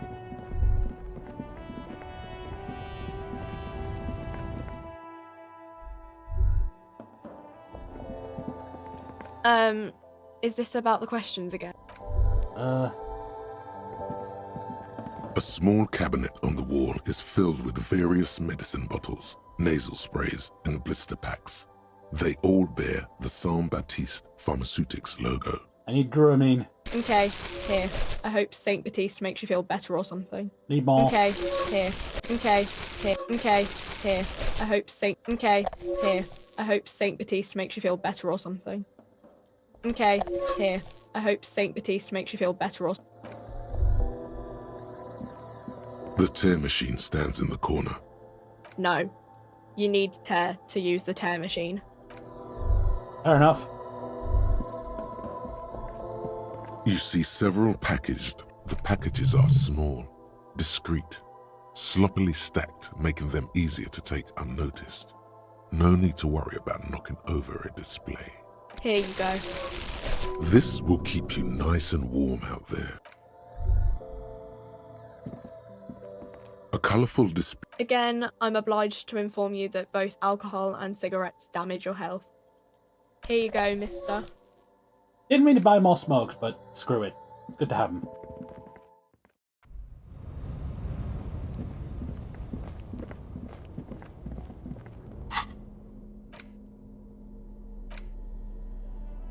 Anyway, where are my half-light gloves then?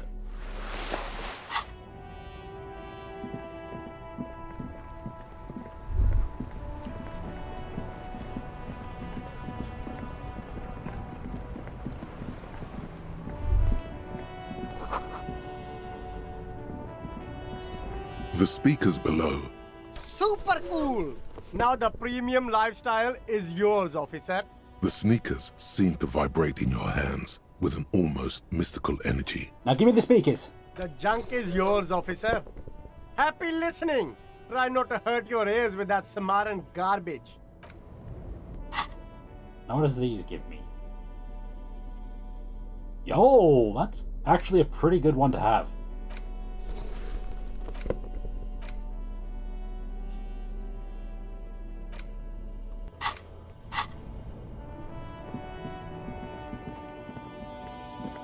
Okay. One last trip. You got shit to sell. Between you and me, this is why I don't get involved in local politics. Someone has to. So it goes. Now, what can I do? Sure, let me have a look. Check me pockets. Anything else you're thinking of selling?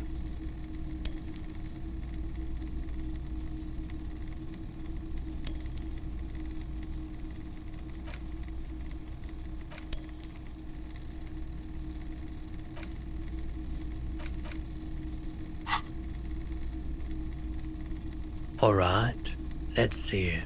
Oh no, no, no, no. Besides, this gear costs a fortune. It feels like he would have accepted the risk if he hoped to profit from it. It's not greed, though.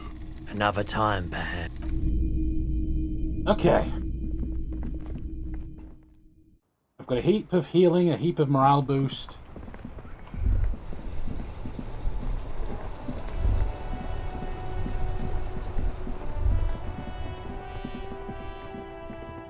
Let's do this.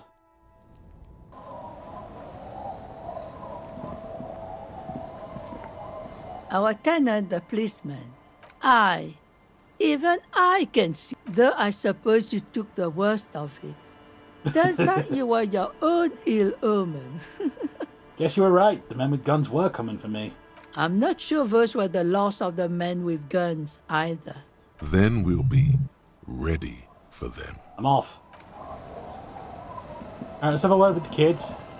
The scruffy-haired little boy kicks a stone while the other watches him do it. You've been to that island, right? On that island?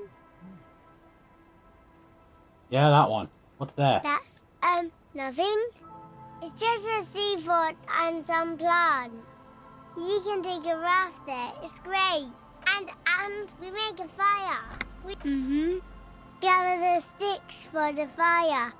And bullets. Or not real bullets, empty bullets. What then? They're lights. The fire guy comes and asks us to put the fire out. Hello? Your nerve endings sting from the mention of a guy.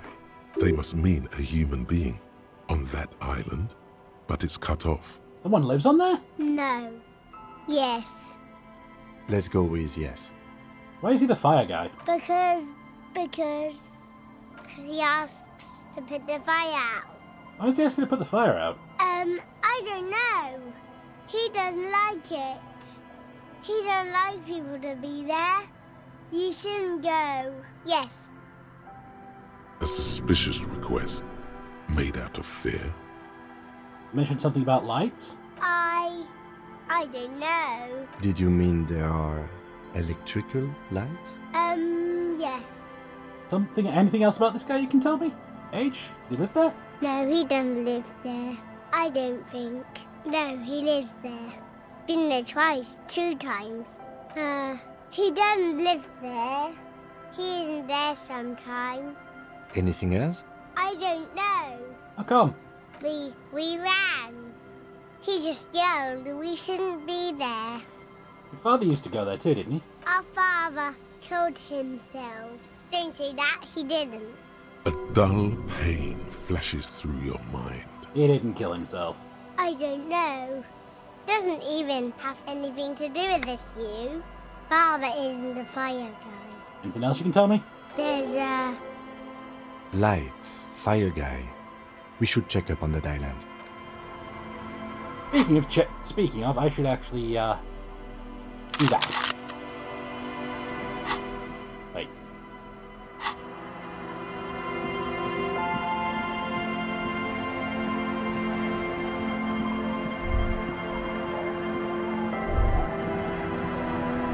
Let's go. A skiff with a small steering engine in the back floats on the calm mirror of the sea. Once you get in, that's it. One pull of the starter handle, and you're off into the bay. Have you made all the necessary preparations? Closed all your accounts? Yep. Remember what the net picker said. It's a small tank. You won't be going back and forth on this. Let's go.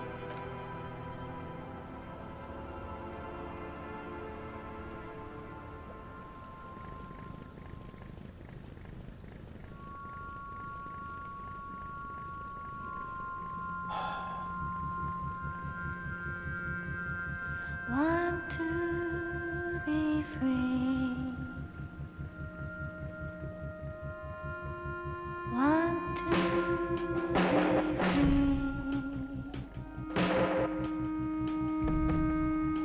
It will last forever.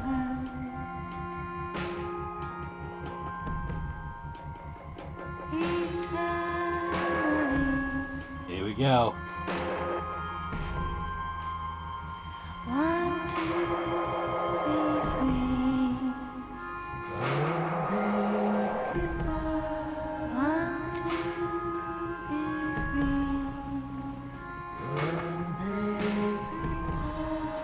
It will last forever.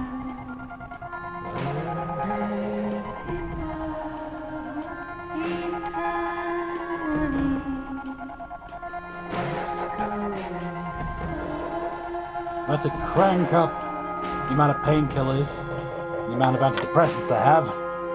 But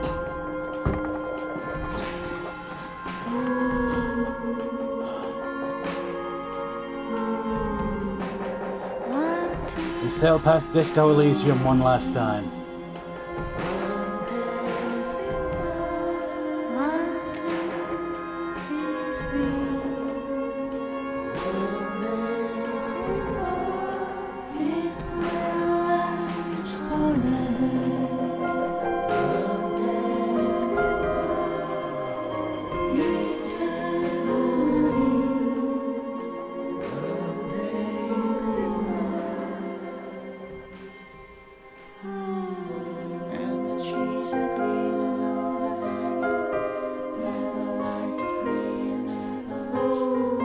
This is weirdly somber. Also, I was not expecting a whole ass traversal sequence.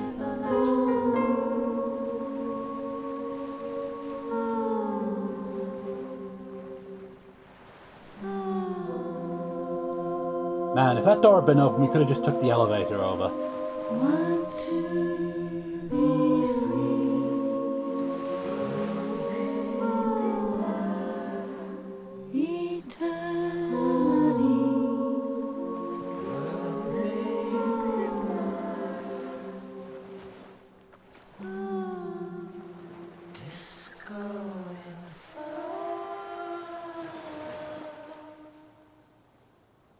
Alright. The boat comes to a slow stop.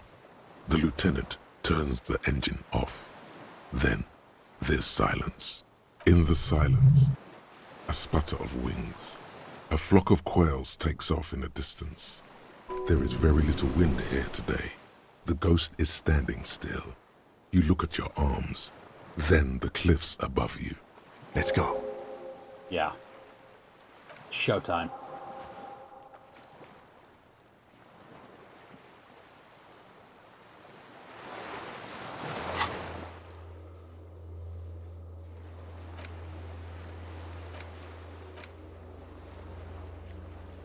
Shit, I forgot to call my station. Bombs were powerful enough to break the foundation. The chain trails off into the ocean, connecting the island to the supply depot on the coast. Means I sort of got into the depot, though. Technically, no, it doesn't. Shut up, Kim. He's right. It leads to the depot in Land's End. Ah, yes, so it seems. I think it was useful. For bringing munitions to the island, maybe? And supplies? You could also lock the bay when you raise the chain. As a defensive measure, locking off that side of the bay. From whom? From enemies. Enemies of the commune of Revachol. This sea fort was a revolutionary fortification, I believe. Alright, let's go.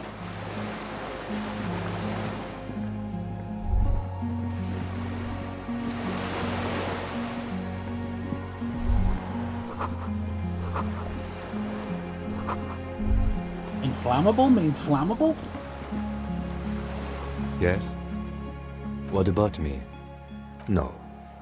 Okay. Your brain sends the signal to your lips, but they refuse the order. The eyebrow is exercising psionic control over you. What's happening to me? Something the matter, detective? This guy's got authority off the charts. With just the flick of his eyebrow, he's able to make you his thrall. What can I do about it? Nothing. You better hope he doesn't abuse his authority. There's a lot of it. Help! If the lieutenant were an evil man, who knows what sort of havoc he could wreak. Fortunately, he is a committed officer of the RCM. He'll only use his powers for the good of the investigation. The lieutenant relaxes his eyebrow, and you seem to regain control of yourself. Good.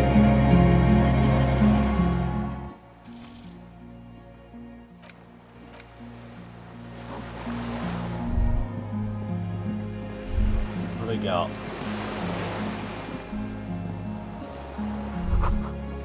Huh. ICM? This feels familiar somehow. Sounds like RCM, Revachol Citizens Militia. It does. Why? The RCM may descend from the ICM. May? It's impossible to say. It was chaos after the war. The name was good for getting people to join us. Revachol West was mostly workers and criminals. Nice political thoughts rush through your neocortex. A mediocre athlete would pant from dragging around his body on a busted crutch. But not you. You're thinking about politics, with blood dripping down your thigh. We descend from the glorious Revolutionary Army. There were all sorts of groups and groupuscules back then. It doesn't really matter. Looks old. What's it doing here? After 44 years? That's not nearly enough to hide what happened here, Lieutenant Gefreiter. One of these barrels was still leaking fuel, as you saw. The city is full of things like this. Old bullets, guns, fuel. What's the ICM? Insulindian Citizens Militia. It's the official name of the Communards Army. Sounds an awful lot like. The White Star? No, an upside-down star. Eh? With its horns in the sky. The symbol of the commune. Are those stars too? No, that's the uninhabited archipelago. A DeLorean-era symbol of...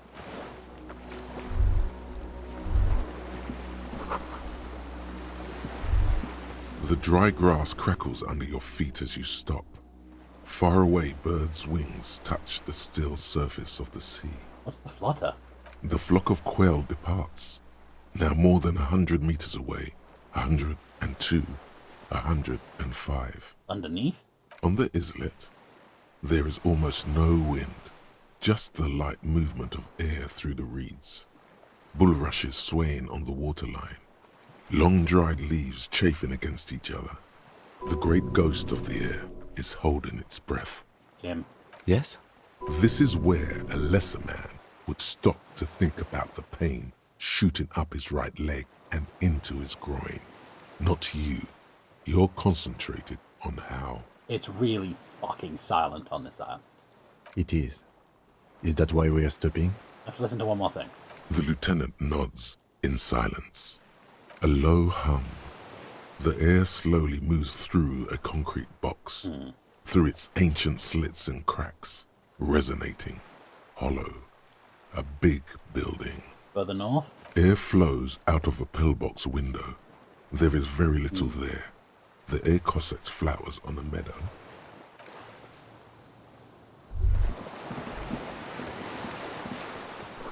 No way to get up there.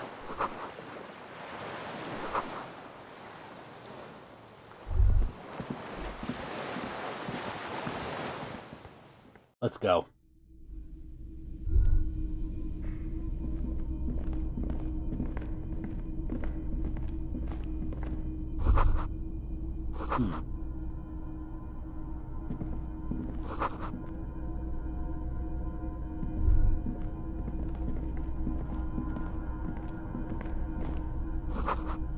Mostly fantastique and historical fiction.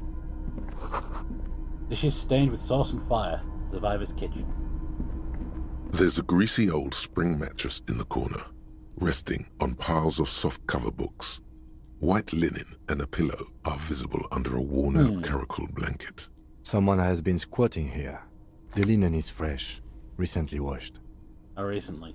You force the rest of the sentence out through pain, thick as molasses, no longer able to hear yourself speak. You know, officer, you can rest here if you are feeling tired. I will keep watch. You could use some rest for what's ahead. Maybe a little should-I. Just an hour. You face the concrete wall. There's less light there, in the dark corner. Like a dog, you lie there. You didn't realize how tired you were. Your body is still nowhere near healed. Curling up? The blanket feels cold. The entire room does. Concrete and cold. Minutes pass. Half an hour maybe. The sounds of the sea beyond grow distant. Your eyelids close. Until? You feel yourself standing up in the darkness, right next to the mattress. Slowly, the world begins to hatch from the blackness. It's evening. Shit, did I pass out? Sleep.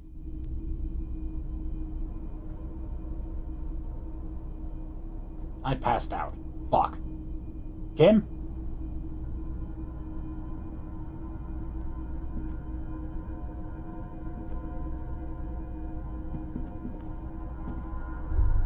Something's not right here.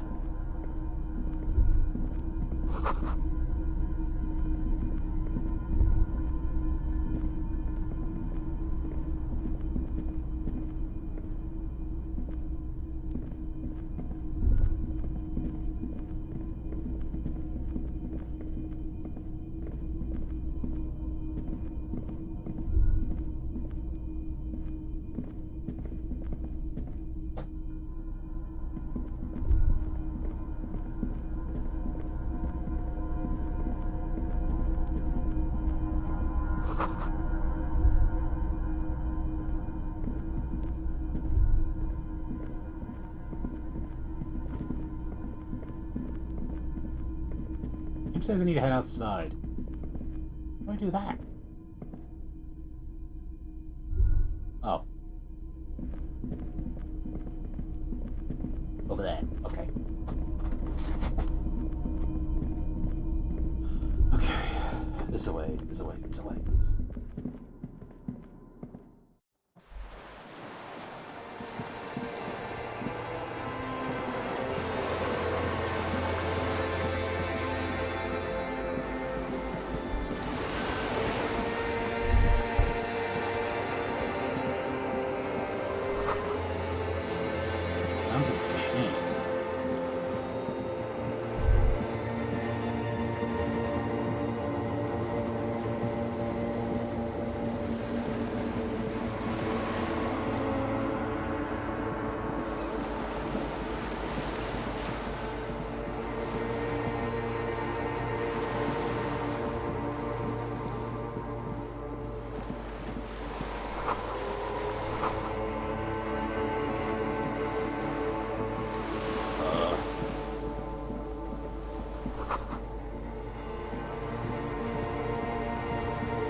Dolorous Day, the innocence of humanism, internationalism, and the welfare state turns around to face you, She has an airship airbag in her hand. She seems to be in a hurry. Off to advise the Queen of Shest, most likely.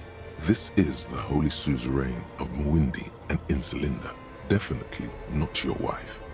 You need to talk to her. Think of the historical knowledge you could glean. Where are you going? I'm going to Morova. To live there, in Grad. It's 1 million kilometers away, Harry. Might as well be another lifetime. Hey. Hey. How are you doing? I'm doing really good, actually. Both professionally and romantically. I've come to a fulfilling and peaceful period in my life. Well, how are you doing, Harry? I'm not doing very well. Don't say that. I know this positive thing sounds stupid to you, Harry, but it works. We all have an obligation to be happy. You too. And you will be. Now. This is everything I always warned you about. What's in the bag? Just my scepter, my globe cruciger, a spare silk gown, a toothbrush, travel documents, the crown of immortality. Aren't you already wearing one? Oh, this. This is just a wreath. The crown of immortality is made of rarefied light, mana and raw palladium. It was passed on to me by the rulers of late antiquity. She looks at the suitcase, not knowing what more to say. Then, over her shoulder, silence. Her nuptial gown flows in the wind, wraps around her holy body. Anyway. Your skin is holy and soft. No, Harry. It's just regular skin. I'm not as beautiful as you always thought I was. Let's not get into. But you are. None of the others are as beautiful as you. She does not answer. Silence. A distant wind blows. You can't think of anything pretty to say. Can you stay for a moment? We need to talk. One more showdown. No, Harry. No. I don't want a massive, epic showdown. I want to go to the aerodrome. I have tickets for the 10:20 flight to Morova. Really, we don't have anything to talk about anymore. Every combination of words has been played out. The atoms don't form us anymore. Us. Our love. Our unborn daughters. It's all gone. I have to go to the aerodrome. I have to leave Revachol and you. And you have to be alone. In hell. Forever. That's just the way it is. Oh God, whatever you do, don't try to kiss her yet. Not after that. You're still reeling. You'll fall over if you try now. I get the feeling you're not really Dolores Day. I don't know what you mean. Dolores Day? You're... the ex something. Wasn't I Dolores Day just a second ago? Now I'm the X thing? I haven't even bought the tickets yet. We all told you. Everyone warned you. Everyone? Everyone. Literally all of you. I'm getting so much closure. I'm glad too, but I have to go. What? Say hi to your friends for me then. I will. 1,000 times you beat an animal. 1,000 times you've raised that fabric. What is underneath has always calmed you, centered you, made you sane. You're the morning. The morning? I don't understand. I'm grieving, but you're not even dead. Oh my God, Harry, stop. I can't do that anymore. I'm not 80 years old, I'm 32. This is a bit much for me. It feels like your ribs are cracking around your heart. So hurtful. Then why are we doing it? No. Yes, Harry. I am. Things have gotten much better. A tiny golden watch with red straps around her bony little wrists. It's not a very good way for things to be. It's not. But... But what? There's something good. I don't know why I said but. There is no but. That's it? That's it, yes. We've talked about it a million times. You will get over it, just like I did. People do. Things will get good for you again. Where in hell? Stop. You're only making it worse for him. You never help with anything.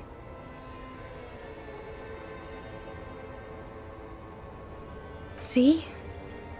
It just takes some time. For you, I think it'll take something like 20 years, maybe. It was hard for me too. I used to think I couldn't live without you. But I can.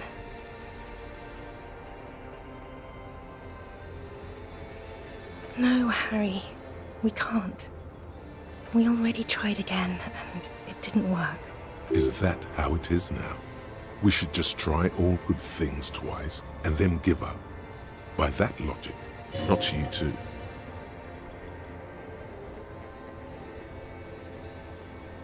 I don't know. Please. Harry, we can't be together because you're insane. She avoids turning them to you. They're turning moist now. Her eyes. She slowly shakes her head and tries to get a hold of herself, brushing her hands in her gown. You know what I mean. A little down. You've worked there for so long, you can't even talk like a normal person anymore. It's always lists with you. Questions. Questions? Did someone say questions? This is another one, isn't it? We're in a tree right now.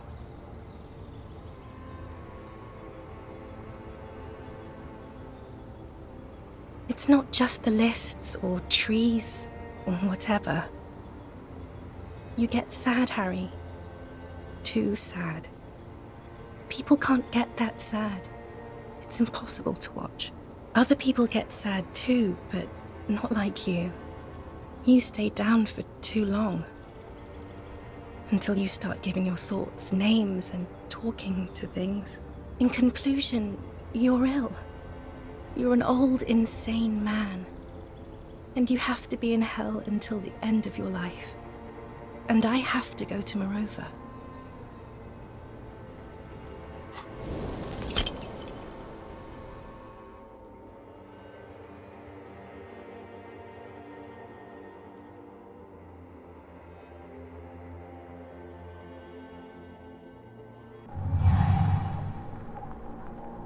Your feet still tremble from the steps you took, as if over an enormous distance, standing against her. Her body close to you, radiating warmth. With your eyes closed, you move your lips on her mouth. She is not kissing you back. This was not about failure or success. This was always going to be horror. I should not have suggested it, and you should not have listened to me. The moment is ending. She is going to move her face away from yours.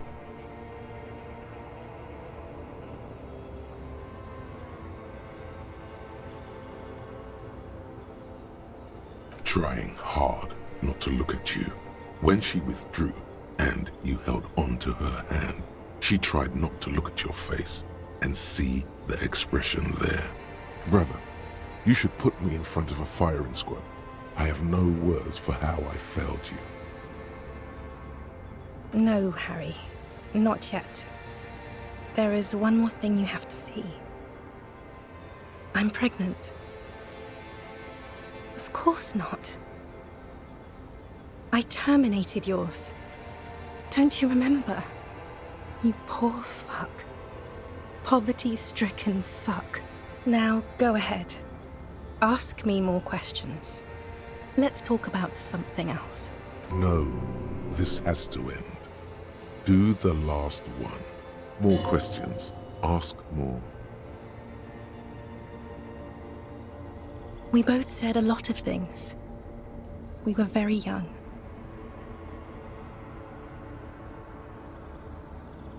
As Queen Regnant, I write a lot of letters. You need to recite it to her. For effect. All of it.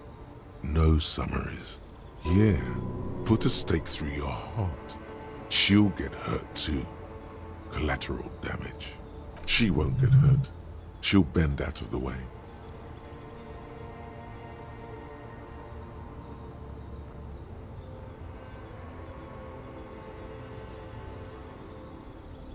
Please, Harry, I just don't have time for this.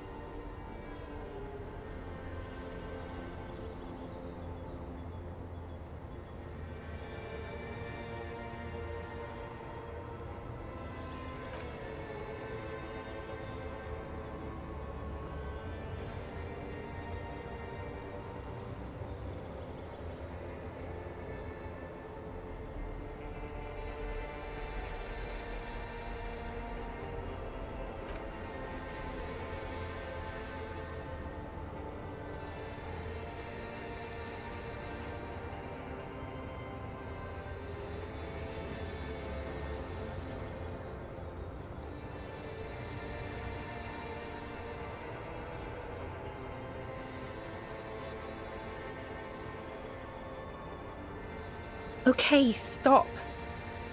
Yes. Are you happy now? Then why are you doing this? Very well. I wrote it.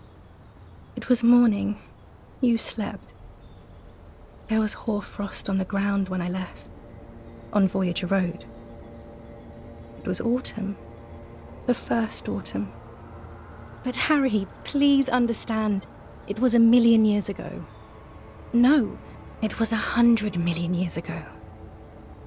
I was someone else then, filled to the brim with love for you, hanging on your every word.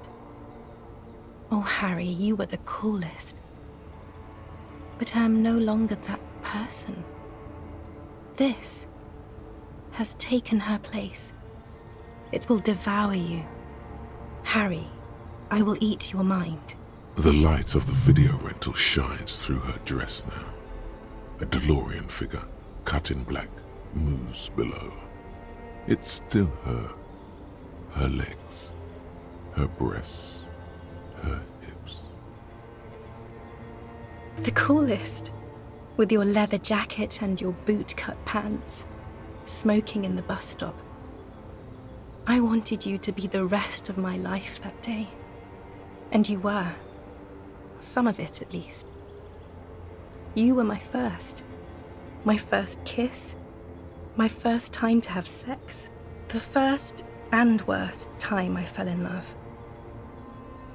I will always have that with me. It's a fact. But that is all it is. It's like a ticket stub, Harry. It doesn't do anything anymore. Yes, let's talk about that too. Let's bring it up, the zoo. In Le Jardin, the day we went east of the river, to the aquarium first, I was sad about my mother. I don't even know why. The shimmer of the fish tank on my face, the octopuses.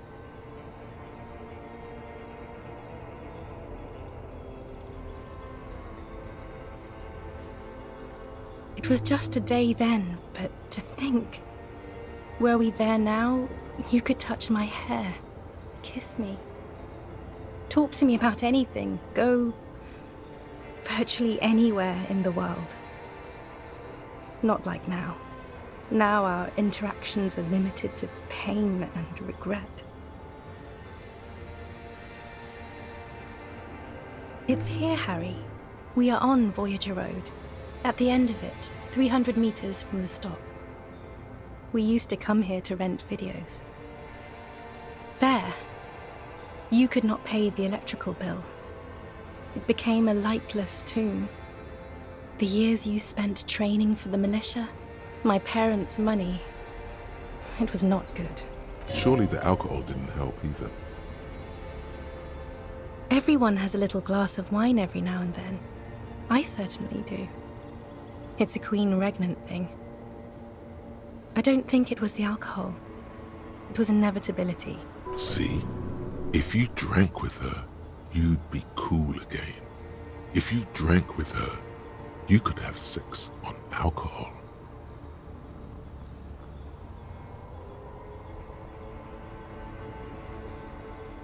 And my crown of immortality? No.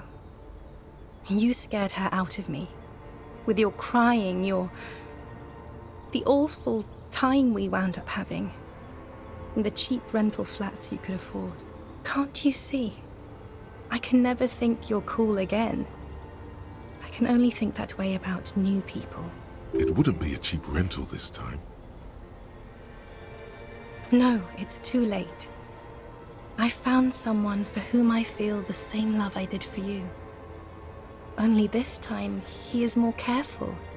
He will not lose me. It will go somewhere. It will grow. Your heart burns. Through the blackness, you feel the trickle of blood on the mattress below you. Harry, do you notice how none of this is very funny? You know what I meant. We're talking about it again. It came up again. It's here, Harry. There. Surely the alcohol didn't help. Everyone has... See? If you drank with her, you'd be cool again. And my... Can't you... It wouldn't be... No, Your heart... Harry, do you notice how none of this is very funny? I hate being that. I don't want to be anything for you. I hope the decades it takes for you to get over me have already passed. Is there really anything left? If not, we can always repeat one of the things we have already talked about. Talk about it again. If you do not feel like doing that, then you should let me go to the aerodrome. I have to, Harry. Really, I've already missed the 8:30. I'm gonna go now. I was wrong. You don't have power over her anymore. You shouldn't have said that. I am wrong about everything. You should go on without me.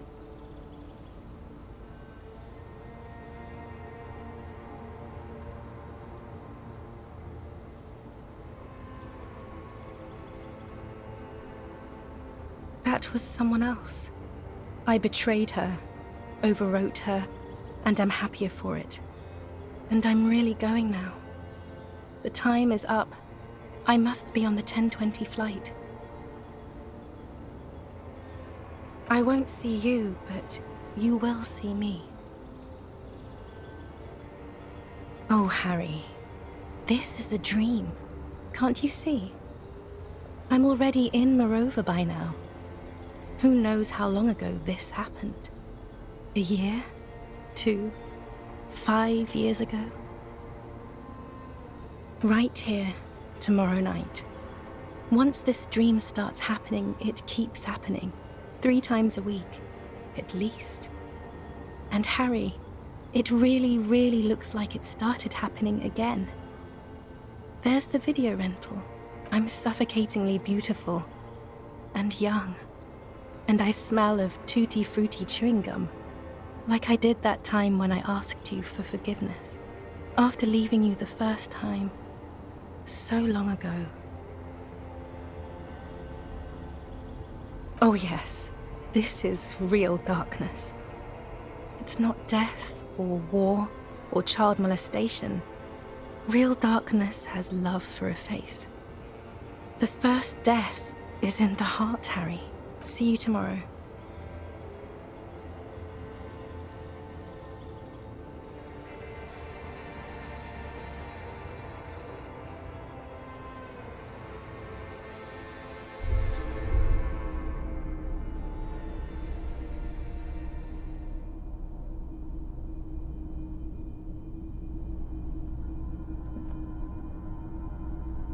You're up quick. How was your sleep?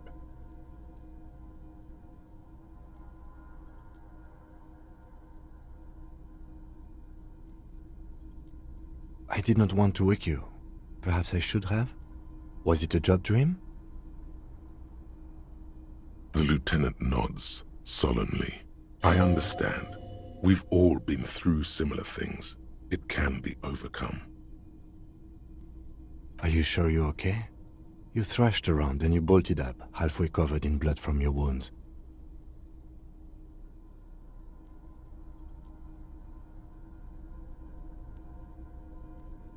Okay. He's still worried. You must have really thrashed and squealed in your sleep.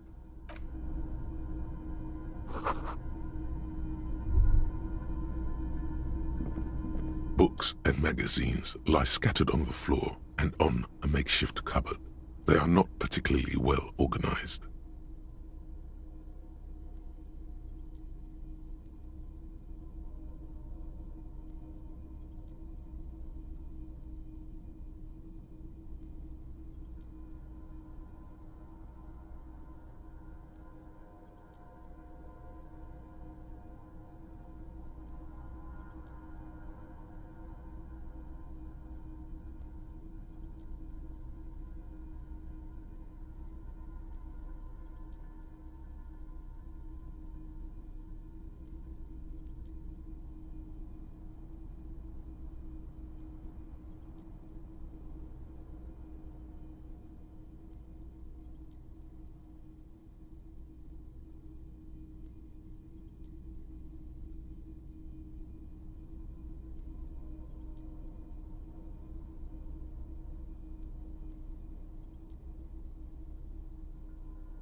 Fucking microphone.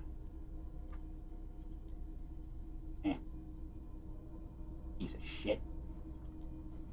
Okay. Sift through the magazines. Most are soft covers, serialized fantastique and detective stories from the 20s and 30s. This disparate digest includes the classic Animal Adventures, among what is mostly commercial fiction and serialized stories. You find a magazine cathodique for electrical engineering. Then it's back to pulp. Light erotica, an international thriller about circuit benders. I think I know what happened to kill the microphone. I had to put my phone into charge.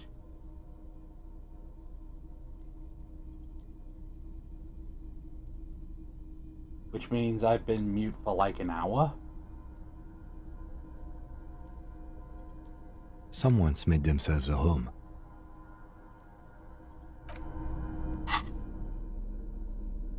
Conceptualization.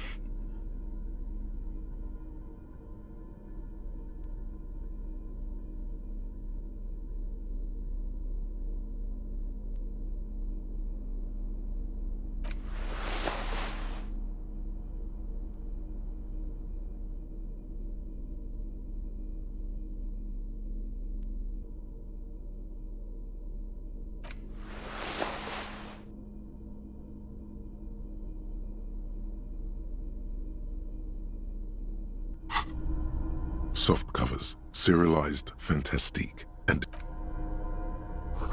Moth-bitten bedsheet keeps the wind out. soft covers, serialized. Not that you can tell. This is a Damn it.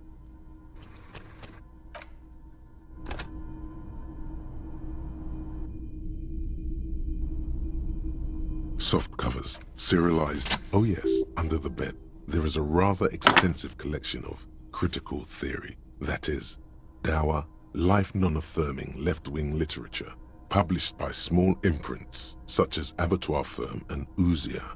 It's not exactly like reading. Look, Kim, deranged commie ranting. Ouzia. I agree. Humanitarian sciences. It stands out. Not a lot of critical theory around in Ravachol West.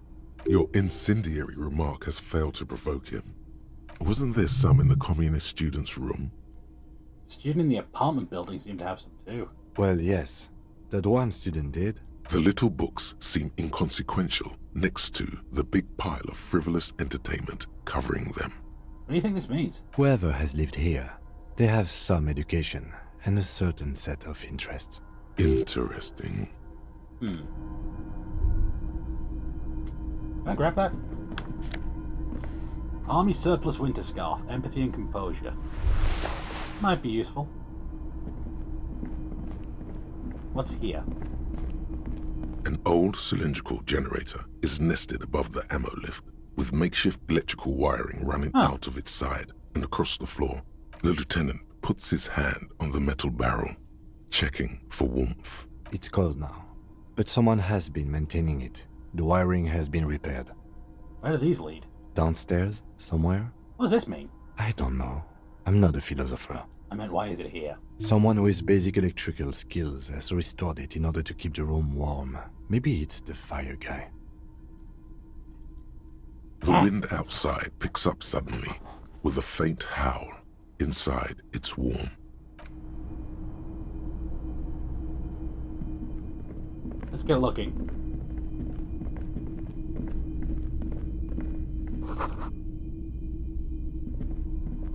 You see a small metal door nested inside a larger one. A heavy steel blast door. There is a conventional keyhole above the handle. It's very small. How do we open this? Maybe this is one of the doors we don't open? No, this isn't one more door. We're opening it. Alright, I retract my statement. It was naive. Let's look around and get it open.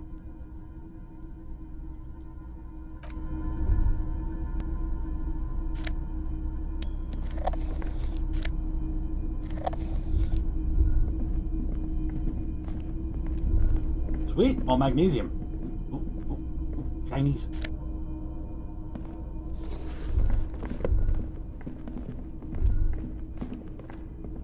Oh, right, gotta go this way. Alright. Head around.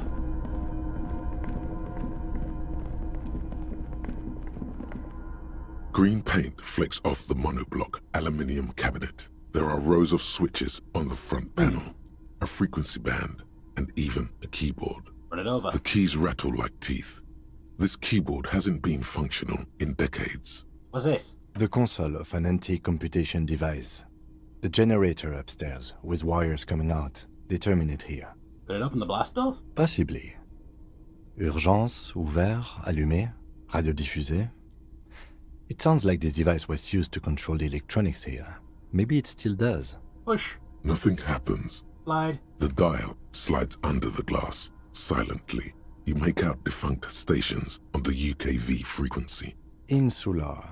This is an off-air radio computer, I believe, used for military communications. Done. We need to restore power before using this, officer. Damn it. We should look around outside. There are barrels all over. Maybe one of them still has something in it. Yep. The console looks on.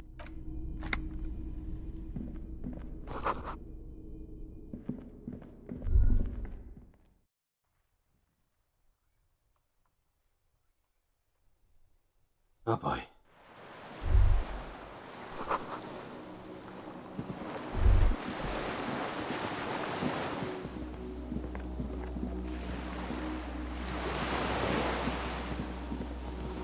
Let's go take a look, shall we? See what's up here. Oh.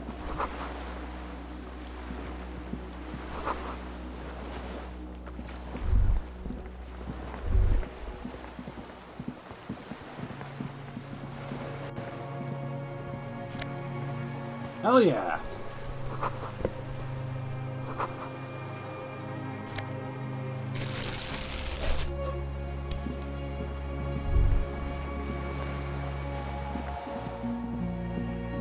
There's a rain-soaked mattress on a concrete slab, only half covered by the crumbling roof.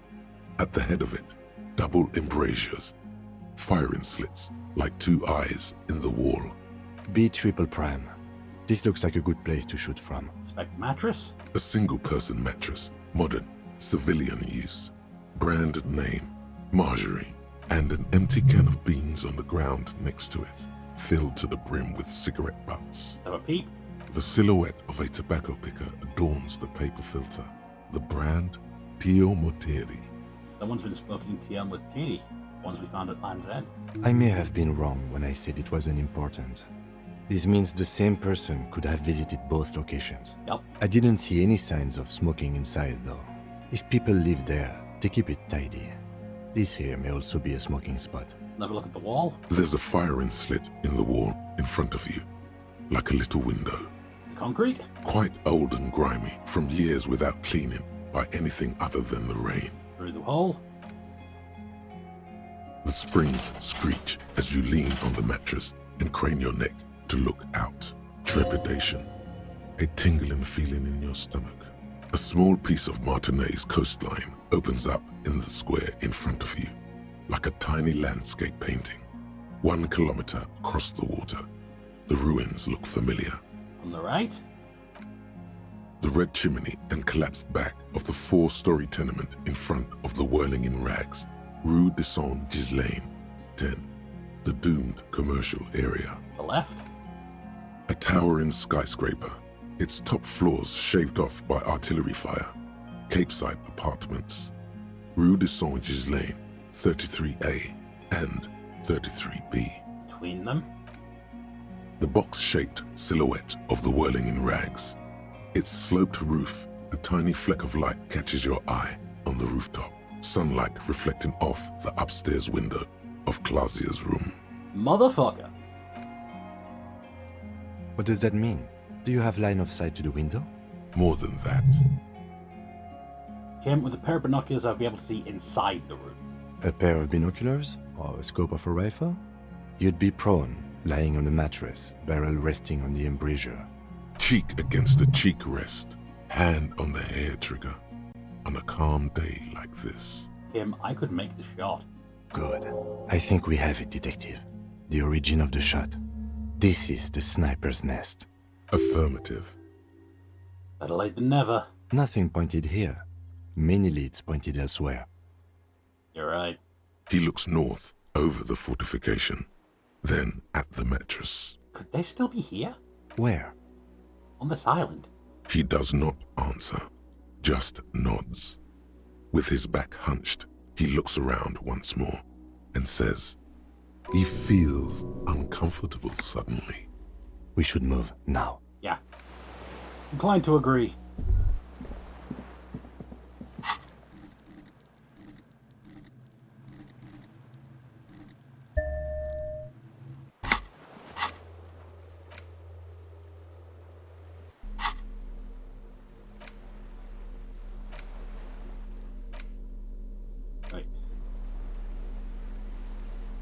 Let's get my reasonable clothes back on.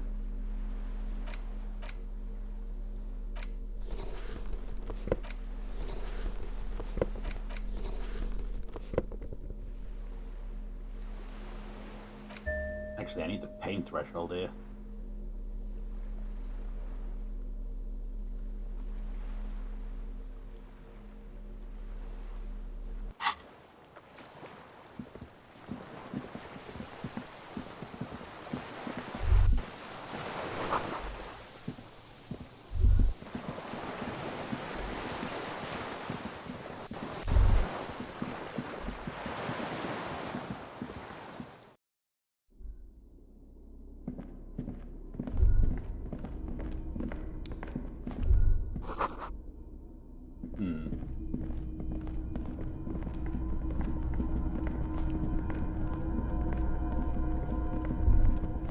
Also, no, I am not dropping the gun. This old cylindrical generator waits with its fuel cap open. Right. The lieutenant assists you, holding the canister up to the fuel tank as you tilt. There's a red starter switch on the side of the cylinder and a start rope on the other side. The lieutenant flicks the switch. Let's go. The recoil start wakes the old generator up. The machine sputters like an old warhorse before settling down to a rattle. Okay. That should do it. The tank is far from full, but there should be enough inside to keep it going for a day.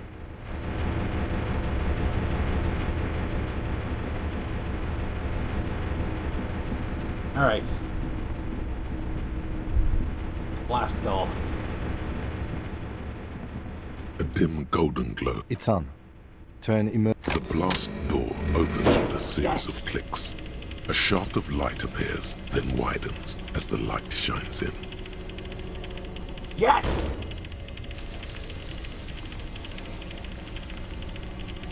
Got some progress.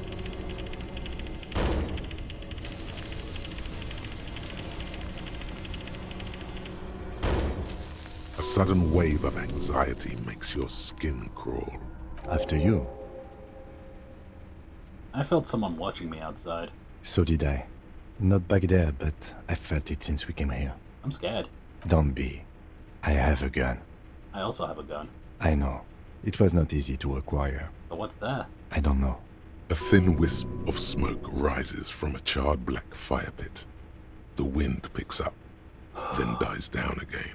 Let's go.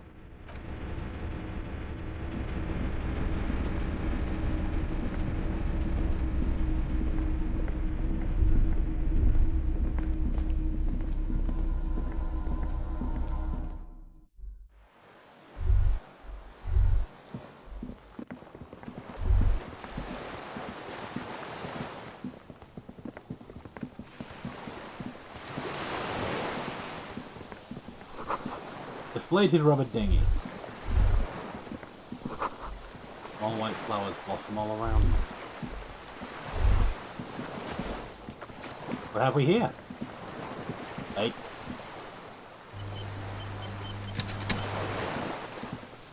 An old man, wearing tracksuit trousers, leans on the frame stock of his rifle. He gathers a big ball of spit in his mouth, then spits it out into the extinguished fire before him.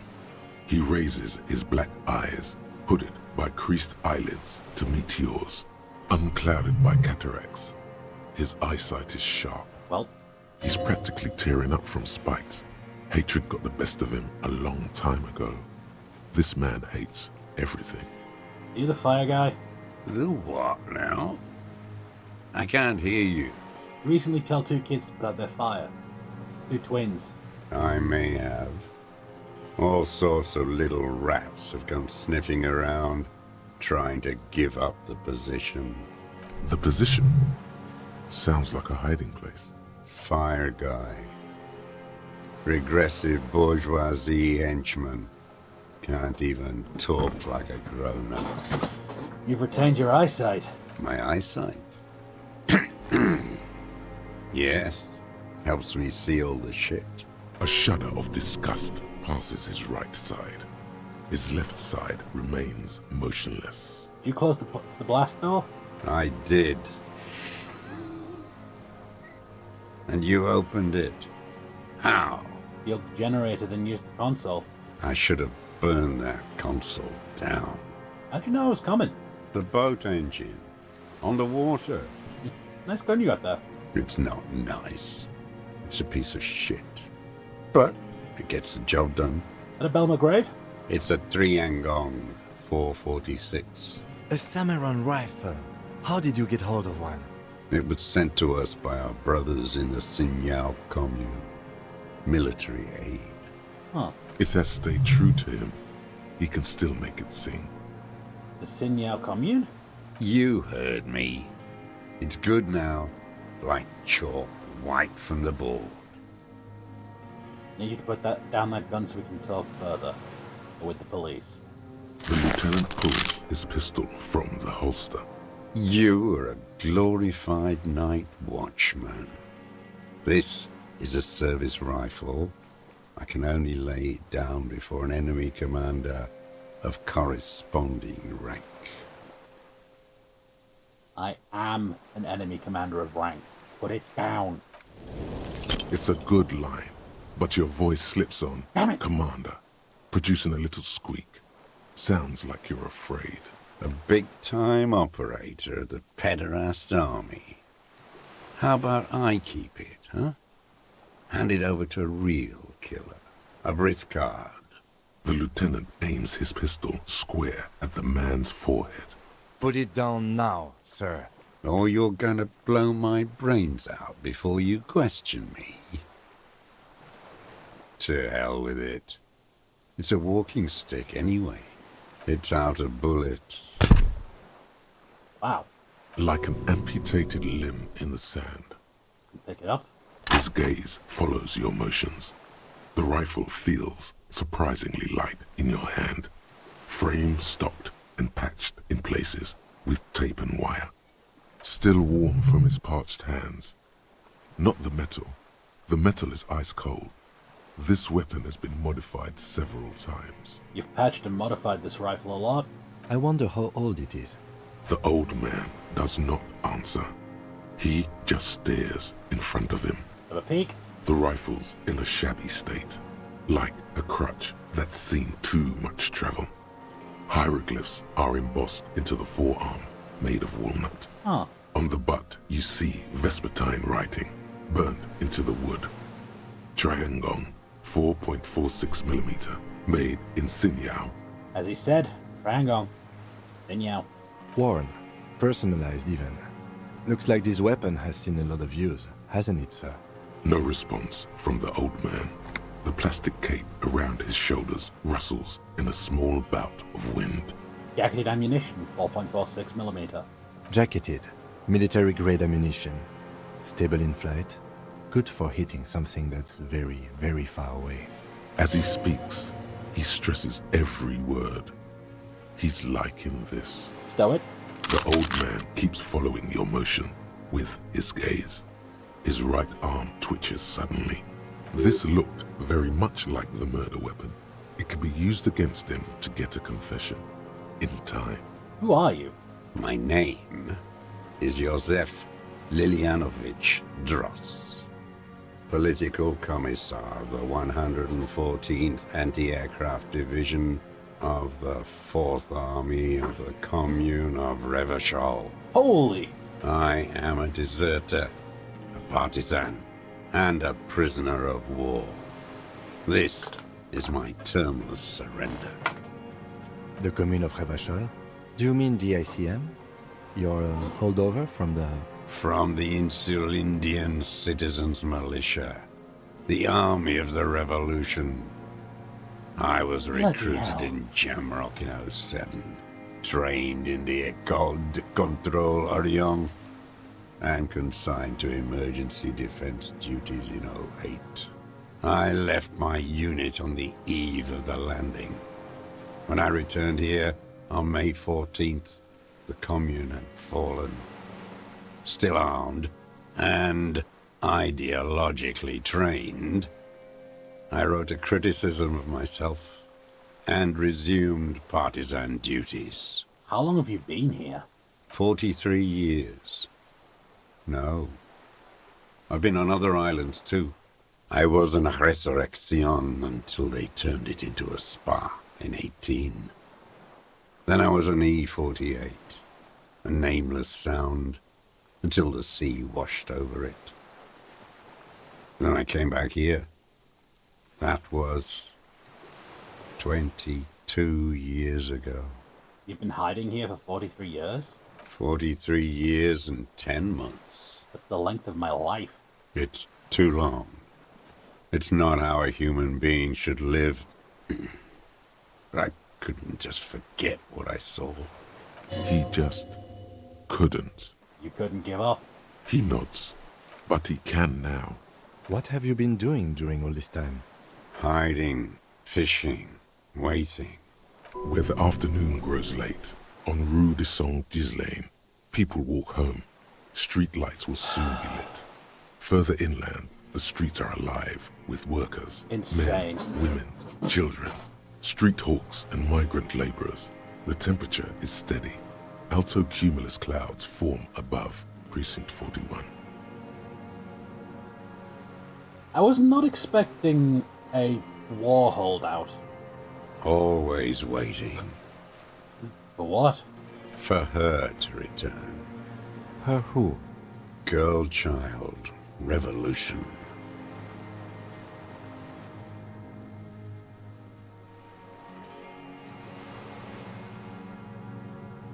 I come from there. That's not what they're planning. I am not a fool. I know. The material base for an uprising has eroded. The working class has betrayed mankind. The historic opportunity for a revolution has passed. It will not come back anymore. However hard I try, whatever I do. You said you deserted your unit? I was just 16 years old.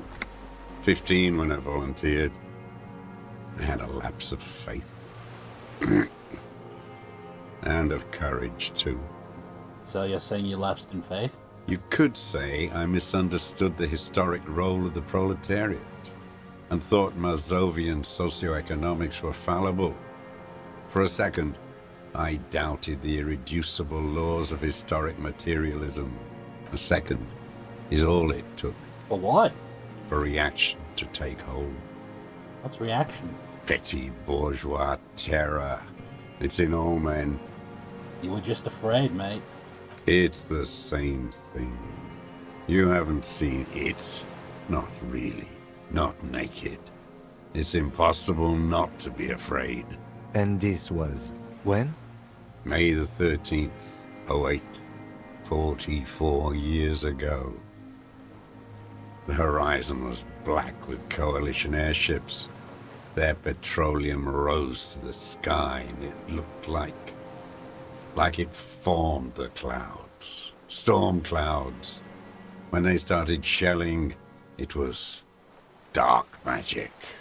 Go on. The combined might of international capital. All at once, all the greed and terror in the world tore into Revachol. It lifted streets from the ground and turned houses into ghosts. We were in the Flak Tower. Bloody hell. I need to look up who was his voice actor.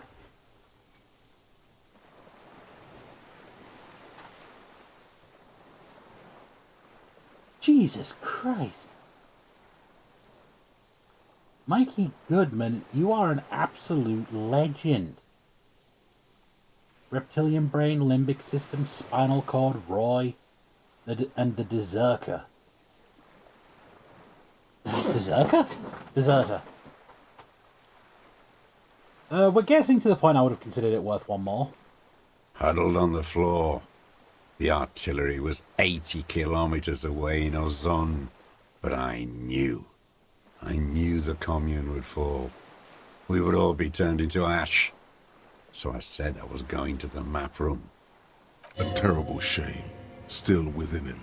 The lobes of his ears are red with it. The shame and smallness of what he became. You didn't go to the map room, did you? No. I climbed the chain link across the water and hid inland, in the bunkers there, like the weakest of the weak. A mouse, frightened of the ordnance all night, and the sound of the rotors in the morning, whirring. Airships. Multi-roted airships used in the landing. Airships? Aerostatics. The landing had started. I climbed out. Into hell. There were ships all above, hissing, whirling, and men pouring out. The chain was submerged, so I had to swim back. The fortress was half submerged too, shattered. They'd all drowned in the lower levels, or got torn to shreds above. The anti-aircraft gun had malfunctioned. So had I. I left them without ideological direction. It was real. I'd seen it. I'd seen it in reality. Jeez. Some kind of great terror. Worse than you've ever seen. Seen what? The mask of humanity fall from capital. It has to take it off to kill everyone, everything you love. All the hope and tenderness in the world. It has to take it off just for 1 second to do the deed. Bloody hell. And then you see it, as it strangles and beats your friends to death. The sweetest, most courageous people in the world. You see the fear and power in its eyes. Then you know. You know? What is it that you get to know, mate? That the bourgeois are not human. Let him finish. I had to. I had to fight it. I had to never stop. Have you survived all this time? How does anyone survive? I steal. Steal? Supplies, vegetables. I collect rainwater. It's the life of a dog, not a human being. How is your health, Mr. Dross? I've been throwing up blood since winter. Red, like beetroot. Been passing it in stool, too. Some kind of GI cancer. He does seem frail. Gaunt for his age. More like 75 than 65. Trouble putting on weight could mean cancer. TRCM can provide medical services. You need to be looked over. I need to die. You don't have medical facilities. You have guns. That's all they give you. Toy guns. You also have Druamine. We have Druamine. And other painkillers. You must be in pain. I have been running out of that stuff. There's no way he could manage the pain without them. It's safe to say he is addicted to painkillers by now. You like Druamine, don't you? It's the little joys. The dark joke. A sunshiny day. Morphine. Serious. You need to be looked over and we can do it. There's nothing to look over. The triage is in, and it's black. Administer morphine. Moribund. How'd you manage this mentally? I haven't. I have holes in my brain. Years missing. Others filled with pain only. A decade of... Hey. I don't even know what. Inferno? Let Kim talk. I would imagine it gets tremendously difficult, mentally, to live in isolation. Traitors. It's better alone. I watch the people of this city turn the lights back on more and more each year. Ruins, glimmering in the dark, like a fucking merry-go-round. It's disgusting. Eesh.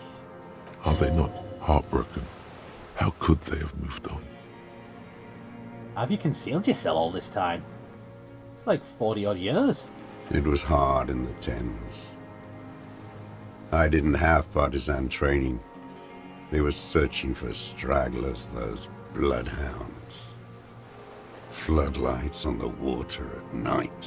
There were posters, campaigns. We communards still hoped, and they needed to snuff that hope out. The East capitulated. Martinez and Cold City were turned to dust. But Jamrock, Forburg, even Coron, and Boogie Street, of course. Those fucking kips had Marsov coursing through their veins. And others too. Some cordons of Revachol was still fighting. There were cells. I tried to contact them. Soon they all went silent. The frequency's dead.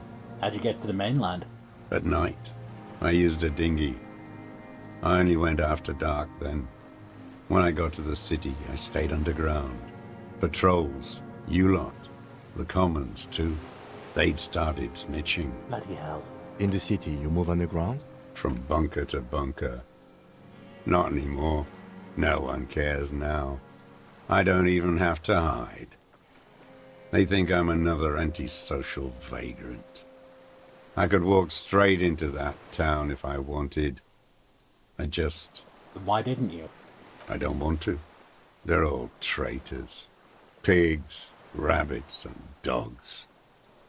Men without ideals are only animals. He does not want to see life moving on. People forgetting, drinking, laughing. The weapons cache and 22B.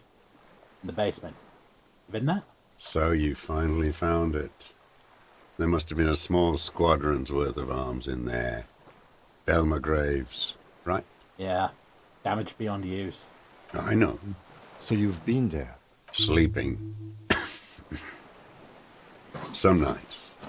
Ammo scrounging on others. Those McGraves were shit, even before they corroded. Some had bullets in the chamber, however. You feel the dots connecting.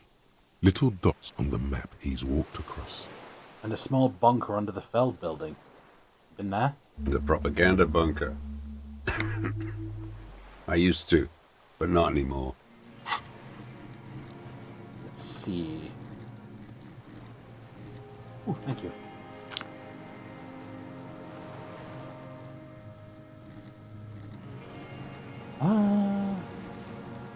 Bit of esprit de corps. Propaganda bunker? They stored leaflets there. Broadcasting equipment, too. Made broadcasts, I think. Propaganda officers. I buried them with their leaflets. They killed themselves. 2 young boys. Wait, they killed themselves? A lot of our boys did. I spent some winters there. Never liked it. Kept thinking of them. No need to go underground anymore. It's better in the ruins, on the ground. Do you smoke Tiamutiri? I do. Smoke them on the mainland? They're good. Plenty of tar. I like that boy on the pack, too. Reminds me of the last century. One more thing. The old man looks across the water, at the city, the ruins, the motorways rising above it. You said termless surrender. You're with the RCM, the coalition-appointed mob that enforces bourgeois morals in Revachol. We're with the RCM. Let's leave it at that. Let's. You represent the Moralist International, the enemies of humanity who took this city. I represent their adversary, le Parti Communiste dans le Monde. Take me to them as a prisoner of war. I have relinquished my weapon. I can no longer serve. No superiors can relieve me of my duty. You bulldoze them all to a mass grave for trying to free humanity. A spray of blood from his mouth on the black charcoal in the fire pit. What is this island? It's not an island, Dwat. It's a defensive fortification of the commune of Revachol. And I am its last surviving defender. What was it used for? The congenitally deformed King Philip II built it to restrict access to the Bay of Revachol. We captured it in '02, retrofitted the fort with an AA gun to defend against an airborne landing. Against the whole world. The retaking of Revachol. Coalition military called it Operation Deathblow. I later found out on the radio they called it Deathblow. You're one of them. Tell me, who speaks like that? We had 50 million people on Caillou alone. Coalition military. Iblis. Iblis? The black-eyed angel. Huh. You're a communist soldier? No, I am not a soldier. I am an ideological officer. I belong to the party, not the army. You said you were assigned to the Defense Corps. Trained in historical materialism, then assigned as a political commissar by the party. These things used to mean something. What did that entail? The old man does not answer. He tilts his silver head and looks at the reeds. You see a small tremor pass through his legs. His job was to assure the army answers to civilian control and follows the ideology of the commune. Scientific communism. A commissaire politique is a night philosopher of the revolution, a future human. Awakened from shutdown by the promise of ideology. That means you're a trained communist, right? He nods slowly. Then another tremor. I'm not going to say anything. Got another question, though. There's nothing serious in this world. It's a farce. Stay put. I ain't going any. Hey, what's my composure? Breathe. Okay.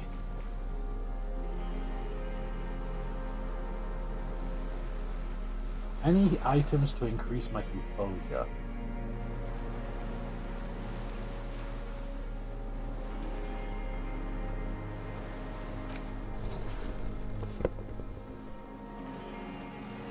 All reliable snakeskin shoes.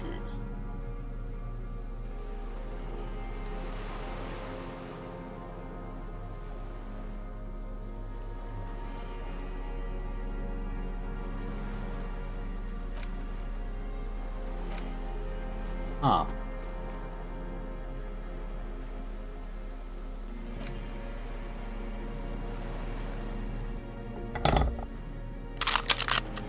Where is my speed? There's my speed. Number half.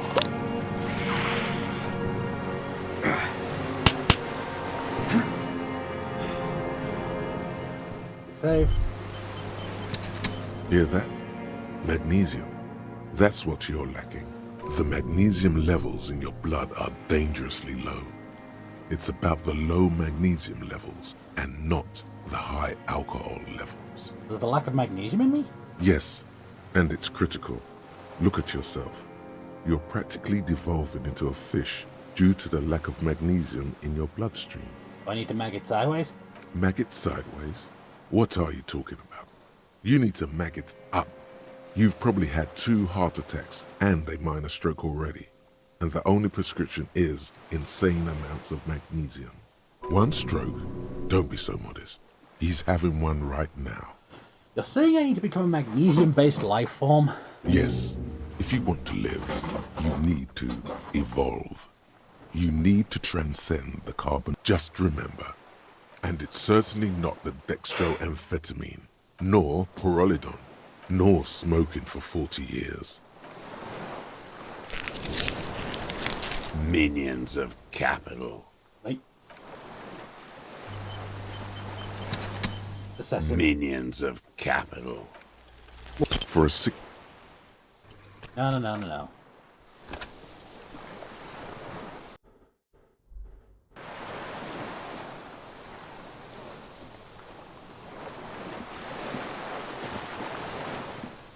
Minions of capital. What strikes you about this gaunt man is not the stomach pain, or the cough, or the malnutrition. For a man who's spent 44 years hidden in the urban wild... He's surprisingly okay. Indeed. He speaks fluidly. His movements are rapid, if erratic. His voice, despite the cough, is there. It is capable of expressing complicated ideas. Above all, he seems animated. By what? It's a mystery. This animation comes at a cost too. Erratic hand gestures, thought processes cut off like threads, as he just stares at the logs or the reeds. He also suffers mood swings, bubbling to the surface, unconstrained by his nervous system. Great leaps of emotion, from anger to grief, despair. Dementia? You've seen demented people before. This feels similar, yet different. When his thoughts move, they are lucid, keen even, not senile. Is it some kind of substance damage? Like he's addicted to something? Not only the painkillers he's clearly on. Wouldn't a foul temper be a byproduct of his life? Perhaps, but his seems more than that. The inner turmoil takes unexpected turns, as if forced on him in a way. In summary, you sense some underlying neurological disorder. You want something psychoactive, buddy? No. I won't be stuffed full of shit like the rest of this city. You said you take painkillers. I take them to cope with pain. The people of this city use painkillers because they have pain. Untreated illnesses. Not enough money for a greedy doctor. Fair enough. He is indeed very lucid at times. It's not a downer, rather an upper, judging by his snaps. How about pyrrolidone? I don't know what that is. Amphetamine? Like some kind of decadent rock star. How's your memory?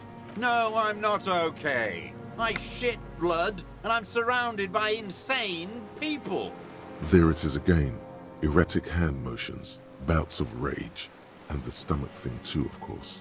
Could it be a symptom of overdosing on something? Something even you have not tried? Keep your eyes peeled. What have you been using this gun for? I've used it for killing people. Here we go. A trail of blood. The lieutenant smells it too. Go on. Killing people? It's a gun. That's what they're for. You want a moralist euphemism? Defending your family and your property. I haven't done that. I've used it to kill people. Interesting. During or after the war? Yep. There is no after the war. Class war is never over. So he's continued killing after hostilities ended. Okay. Okay. This is it. You can feel it, like battery acid on the tip of your tongue. Something you haven't felt in a while. But what? This is what you live for. This is the shit. The great serotonin jackpot. The solution. Going straight. No euphemisms. He doesn't like those. No. Be careful now.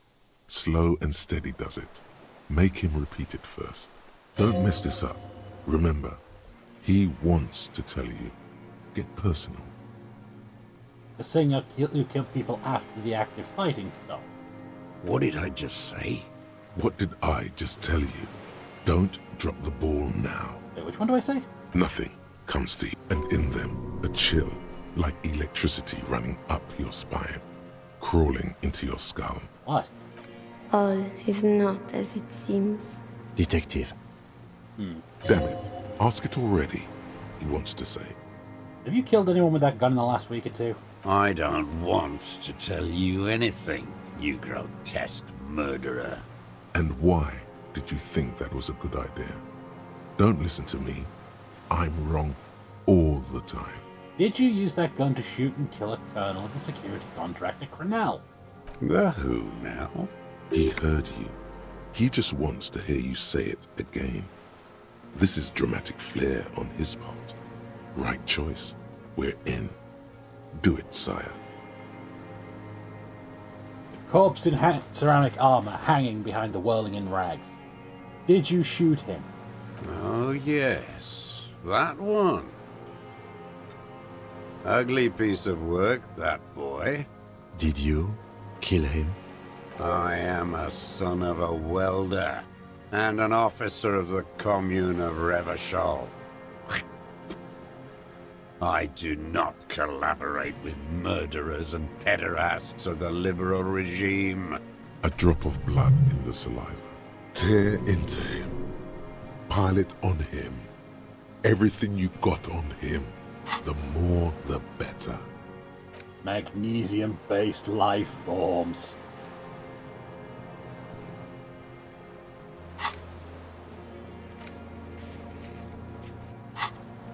The gun. The murder weapon is the perfect opener.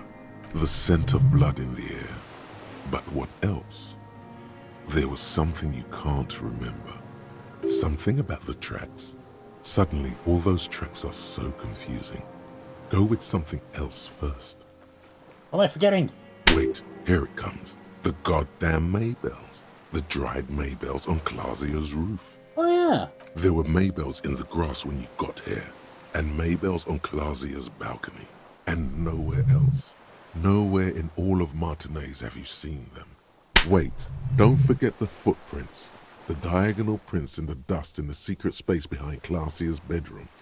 Now, they're gonna come up. Of course, thank you, Head, thank you. You got it. Remember, the boot prints were like no modern soul. Maybe don't beat yourself anymore, though. You're not immortal. Don't need your cooperation. Got the rifle. Not a lot of guns around that use military-grade ammunition, are there? It's a real gun. Not like your little musketeer pistol. I've seen you prance around with that, jumping hoops for the liberals. You look like imbeciles. Why don't you ask them to give you real weapons, eh? Going against automatic rifles with a flame bomb. Of course you got all those boys killed. Damn, he saw you. He's watched it happen. So he saw you. Okay. So what? Don't let it divert you. You have the murder weapon. You know what? You're right. I'm convinced this made the shot. Should we call it? You think we have the murder weapon?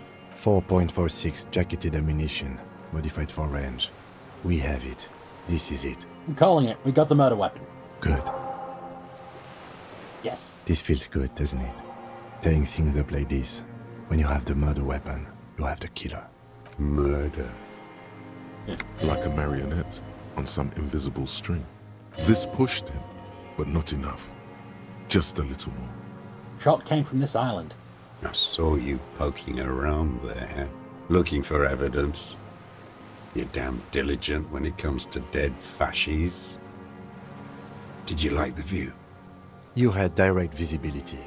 There are embrasures in the concrete, specifically meant for a top follower to use. And you had a long-range rifle in your possession. You've been here a long time, Mr. Dross. Too long. You clearly need medical aid. I'm ready to die. Eh? I've done my part. How the hell is this doing your part? He's practically admitting to it. Dead fascists for fascists. Done his part. Best uninterrupted line of sight into that window in all of Martinez.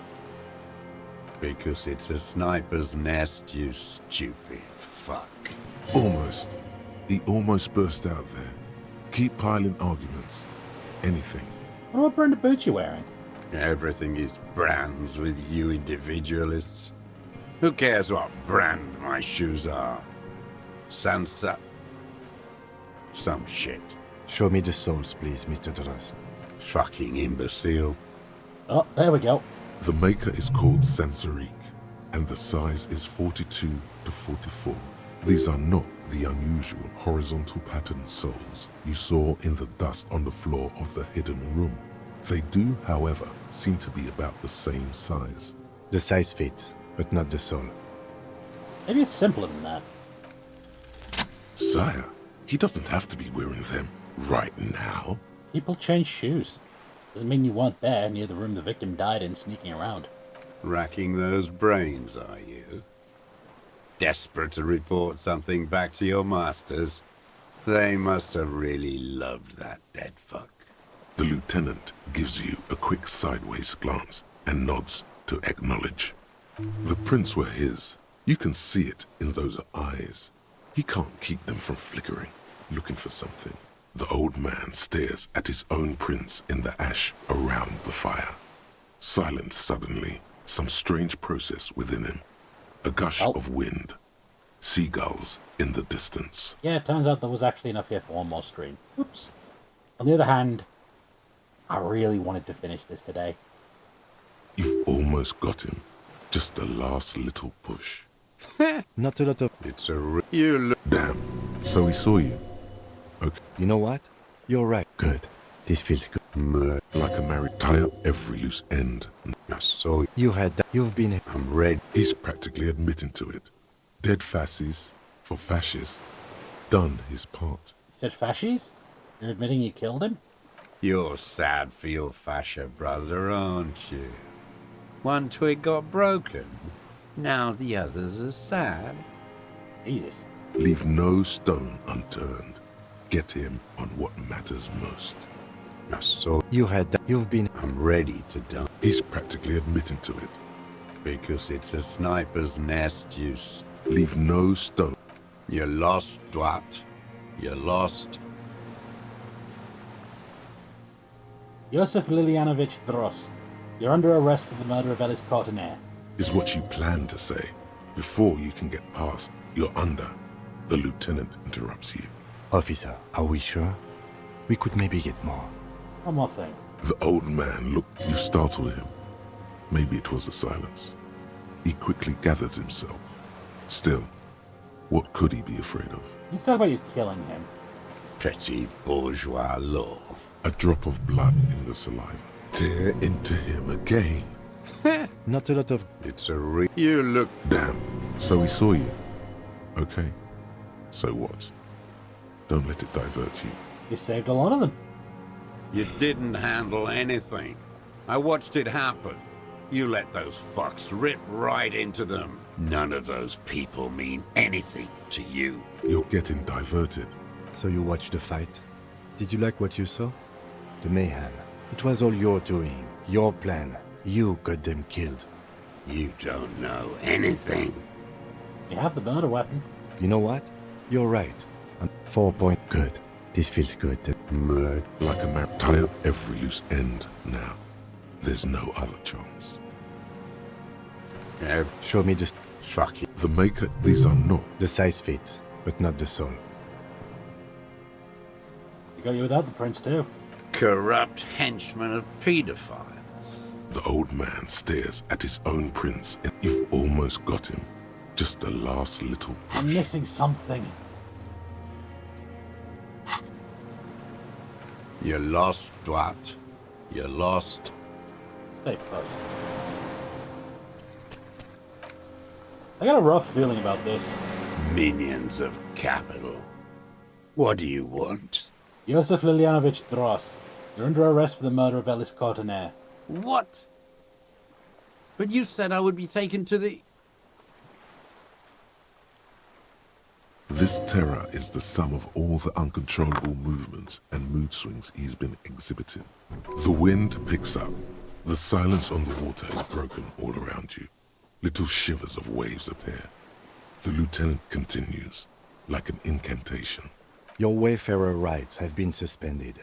Information provided to the officers on the scene will be used against you by the prosecution. You will be given legal counsel within 1 week and must face court in 44 days. Do you understand? Do you understand? But... Him. He's afraid. No, I don't want to. He's sweating. Beads are forming on his forehead. Pupils are dilated too. Eyes getting blacker and blacker. Your confirmation is not required, sir. Now on to the boat. Wait. There it is again. To your north, as it has been since you came to the coast. The reeds whisper, stalks rubbing against each other. But then, in the middle of it... What's in the middle of it? Something completely different. It sounds like a bow, very slowly being drawn against the strings of a violin. A very small violin, made of reeds and rushes. Maybe there is room for 3 on the boat. Shh. Him. You hear that? What? What are you talking about? Is this... really us? Your skin crawls.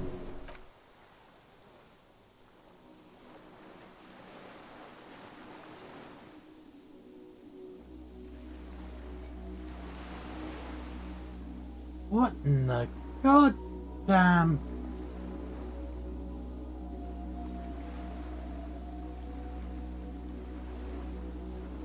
What the fuck? A delicate tangle of arms and legs unfolds from the reeds, limb by limb, to then just stand there, moving its scythe-like arms in ghostly silence. Blink. It's still there, an unfolding mechanism of reed-like chitin, hovering in place. What is that? What are you talking about? I don't know what the hell that is. There's nothing there. The stick insect is over 3 meters tall.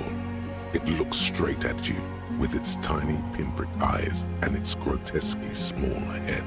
You feel your legs shaking under you and your gun hand rise instinctively. I finally got insane. You feel the lieutenant's hand on your back, and then you hear him say 4 words. I can see it. Thank God.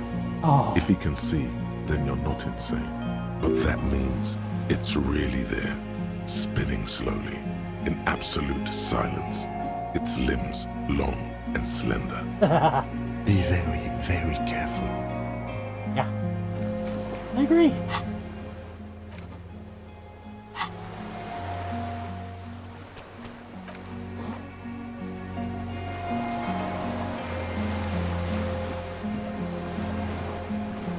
The creature stands on long stilt-like legs, antennae hanging from its head like a woman's hair, white and curled at the tips. It is no more than 5 steps away from you. Reed-like tufts stick out of its joints. As the insect moves its forearms, it produces a faint hiss, like a reel-to-reel machine spinning after the tape breaks. What the hell? The hiss is different from the strings you heard before. It says something else in a lower pitch. Listen.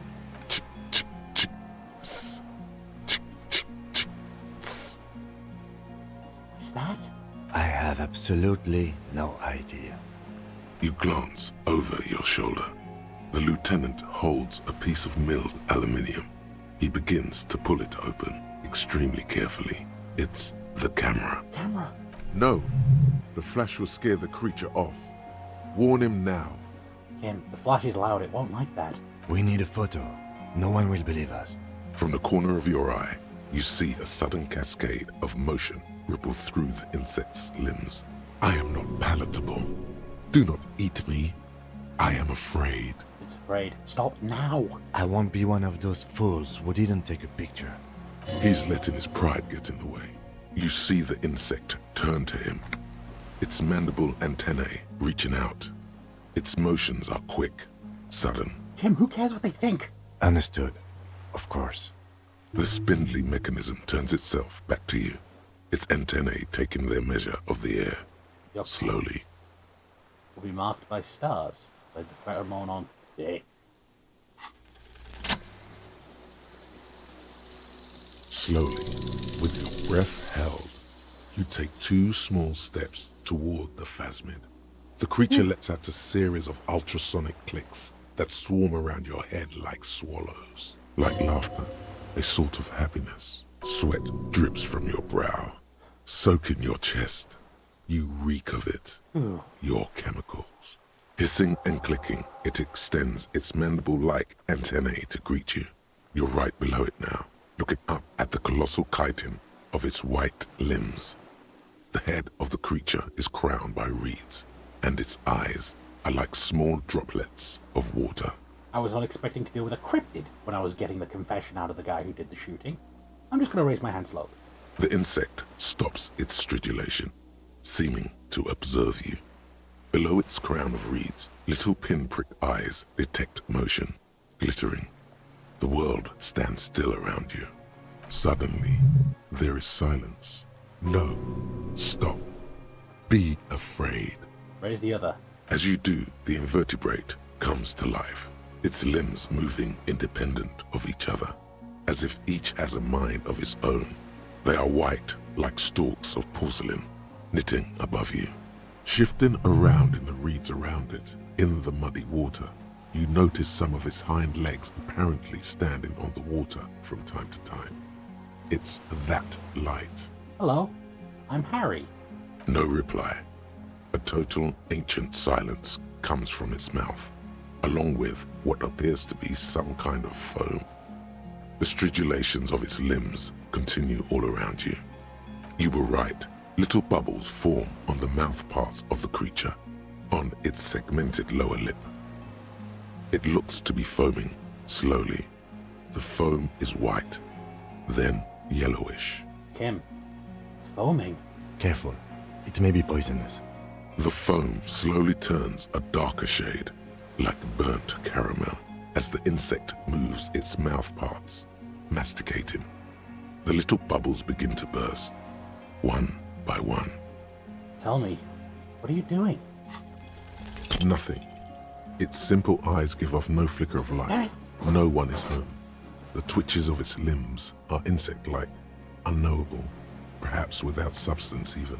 I want there to be more. Mute, the insect foams from its mouth parts, tilting the plates of its fused-together head from left to right, without reason. Okay, Kim. Wait, do I have a point? No, I don't. Take the picture. Okay. There is no change in the insect's motion while it's being aimed by the camera. It remains fixated on you. In 3. If it moves, you jump back. I'll shoot. Here we go. 3, 2, 1. The shrill flash of the camera cuts the air like the blade of a sword. The phasmid freezes in its bright light. Head turned toward the lieutenant, hypnotized by the flash. It stands frozen before you. The sweat on your arms feels cold as ice, as if you're frozen as well, in the shadow of this great statue of chitinous marble. I got it. Carefully pet the forearm. The limb before you is incredibly light, like eggshell. It's much lighter than a reed. You feel a soft push could tip the creature over. its hollow exoskeleton collapsing. It's about to move. You can sense it. And pull away. A sudden shiver passes the limb. Looks like the creature is awakening. Wave by wave from its stupor, some sort of countdown process is happening. That's all you have time to think. Back off. Another shudder pulses through the creature's limbs. It jolts back to life, like a record continuing where it left off, in a swaying, praying motion. Even the small black pearls of its eyes do not stray from you. Disengage. Something stirs in the insect as you begin to back off. It seems to also take a step back. Something tells you the next time you engage and disengage, it will probably flee. Okay. The arthropod follows you with its antennae. As you back off, the cracks and hisses of the tape that's come to its end grow more distant.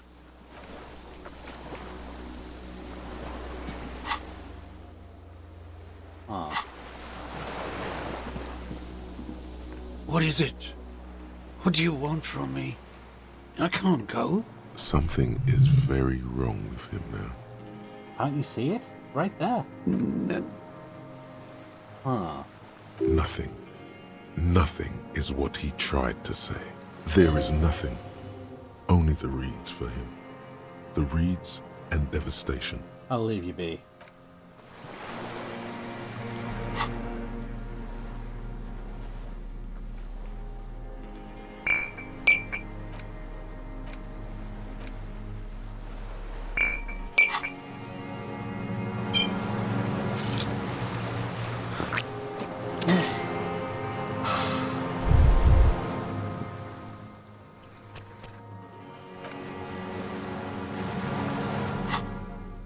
Unequip that.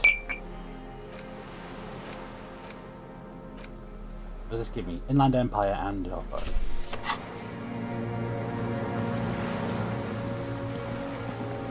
Hissing and clicking, the arthropod extends its mandible-like antennae to greet you again.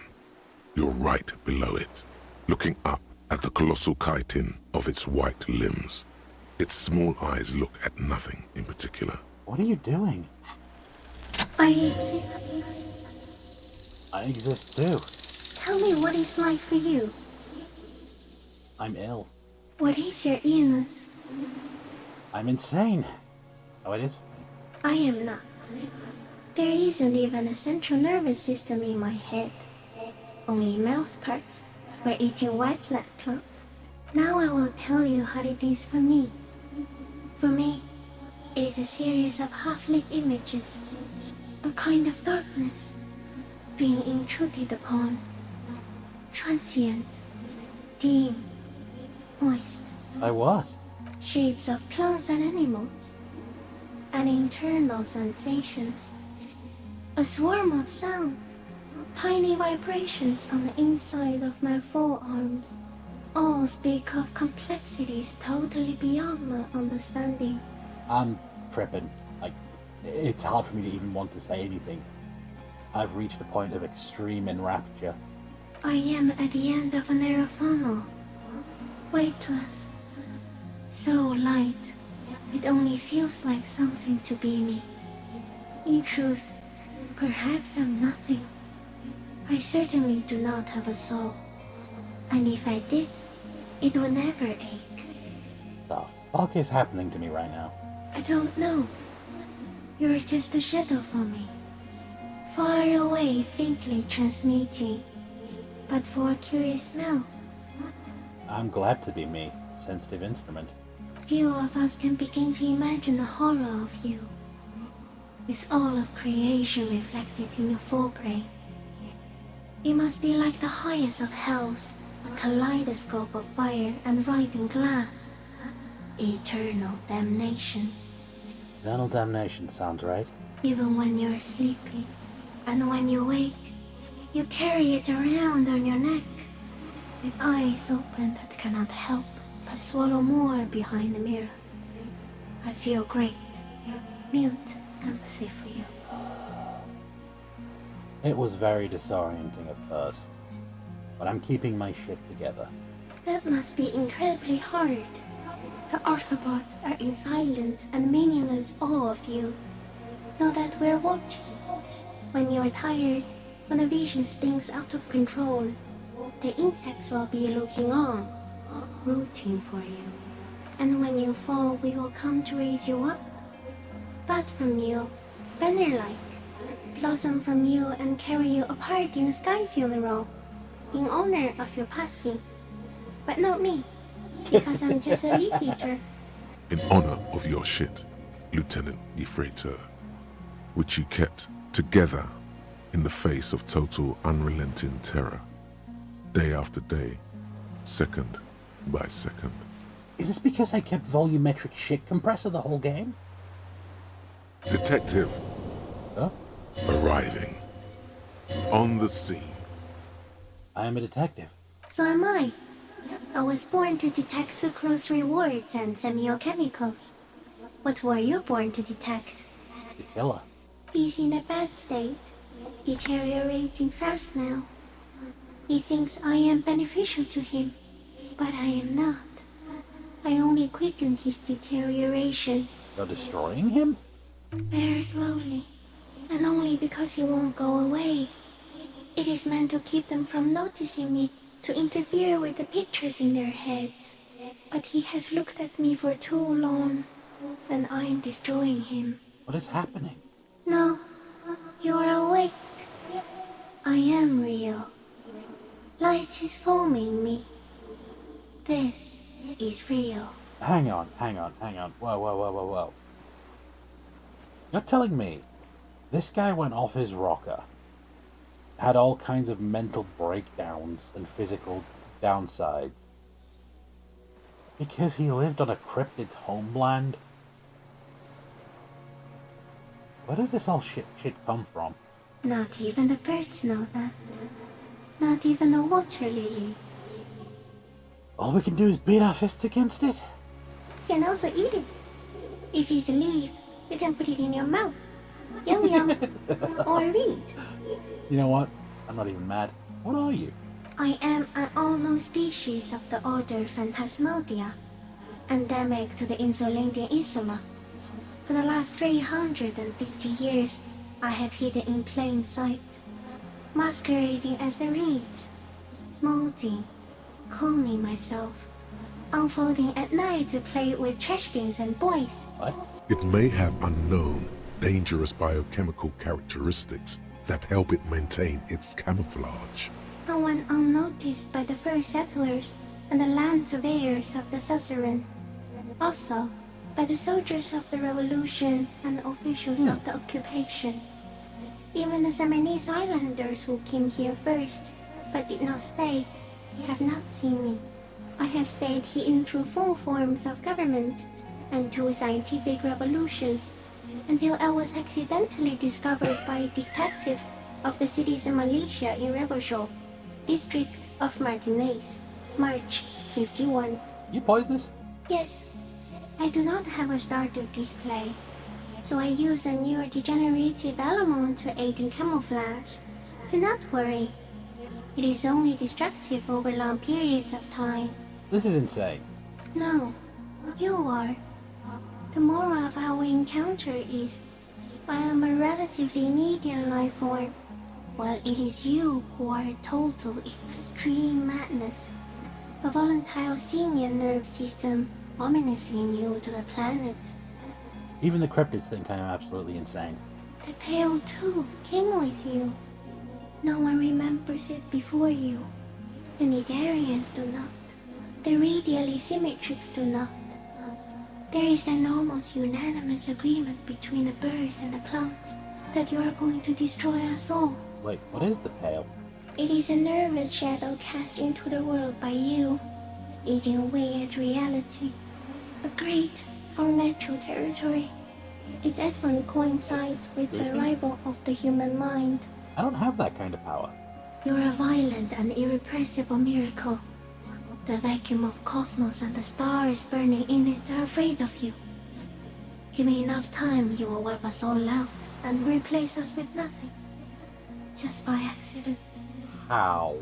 We suspect it will be something like the oxygen holocaust that wiped out anaerobic life 2.6 billion years ago, when organisms first started breathing.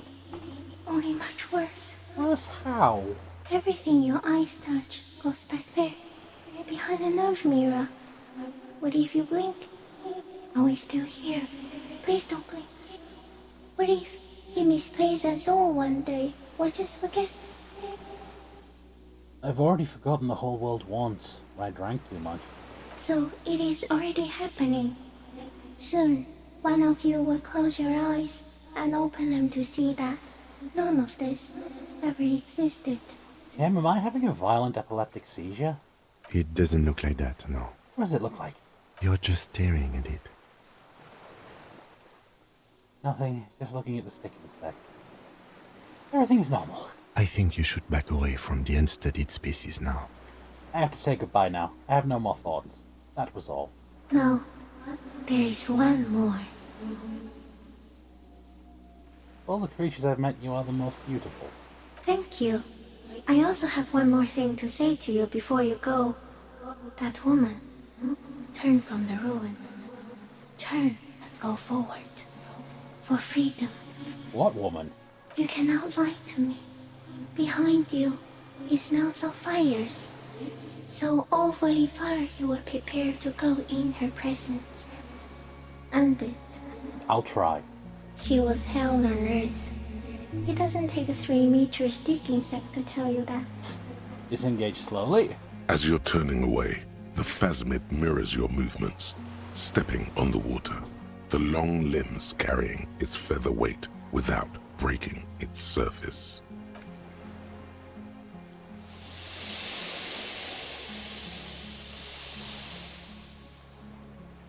Can't say I expected a cryptid.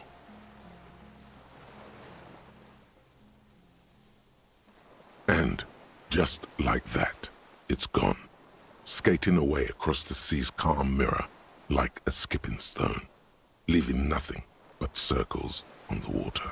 And something under it, in the place it stood, bobbing there, among the reeds, a collection of items. It's gone. Huh. What's that in the reeds? Looks like a nest of some sort. We should have a look. Walking water? Apparently, yes. Like a water strider. Only, I've never seen anything like that in my life. And now? What now?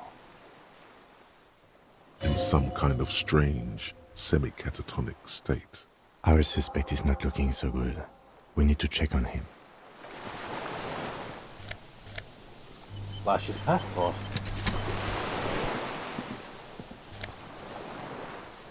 E500 helmet. And a rifle scope.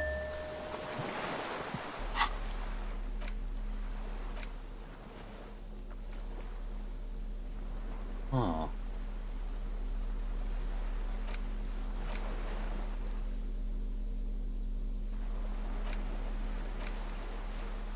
This passport, issued by the Sovereign Republic of Oranje, is issued to a black-haired woman called Katarzyna Alazie. 1 second.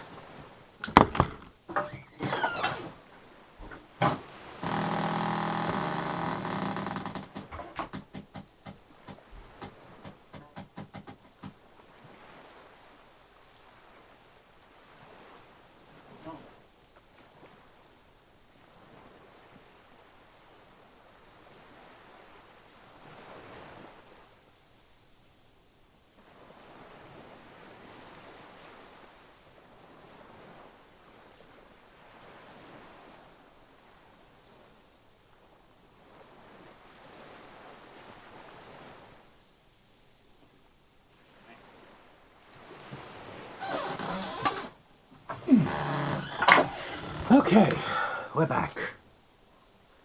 Classia's hidden documents. From the MT boy. Look at the photo. It's Clausia, with short black hair and glasses. She looks boyish, younger somehow. An old photo, before life came and did what it does. What's this doing in the phasmid's nest? Maybe our man, Mr. Dross, took it from Classia's, or whatever her name was. Hiding place, or... I sense the phasmid taking. Like a magpie? What a coincidence. then it would also have collected the other objects, which would be highly unusual.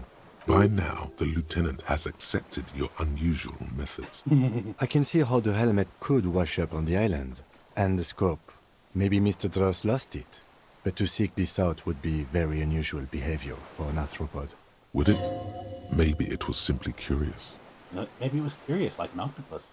An octopus belongs to a very different class. It's not even an insect, it's a mollusk. But yes, I see your point. Says Katarzyna Elysium. She said it would be for Anouk Meyer-Smith. Anouk Meyer-Smith. Maybe this is her real passport, not a fake? No, she lied to us. Her so-called real name was not her real name. Somehow she's managed to lie to us about that too. What's her real name then? I don't know. But it's not Katarzyna Elysium, or Glacier, or Anouk Meyer-Smith. We didn't even scratch the surface with her, detective. Perhaps it's better that we didn't arrest her. Who knows what hell she'd be raising in my district by now. The winds are silent. The streets are empty of her. She is no longer in the city of Revachol. Put the passport away. How you doing, buddy? What is it? What do you want from me? I can't go. How could you not see the phasmid? See. Mr. Dross? The man does not respond. He keeps staring, black eyes glazed over and bulging from their sockets. His gap-toothed mouth shaking with fear and longing, like an addict of some terrible substance. Snapping fingers. A light shiver passes him, followed by nothing. His hands are trembling, and he breathes slowly. He's going into some kind of psychomotor immobility. The good news is, this solves our transportation problem, doesn't it, Mr. Dross? The trembling mouth appears to sigh. Between this and the broken tire he's used for a boat, I think it's safe to leave him here, while we go and get help. It will need to be medical first, I'm afraid.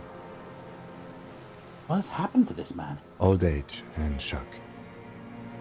I think it's the phasmid. Yes, the arrest and the appearance of the phasmid, the combined stress. But you think it's something more than that, don't you? There's much more. Remember what it said when it spoke? Quite a few things about that health check you did on him make sense now. I think he's addicted to that thing. Like a drug? He has displayed addict behavior, not just the painkillers. His pupils appear to be dilated. They still are. It's not just chemical. It's as if he's infatuated with it. Some kind of oxytocin release mechanism? Would go with the pupils. But this is way above me, detective. Say it's destroying him. You should be more careful, detective. Are you sure it wasn't having an effect on you? Maybe. Anyway, it's only trying to remain unseen. Degradation is a side effect. A valid hunch. Long-term exposure to something like that could be neurodegenerative. Also, please be careful when approaching unknown species in the future, detective. You couldn't see it, Kim. Just the reeds for him. That could be part of the shock. But you're right, something is off here. Mr. Dross. No response. When I evaluated him, he was strangely animated. He was energetic and articulate. After all these years alone, with little hygiene or medication, I would expect worse. Maybe something in the phasmid induced it? It does not seem to be animated now it's left. Honestly, I'm ready to believe anything at this point. Maybe it is psychoactive. I mean, why not? It's 3 meters tall. Maybe there's something hormonal. You mean pheromonal? He seemed a little off for a man. Right.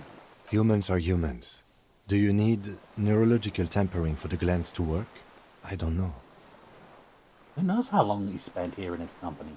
He did seem distressed when it finally came to arresting him, like he didn't want to leave this place, and the insect maybe. I have absolutely forgotten to take notes. I hope I remember all of this. This will be one hell of a report. Thank God we have the photo. No one would believe you without it. We found some things in the nest, Mr. Gross. He stares into the reeds. Your words don't stir anything in him. Perhaps you should... Vomit? Nothing. Just dull staring. The last embers have gone out. The war is over. Passport? No reaction. His breathing is slow, and he appears very old all of a sudden, around 80. Did you take this passport and other papers from a boy on the coast? The spirits. He hears us. The spirit? Huh. No reply. He's gone again. Try something else? We got him back for a moment. Got the scope? I lost. You lost it? He turns his eyes to the reeds again, as he's done so many times. Beige and white stripes. Christ. He lost the scope. Then it somehow made its way over there. With the help of a magpie phasmid? Yeah. This sight is a T9, Mr. Dross. Was it attached to the rifle when you made the shot? Silence. Not even a sigh. Damn. You've gotten all you will out of this poor being. I'll let you rest, Mr. Gross. The plastic cape flaps around his face in a gust of wind. His back is slouched and his mouth open. The blacks of his eyes are receding. His pupils are returning to normal. The strength has all gone out of him. Just frail old bones in a sack of tracksuit trousers and a windbreaker. Hang tight.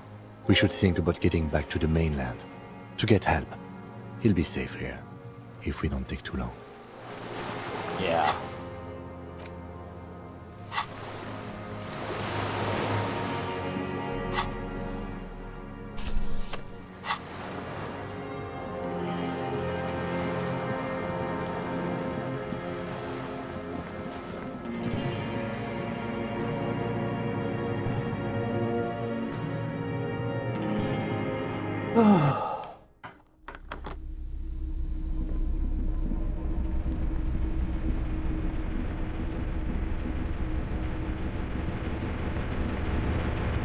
Well, this was fucking wild, wasn't it? I don't want the tape. I want the multi-tool. Old reliable.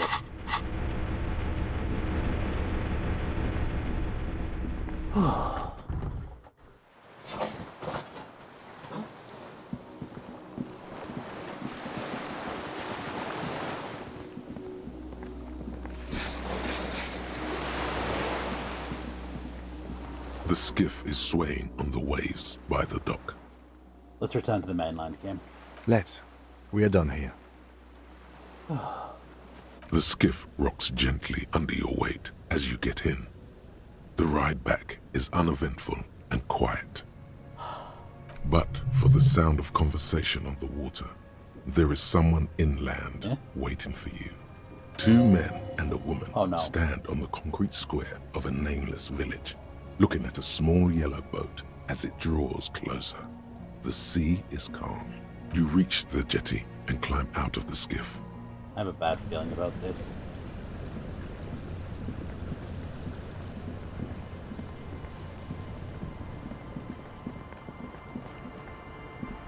Look what the tide brought him. Oh no. Harry, you're bleeding all over the place. You're half dead. Whatever this is, it is completely unimportant compared to what you've just seen. This is the man with sunglasses from the Whirling in Rags. But where are his sunglasses? Wait, you're the man with the sunglasses. That's right. And you're bleeding. No one else seems bothered by the bleeding. Bothered by it?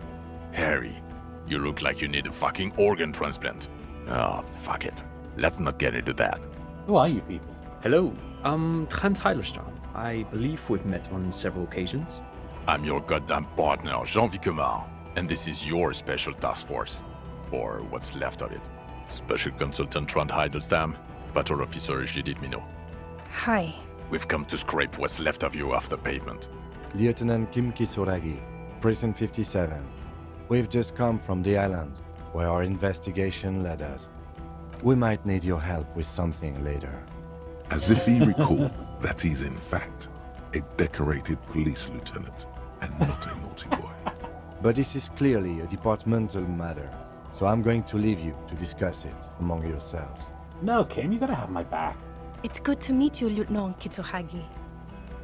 Letting the lieutenant know he shouldn't feel embarrassed over the shitstorm that's about to befall you. What's this about?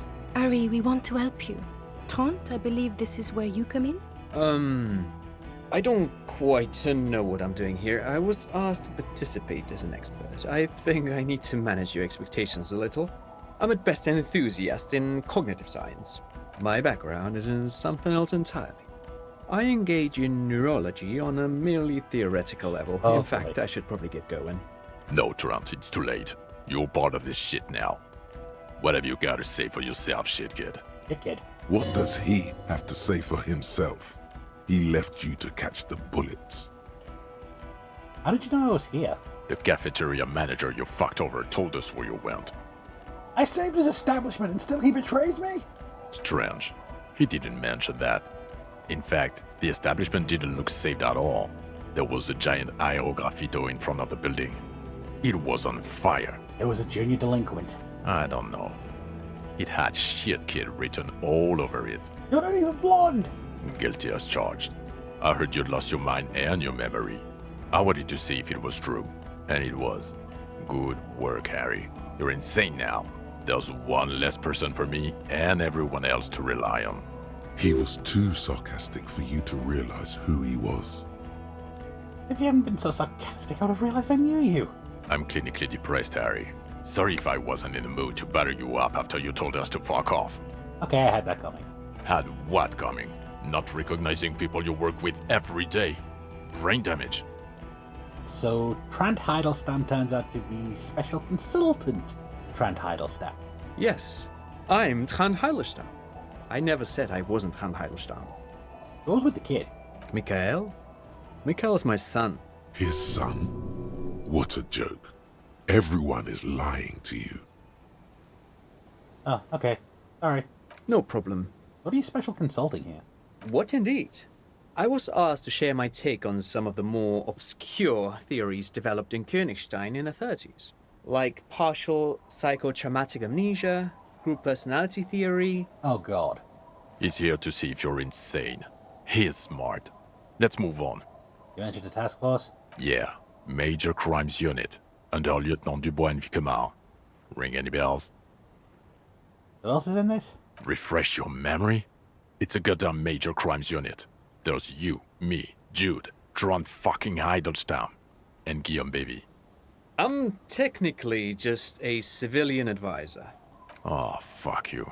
You're part of this shit show. First, who's Bevy? Oh, that's an interesting story, actually. Guillaume Bevy is a police reporter who joined our team.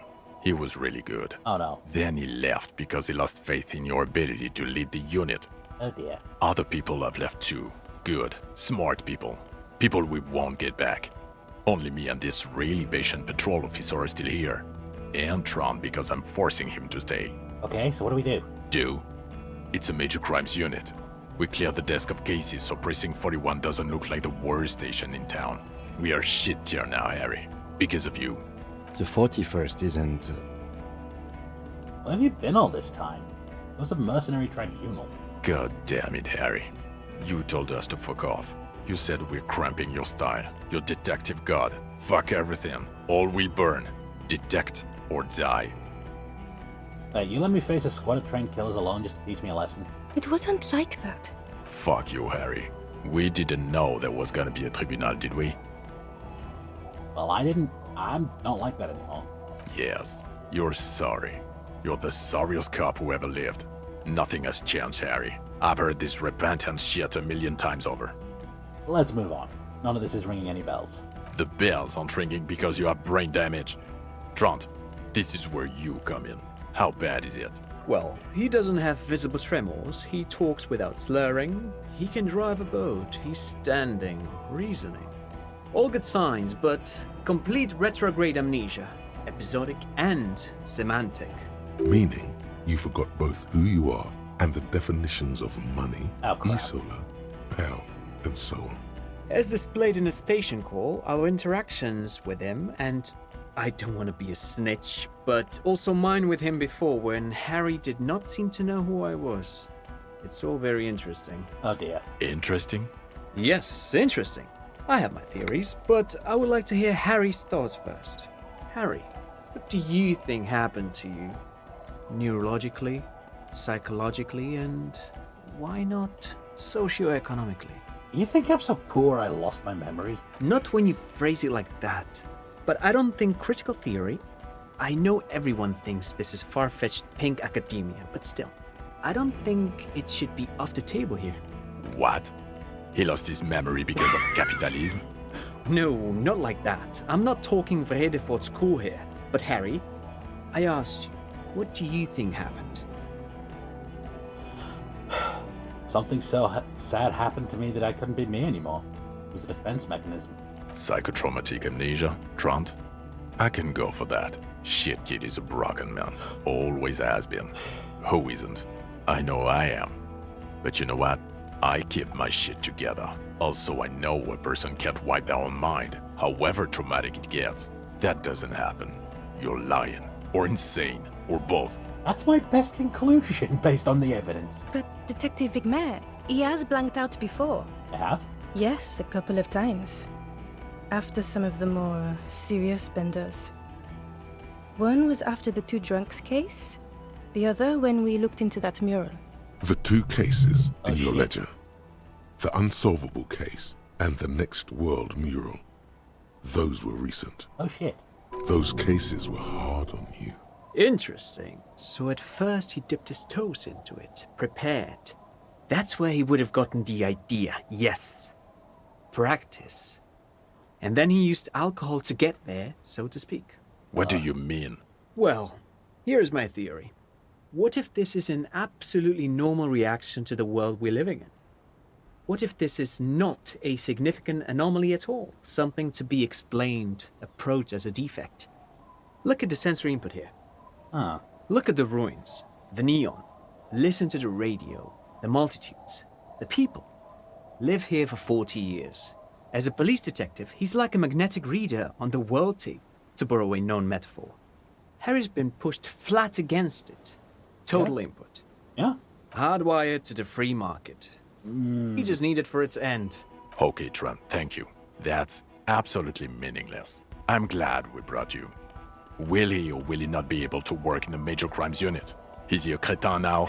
I want to know that. My guy. He's not a cretin, and he is able to do work. If not in his previous leadership role, then as a line detective. I'm ready to lead again. No one even mentioned that. I misphrased my question. It should have been, is he able to put his clothes on and use the body? Or do we need to get him on a disability pension? What now? Now nothing. Now we're just going to stand here. Just stand there. Yeah. Just stand there. It's cool. Really? No. Now we discuss that. What the fuck did you do to a motor carriage? Why is it there, Harry? I drove it into the ocean when I was drunk. Ah, so refreshing. He just admits it. Thank you for your honesty. Thank you for destroying 45,000 real of police property that's coming out of everyone's payslip. It doesn't matter. Your badge, Harry. Show me your badge. Here's my badge. In a rush to demonstrate your badge, your eager fingers can't sustain a grip on the smooth plastic, and the badge slips out of your hand. Catch it! Oh no. You juggle the badge for a second, unsuccessfully, and it lands on the ground some 2 meters away. He found it. He found it, Jean. It's his badge. And your gun? As if having your badge and gun are natural states, not achievements. My gun is right here. He has it. And he didn't drop it. You're drunk like a bum, Harry. Put that thing away before you kill someone. I quit drinking. I don't buy it. Why do you smell like a corpse then, huh? He's wounded. It's been a long week, and he's handled an actual corpse. Yeah, I've handled an actual corpse. I don't believe you. You're drunk. You let a suspect escape, a certain classier, because you were too drunk to assess a flight risk. We've read the reports, Harry. Lieutenant Kitsuragis. We know.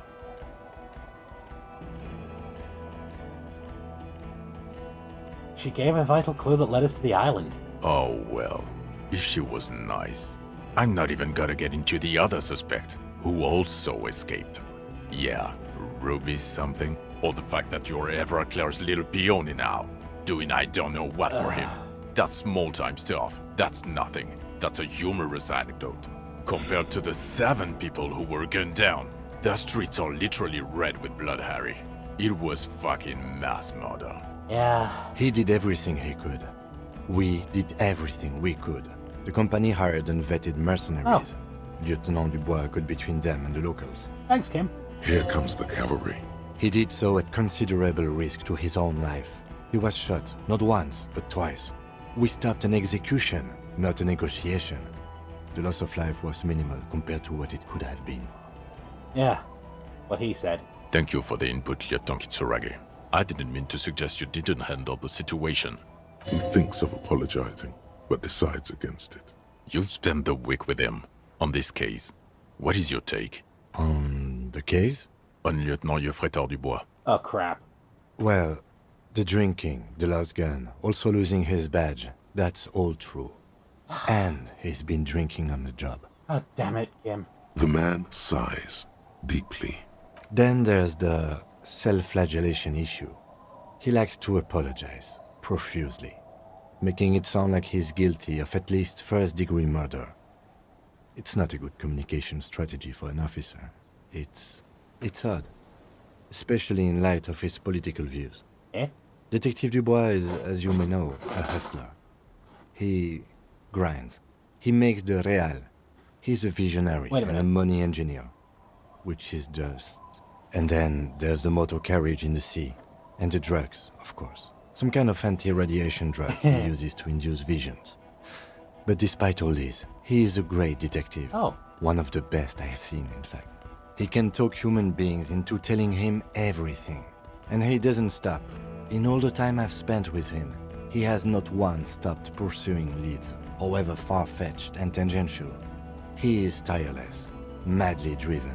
Well, except that one time when he stopped to sing karaoke, which by the way was a valiant effort. He really sang his heart out. Yeah, it was what it was. Other than that one time, he has tirelessly worked on the case, and he solved it.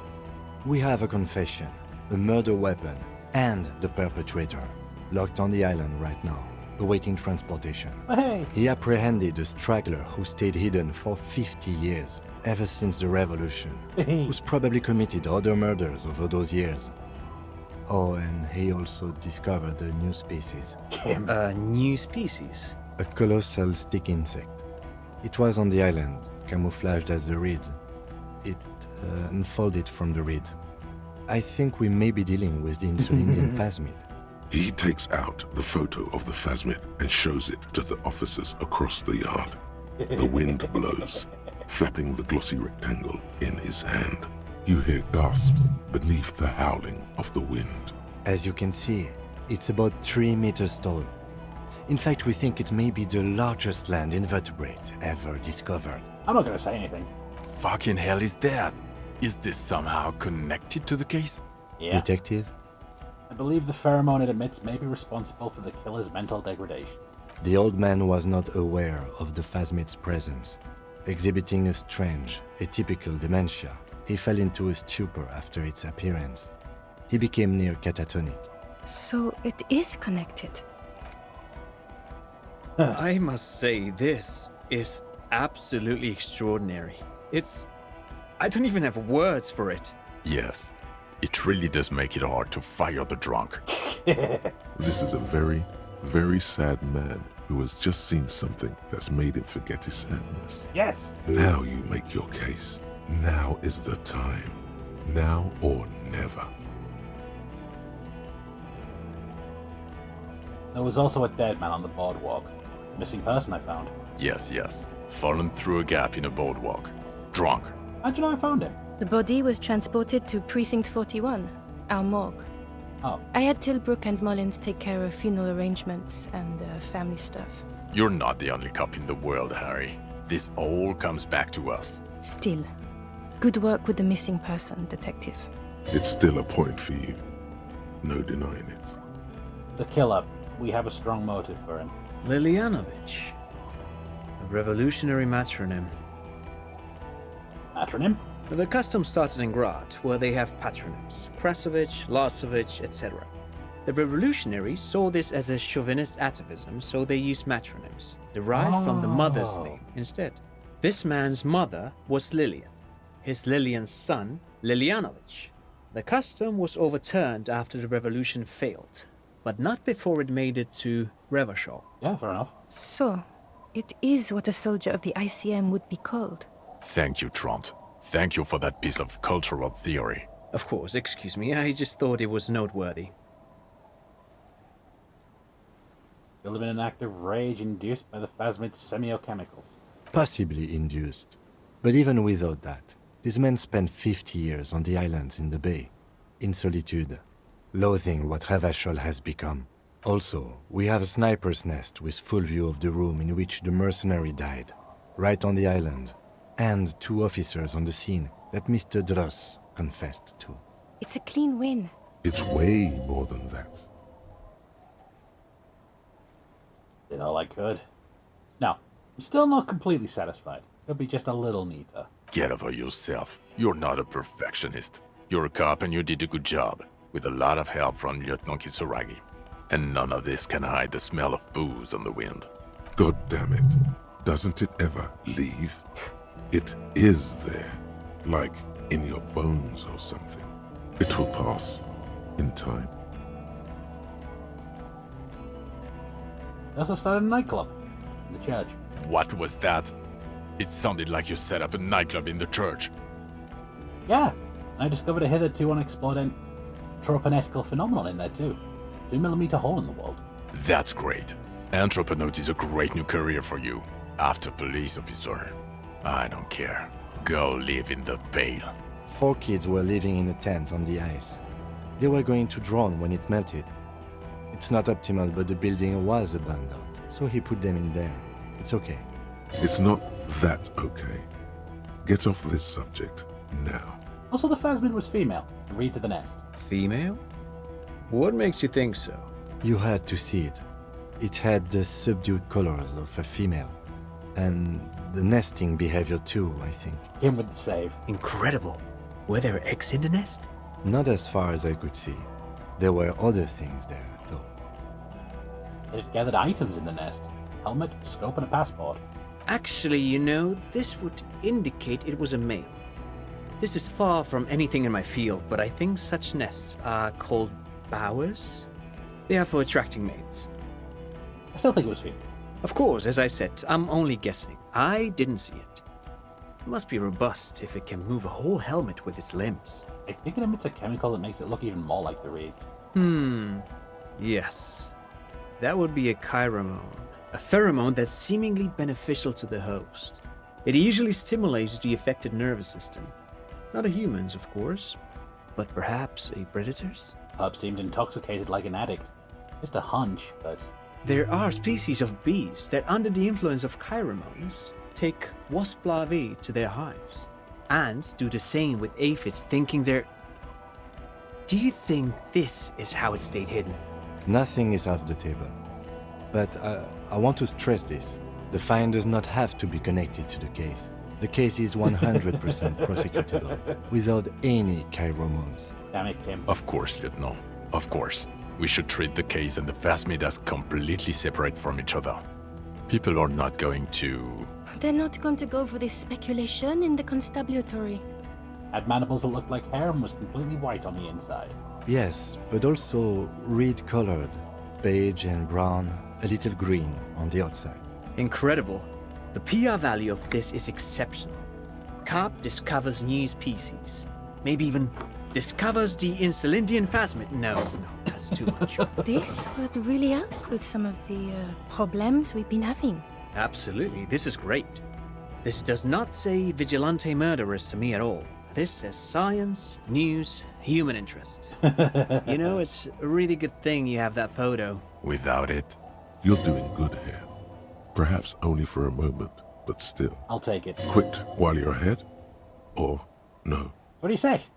Want to take this hot shit back? I don't want to, but you discovered a new species and solved the murder. So I have to. Jude?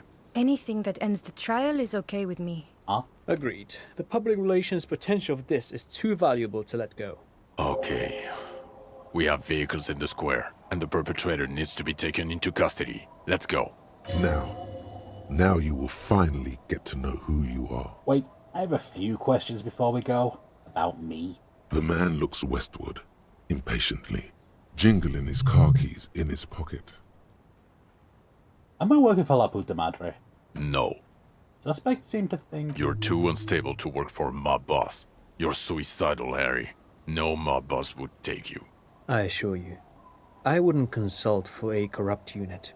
I told you it's not that bad. Fair enough. Who am I? Who are you? You're a gym teacher, Harry. What? Well, obviously you're not a gym teacher anymore, but... But before... Before you were a cop, you were a gym teacher in Coron. It's getting really cold outside. Should we maybe... Explains a lot. Harry, it explains everything. The running around, the jumping, the bicep girth, your inexplicable facial hair. The collection of found sportswear I've amassed. Your moves on the church floor, which honestly was just jump aerobics. Your use of the word graffito.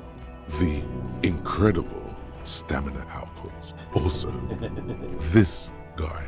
God, even this javelin throwing freak here. Oh god. Contact Mike. Of course. Contact Mike. He's been on about Mike again. I hate that guy. Oh, you don't say. Does he also vault an impassable gulf of finance and privilege? It is getting cold out. When was I a gym teacher? In your 20s or late 20s. You've really let yourself go since then. I was a gym teacher in Coron? Yes, you taught gym in Coron. I believe that's the term. Taught gym at a high school. The smell of sweat and glue. The worn floorboards. Coron is just east of Jamrock. It was a short walk every morning. High school. Harry, your goings-on with Kuno, Andre, Acel, the whole thing on the ice. That's why you are so juvie. His smirk suggests barely contained laughter. Why did I join the ICM? The regular. You found some chick. She inspired you to fight the big fight. Be more than you are. All that. You, every morning, walking from Voyager Road to teach gym. She, leaving for the academy with her spring coat on. The air filled with the smell of smoke and raspberries and incredible hope. Ah, fair enough. I knew it. I knew no normal human being can run like that. He's an honest-to-God gym teacher. Why am I like this? It's not a mystery. Some chick fucked you over. Also, you were drunk. You really went with it too. Really maximized the damage. Ooh. Dora something. Dora Ingelund. Yeah, you mentioned the name. Not Dora Dubois. Wait, we weren't even married? No one is married anymore.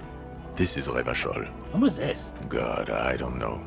6 years ago? She was way before my time. 6 years and you haven't gotten over it. What the hell is wrong with you? 6 years? Yeah. Or 7. You're not doing too good there. It's an old man thing. 2 old years equals 1 normal year. That and Dora Ingelund really tore you a new one. A big one. Who was she? Incredibly bangable. Biggest. Extremely fuckable, Harry. Gorgeous. A gorgeous bourgeois woman. Wayfish. Like a Welkin, basically. Heartbreak, Welkin. Pain, Welkin. I've only seen a picture, but it's obvious you formed a real spiritual connection with how pretty she was. One you never recuperated from. Yeah. Look, the sun is about to go down. It's time to go. I think she taught in the Académie des Arts, east of the river. Way east. My point is, you need to see a psychiatrist about this shit. Not a psychologist. Several degrees harder. Is there something harder than a psychiatrist? A forensic psychiatrist? Go talk to that. So, Kitsuragi, what do you do now? Well, first I will go back to my station and write the most detailed report anyone has ever seen. It will have to be good to cover all these. Then I will have a serious talk with my captain. About what? Detective, we just stopped a small-scale war. Something is happening to Revachol. True. I don't know what yet, but it's going to be a hard spring for the RCM. We need to get ready, infiltrate, investigate. Distant traffic. A scrap of newspaper drifts by, carried by the wind. Want to do that at Station 41? Talk to Captain Price? I'd rather not ruffle the feathers of 2 captains with my doom-mongering. No, I meant investigate. Come work in Precinct 41. Work with Price? I'm flattered, but I don't know if I... Would fit in. Am crazy enough. Can take the stress.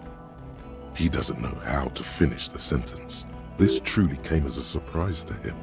Not a bad one, but he's at a loss. Flattered? You're Lieutenant Kitsuragi. We would be flattered if you even considered. I would have to tie things up in GRIH first. But, I mean, whatever is coming, Jamrock will be more central to it than the harbor. Well. And we also have a huge caseload, Lieutenant. Piles that we need to get back to. Mountains, even. I do like the sound of that. Yes! He's really considering it. And the station's 41. Us? We're the bloody murder station, haven't you heard? We're the bad guys. No one likes us. That's not true. Jamrock is too big for one precinct. You are just understaffed. And everyone respects the 41st. You have Captain Price. Thank you, Lieutenant. You're being kind. It is an understaffed station and the district is too big, which is why we need to... Get back to it. We left Torson and McLean to run the Sea Wing. It's not good. Torson and McLean? Mac the Torso Torson and Chester McLean. They're not fit to run a wing. Believe me. Things are shaky as it is. D-Wing is... God. There are 4 wings, Harry. A, B, C, and D. We're in C. It's made of losers and clock punchers. You and I reconceptualized it as a task force. It was a mistake. There's also a lot of outside help involved, not only me.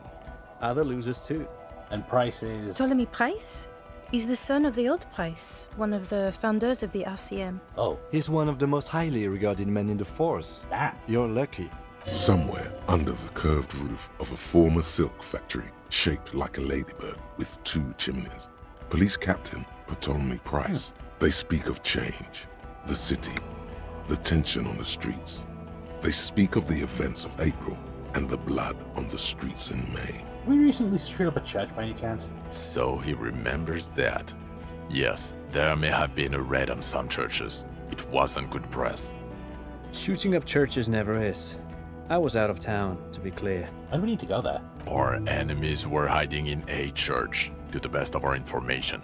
That's it. I'm not talking about this anymore. Your security clearance is shit tier right now. You have to wait for it to go up. He means it. The RCM and its enemies will not be discussed on this coast. Your clearance will not go up while you're within earshot of the Union headquarters. So I work in the bloody murder station? Okay. It's not the bloody murder station. It's an old converted silk mill with green desk lamps and a coffee corner. A lot of good people work there. Hard. Every day. Jamrock is the largest ghetto in River Shoal. Faubourg, technically, but it's divided into 11 districts. Jamrock only has us. The press will blow over. Jamrock is lucky to have you, and it's often considered to be the greatest of the districts. You're lucky to have it.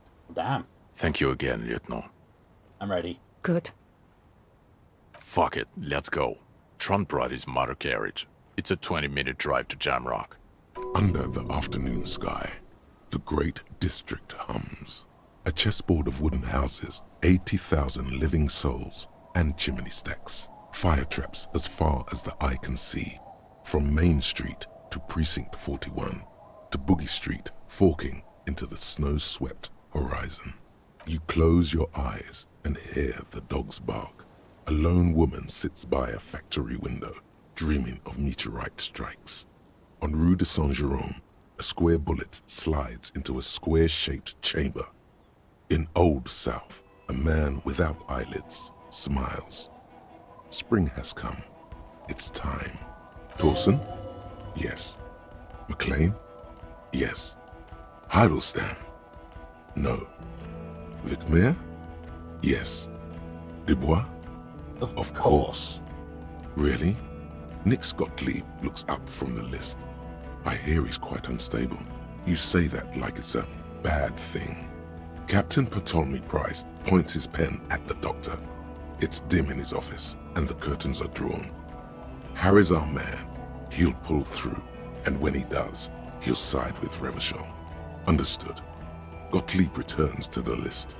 Minnow, Of course. Hell yeah. Wonderful. Then can we please just go back to Jamrock now? Let's go.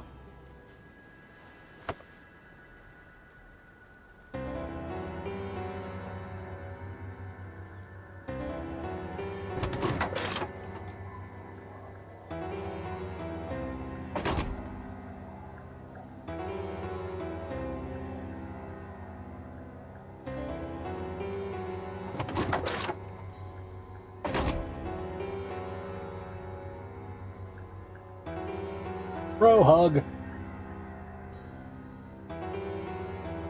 Also let me limp it back to the carriage, yes.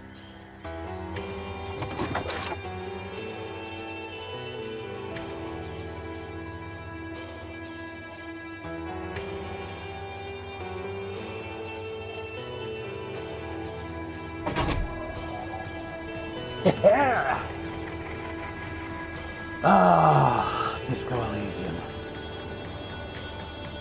Robert Kurvitz, you're a hell of a writer.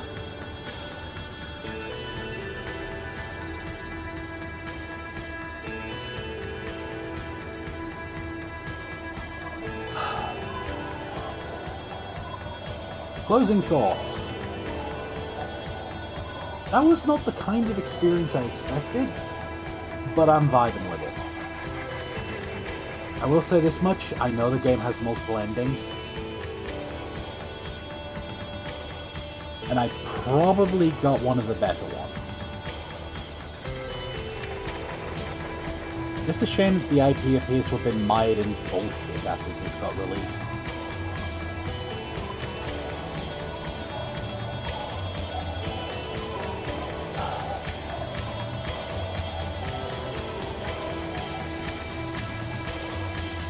Because I'm really curious to see where they wanted to go with this. If I account what they've been working on since they announced 2, none of the original writers came back. And all were kicked out. Like I said, there's a whole shit show going on around the studio, so...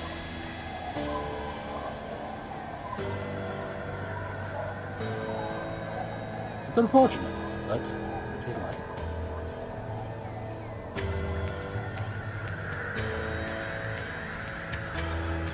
I can't say this is a genre I could see a story like this being told in normally, but they made it work in a really neat way.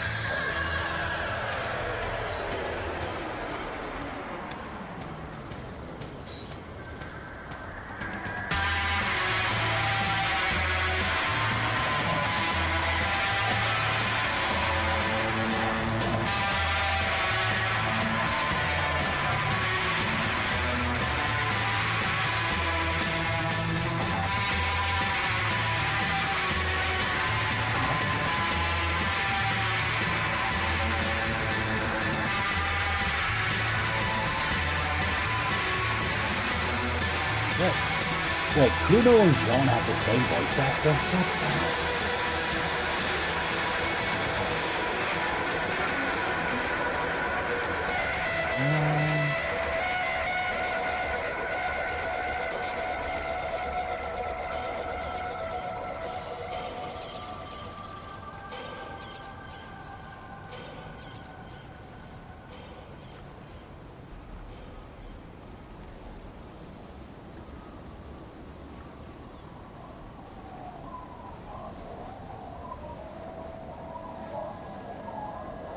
Fucking hell.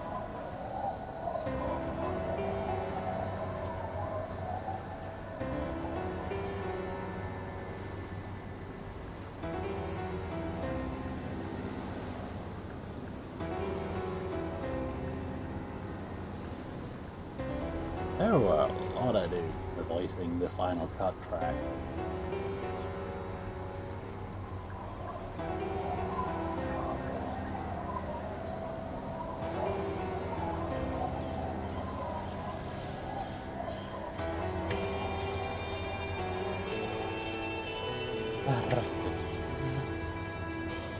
Oh, where is it?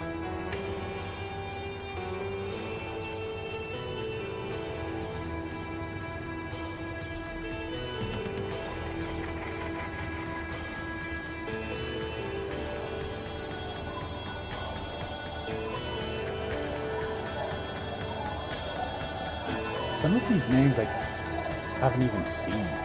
Like, very hard to exploit handicapped person. Never encountered them.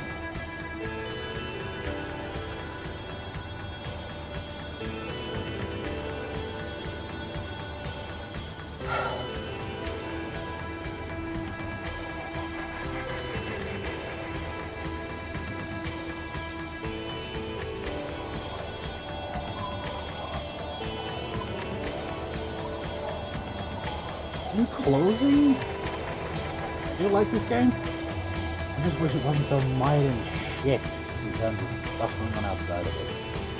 I can't in good faith actually recommend buying it.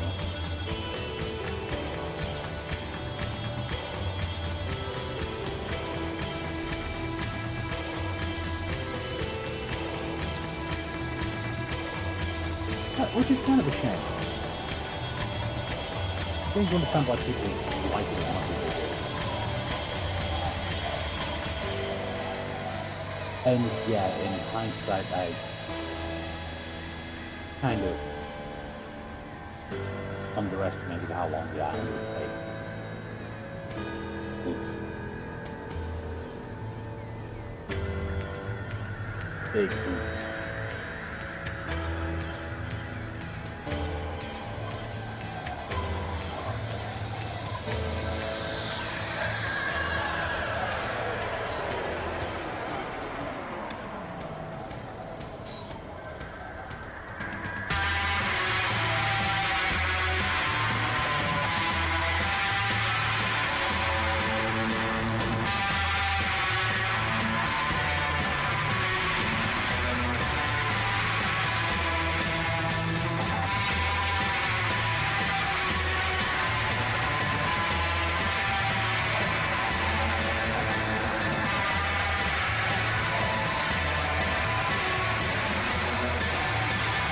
Oh, it can't be helped.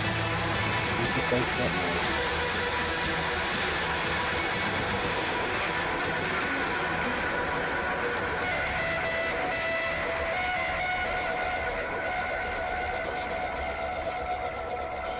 Bloody hell, these credits are long.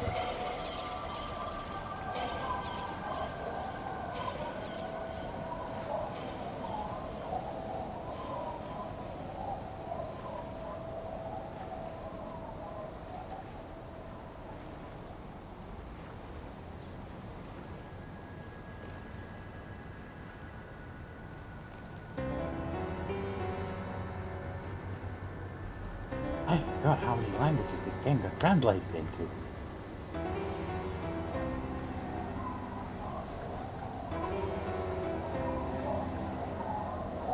It's kind of insane.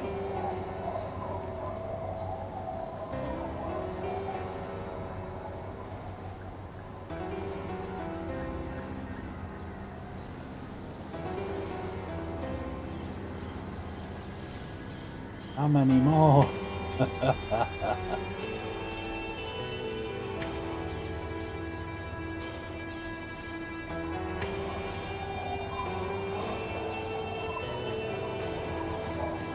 Oh yeah, the collage mode good there.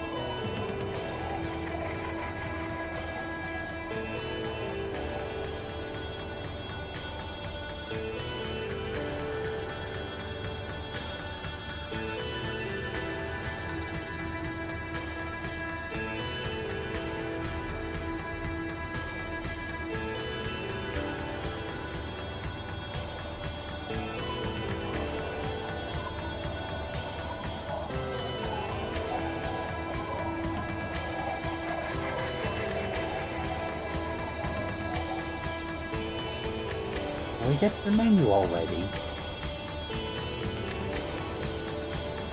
Can't skip these credits. That's the main thing stopping you from actually yeah. Also, I have no idea what I'm playing next. Hands in the air, I have no idea what I'm doing after this.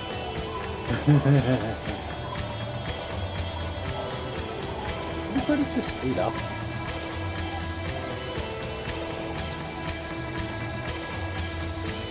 Credits just sped up.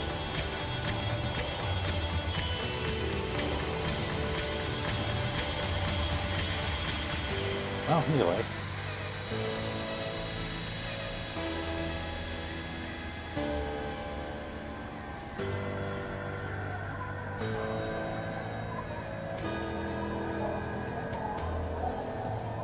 Huh.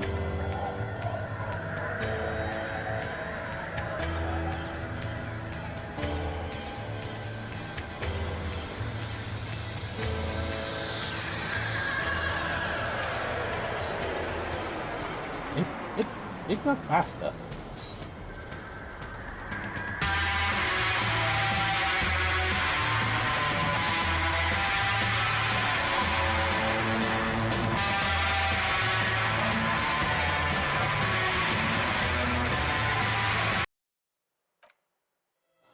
Oh, finally. Jesus Christ. So yeah, game's done. Don't know what's next. It's later than it really should have been, because I underestimated how much I had left. But that is going to be all for today. I will be back on Saturday with Final Fantasy VIII, as usual. But until then, folks, my name's been BSRaven. As always, thank you all so much for watching, and until next time, be happy, be positive, be you, and take care.